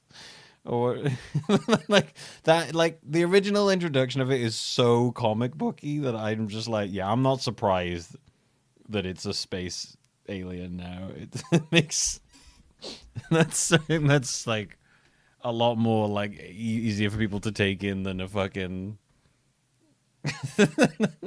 Then the multi-dimensional secret wars happening, and then him getting in a battle world.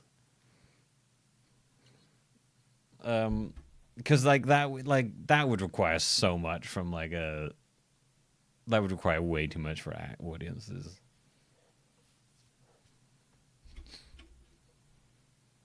Even though they might, maybe they will actually do that if they do Battle World in the films. It's alive for a long time. Yeah, but they also handle it like very differently in the films and stuff. I don't know. I don't. Here's a bribe for you to watch summertime rendering anime on Disney Plus. Oh my god, that scared the shit out of me. Thank you, Grand. Fucking hell. I thought someone was like, "Jeez, that knock is so fucking loud." Oh my god, I'm giving myself heart attacks with these goddamn alerts. What the fuck, man? Jesus Christ.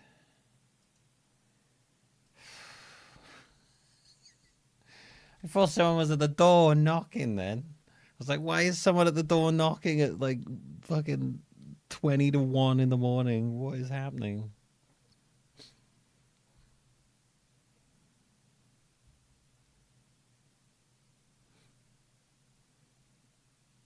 Spectacular is probably my favorite take on symbiote suit. It starts as the Raimi black suit, and then the suit gradually changes and adjusts into the comic accurate black suit. That's cool. Take that.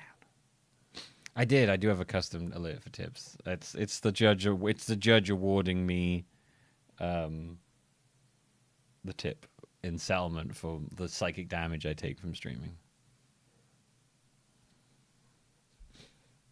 All right, I'll check it out. What was it called again, Grand? Before I forget. What was it called? I'm a horny otaku in Big Titty Cat World. Oh, summertime rendering. That was it. Sorry.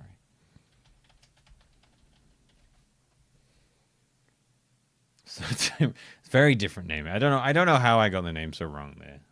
I'm a horny otaku. I'll have to check out I'm a horny otaku in Big Titty Cat World as well. Though that sounds pretty good. Summertime rendering.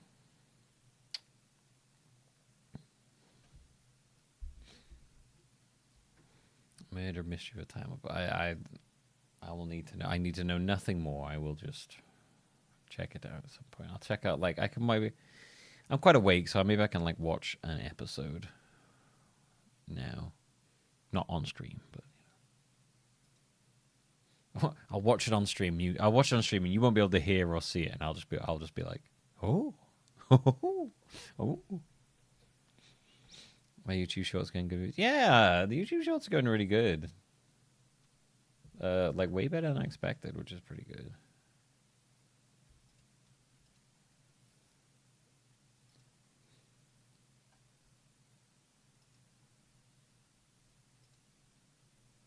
And they're so easy to make as well, which is fantastic. I have so much shorts I could just port out. It's fantastic. It's actually really random. Most of them easily get 1,000, if not 2,000, 3,000. And then very occasionally I'll get a short that barely breaks 500. One of them has only just got over 400. And I'm like, I don't really know why. I can't. There doesn't seem to be any discernible reason what does and doesn't hit in the algorithm. I would have thought cat ones would always hit, but one of them barely got anywhere. And it's can't be really based on time, because I upload this. I shove shorts up every day at the exact same time. That was Daisy. You right, Daisy? She just woke up at me, out at me. Tom Holland wants the MCU black suit to look all goopy and tenderly like the Spider-Man 2 game black suit. He's done now, isn't he? I think he said.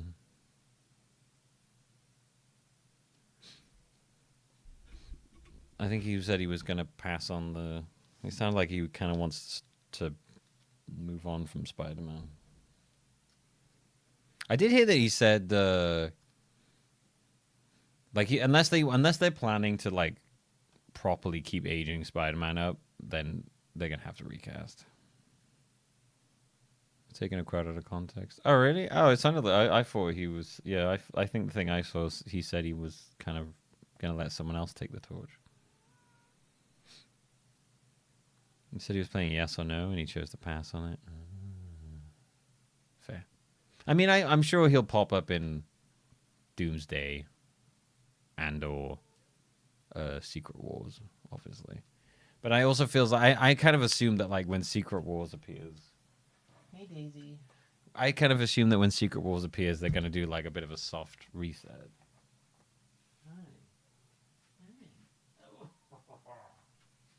Okay. Yeah.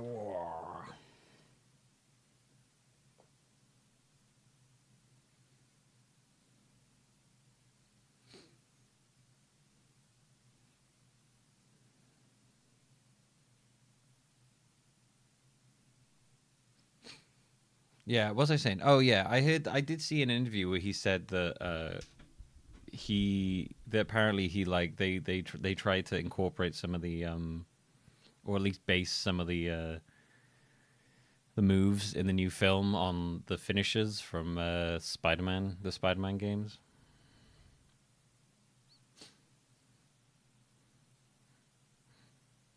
Yeah, no, you're thinking Kang Dynasty, Polios. They scrapped the Kang Dynasty stuff, which because of fuck, who was playing him now? Because the guy who was playing him has gotten done for domestic violence.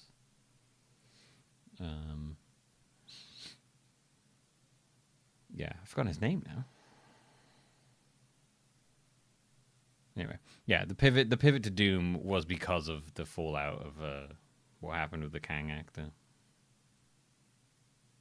Jonathan Majors, that's it. Obviously, they had a big thing with that, but they had to hard pivot. Then they hit the panic button. They've officially hit the panic button like big time with this one because they were just like, fuck it, get Robert Downey back, get everybody back. Fuck, get all of the old actors back quick. With it's fucking going down the tubes. Get every panic. There were rumors they were going to do Doom anyways at the end of the Kang Dynasty. Oh, I'm sure they would eventually, but obviously they did not plan to like do it now. Like the Kang thing was supposed to be the big Avengers film, but obviously they've had to like way shove things up. It's very funny. This new film feels very like panicky desperate with the just bringing everyone back again. It feels like it's going to be even more overstuffed cast-wise than the last Avengers thing. I don't know, man.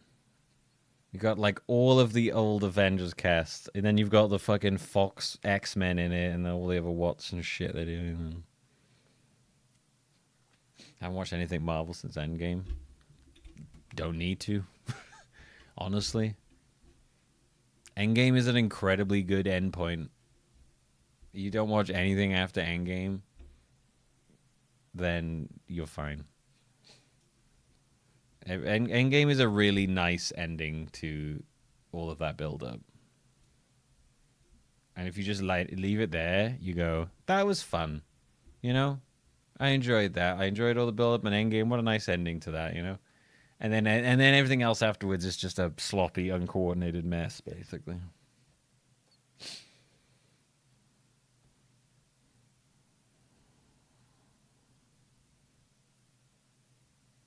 Oh, Loki's fun. I mean, there are. It's not like all constant shit. It's very messy and uncoordinated, but there's bits of good in there. Like where you're like, oh yeah, like the Loki series is great. Mostly just because Tom Hiddleston's a good actor and he carries it very well.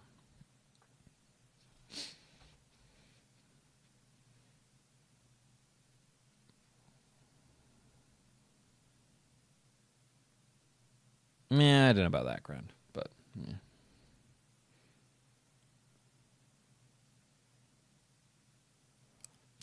I didn't like Doctor Strange 2 because it felt way too remember this to me.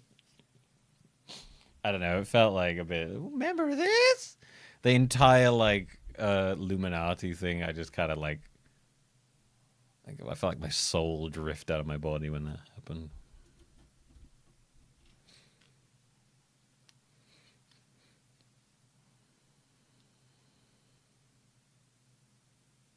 The Ninth Jedi? What the fuck is the Ninth Jedi? I'm so completely out of touch with Star Wars. I checked out of that quite a while back. Yeah, Doctor Strange 2 is Doctor Strange 2 is at its best when they've let Sam Raimi just go mad. The Sam Raimi-ism of it. Like I don't sometimes I can't deal with Sam Raimi's cheesiness. It's a little hard for me sometimes. I struggle with really overly cheesy stuff sometimes, and Sam Raimi does that a bit too much. Sam Raimi's obsessed with, like, I think it's like Golden Era comic books or whatever. Or Silver Era, I can't remember. But, like, he's a little cheesy sometimes the way he does stuff. And I'm like, okay. Like, I get it. But, yeah, like, some of the best stuff in that was, like the musical bow. That was great. That was super cheesy and needless, but it was wonderful. Like, the musical note thing, I enjoyed that. The entire Illuminati thing was dumb and a waste of time. I will never get over them being like, this is Reed Richards, the smartest man in the universe. And then the first thing he says to, like, Scarlet Witch is like, Black Bolt can kill you with his voice. And then she's like, okay, well then he can't talk. And he's like, oh fuck. And then blows his head off. I was like, what? The smartest man in the universe just told her how to kill him. What the hell?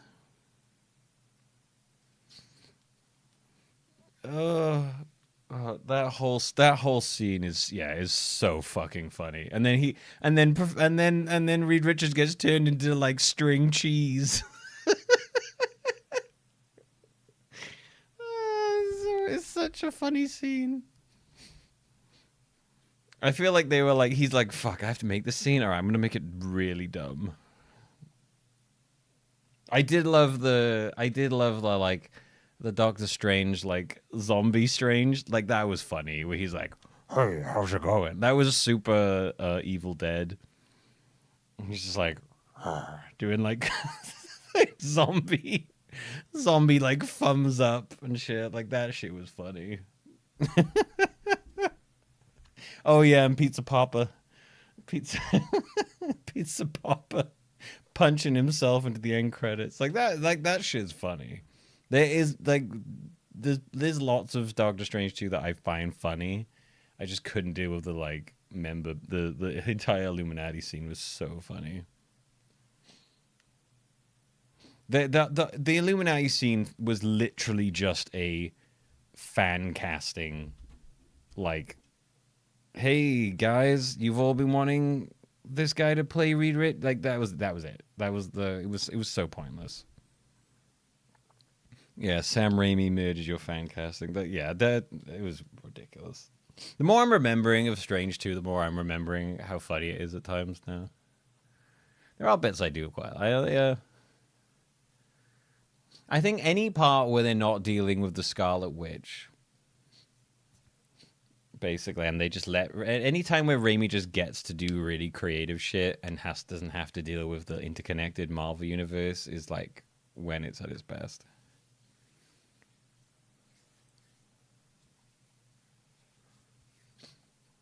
Yeah.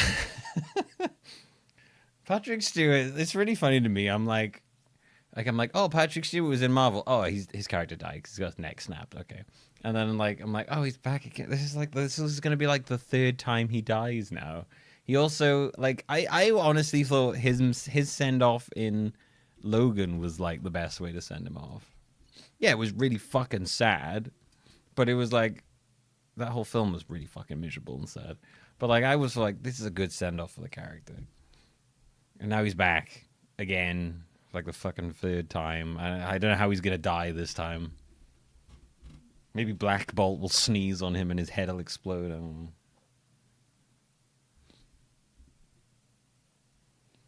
I wouldn't call myself a Marvel fanboy. I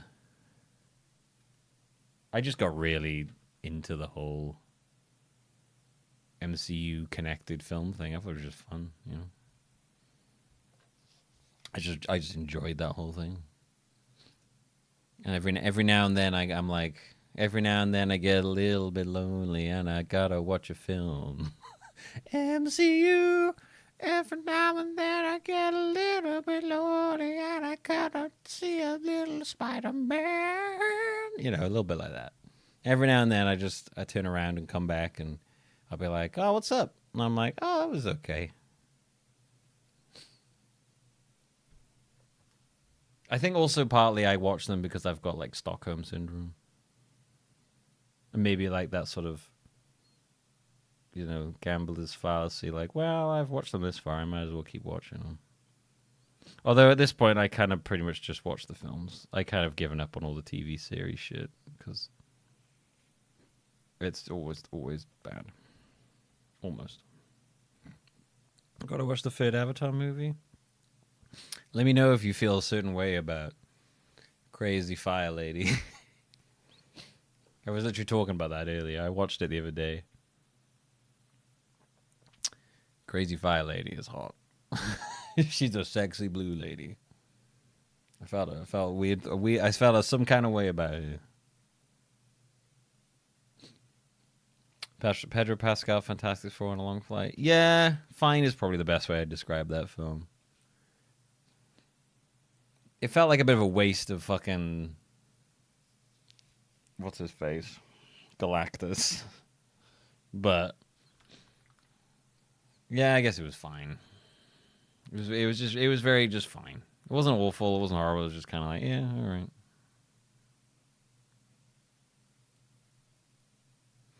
Originally going to have Tom Cruise in Doctor Strange 2 as Tony Stark / Superior Iron Man to violently murder 2, but they couldn't get him to sign and replace him with Captain Carter. Oh, that would have been great. I would have loved that.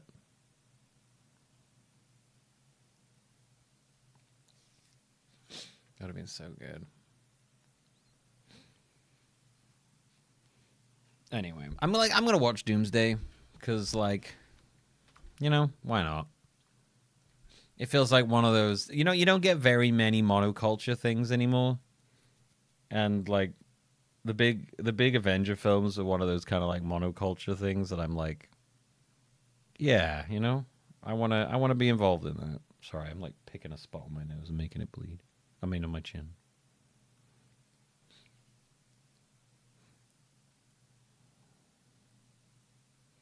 Yeah, I think Doomsday is one of those ones I need to see because I gotta see if they like somehow managed, like, from everything I've seen from it so far, it looks like it's gonna be a tire fire.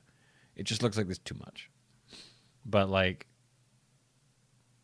I kind of need to just be like, right, I gotta sit down in the cinema and experience this so I can be like, right, okay, let's see what they've done.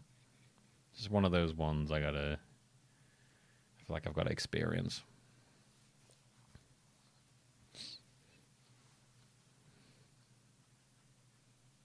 I almost watched the Silver Surfer 90s, that cartoon. I remember it being really somber. That's what I remember from that cartoon. It only had like 13 episodes, didn't it? Favorite Tom Cruise is Les Grossman in Tropic Thunder. Tropic Thunder's great. I love Tropic Thunder. It's such a good film. Every part of that film is just so fun. Yeah, I mean, the Silver Surfer's character can't not be somber, really. But yeah, I didn't realize they only made like 13 episodes of it. I remember watching it when it was on TV when I was a kid. I remember my friend really liked it.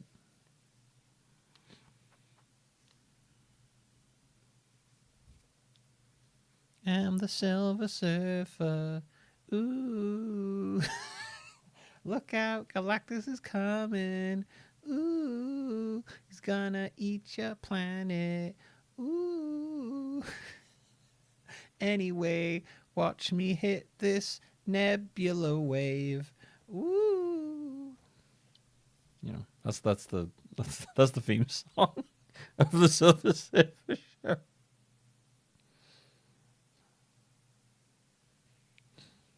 Making someone play the NES Silver Surfer until they're somber as the Surfer.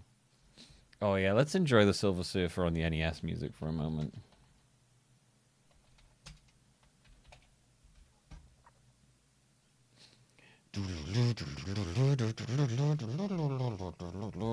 Wait, am I thinking of the right one?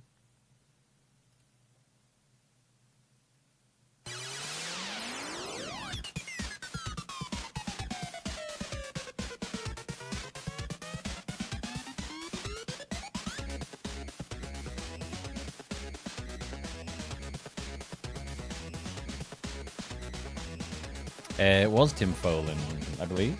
One of the Follins. I can never remember which one's which. Tim Follin, yes. There's two Follins. Jeff Follin and Tim Follin. Wait. Is this Jeff Follin or Tim Follin? I know Jeff Follin's dead. He died about 2 years ago, I think. I can't remember which one is which. I never really... Oh, no. I just realized the song I was singing was the soundtrack to... There was another one of his. It's like Solstice or something like that. It's both Follins. Some of them were done by both. Some of them weren't, wasn't it? Which is the really good one in this one? This one.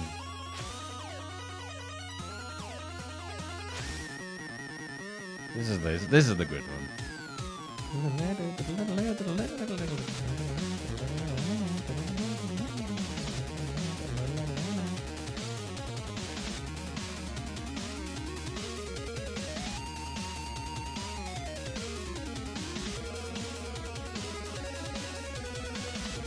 Sorry, I meant to put myself in just chat.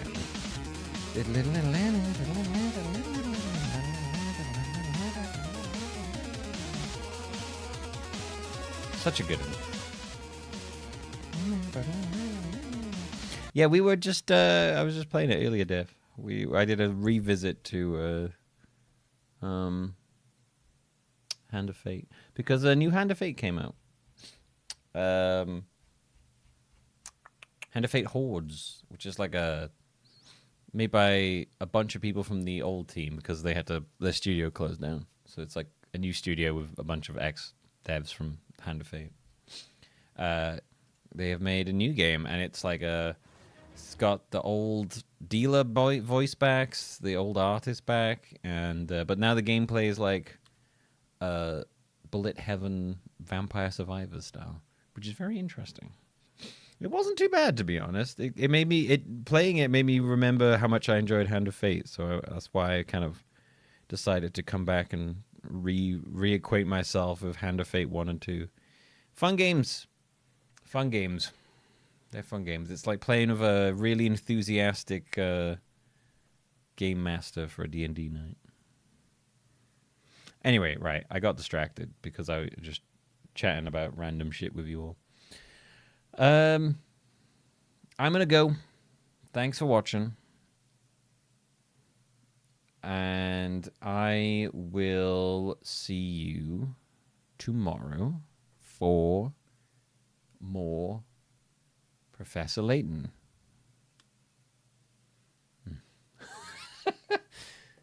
Gonna just try and get through the maths. I'll be fine. I'll be fine. I can do it. I got this. Woo. Return to puzzle hell and watch the anime. Yes, watch the anime. What was it called again? Otaku's Adventures in Big Titty Cat World? No, Summertime Rendering. That was it. Summertime Rendering, not Big Titty Cat World Otaku Horny Time. Yes, I'm going to try and not get frustrated at the game tomorrow. I think we'll finish it tomorrow. I'm going to kind of just beeline to the end of it. And then we'll have... ideally, I'm hoping that on Friday we'll start the next Phoenix Wright game, which will be fun. Justice for All. I had a quick look ahead at some of the future Ace Attorney games.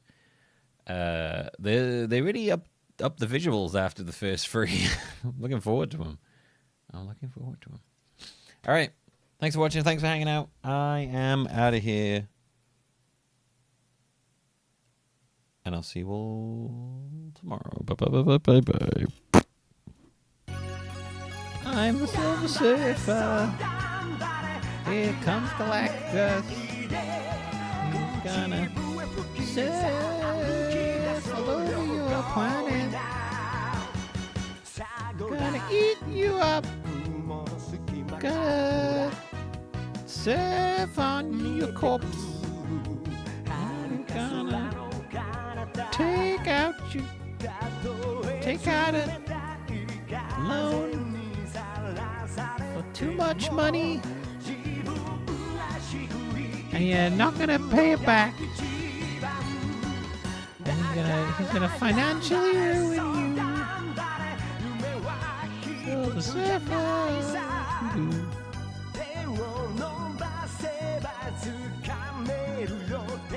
Chance 頑張れそう頑張れ諦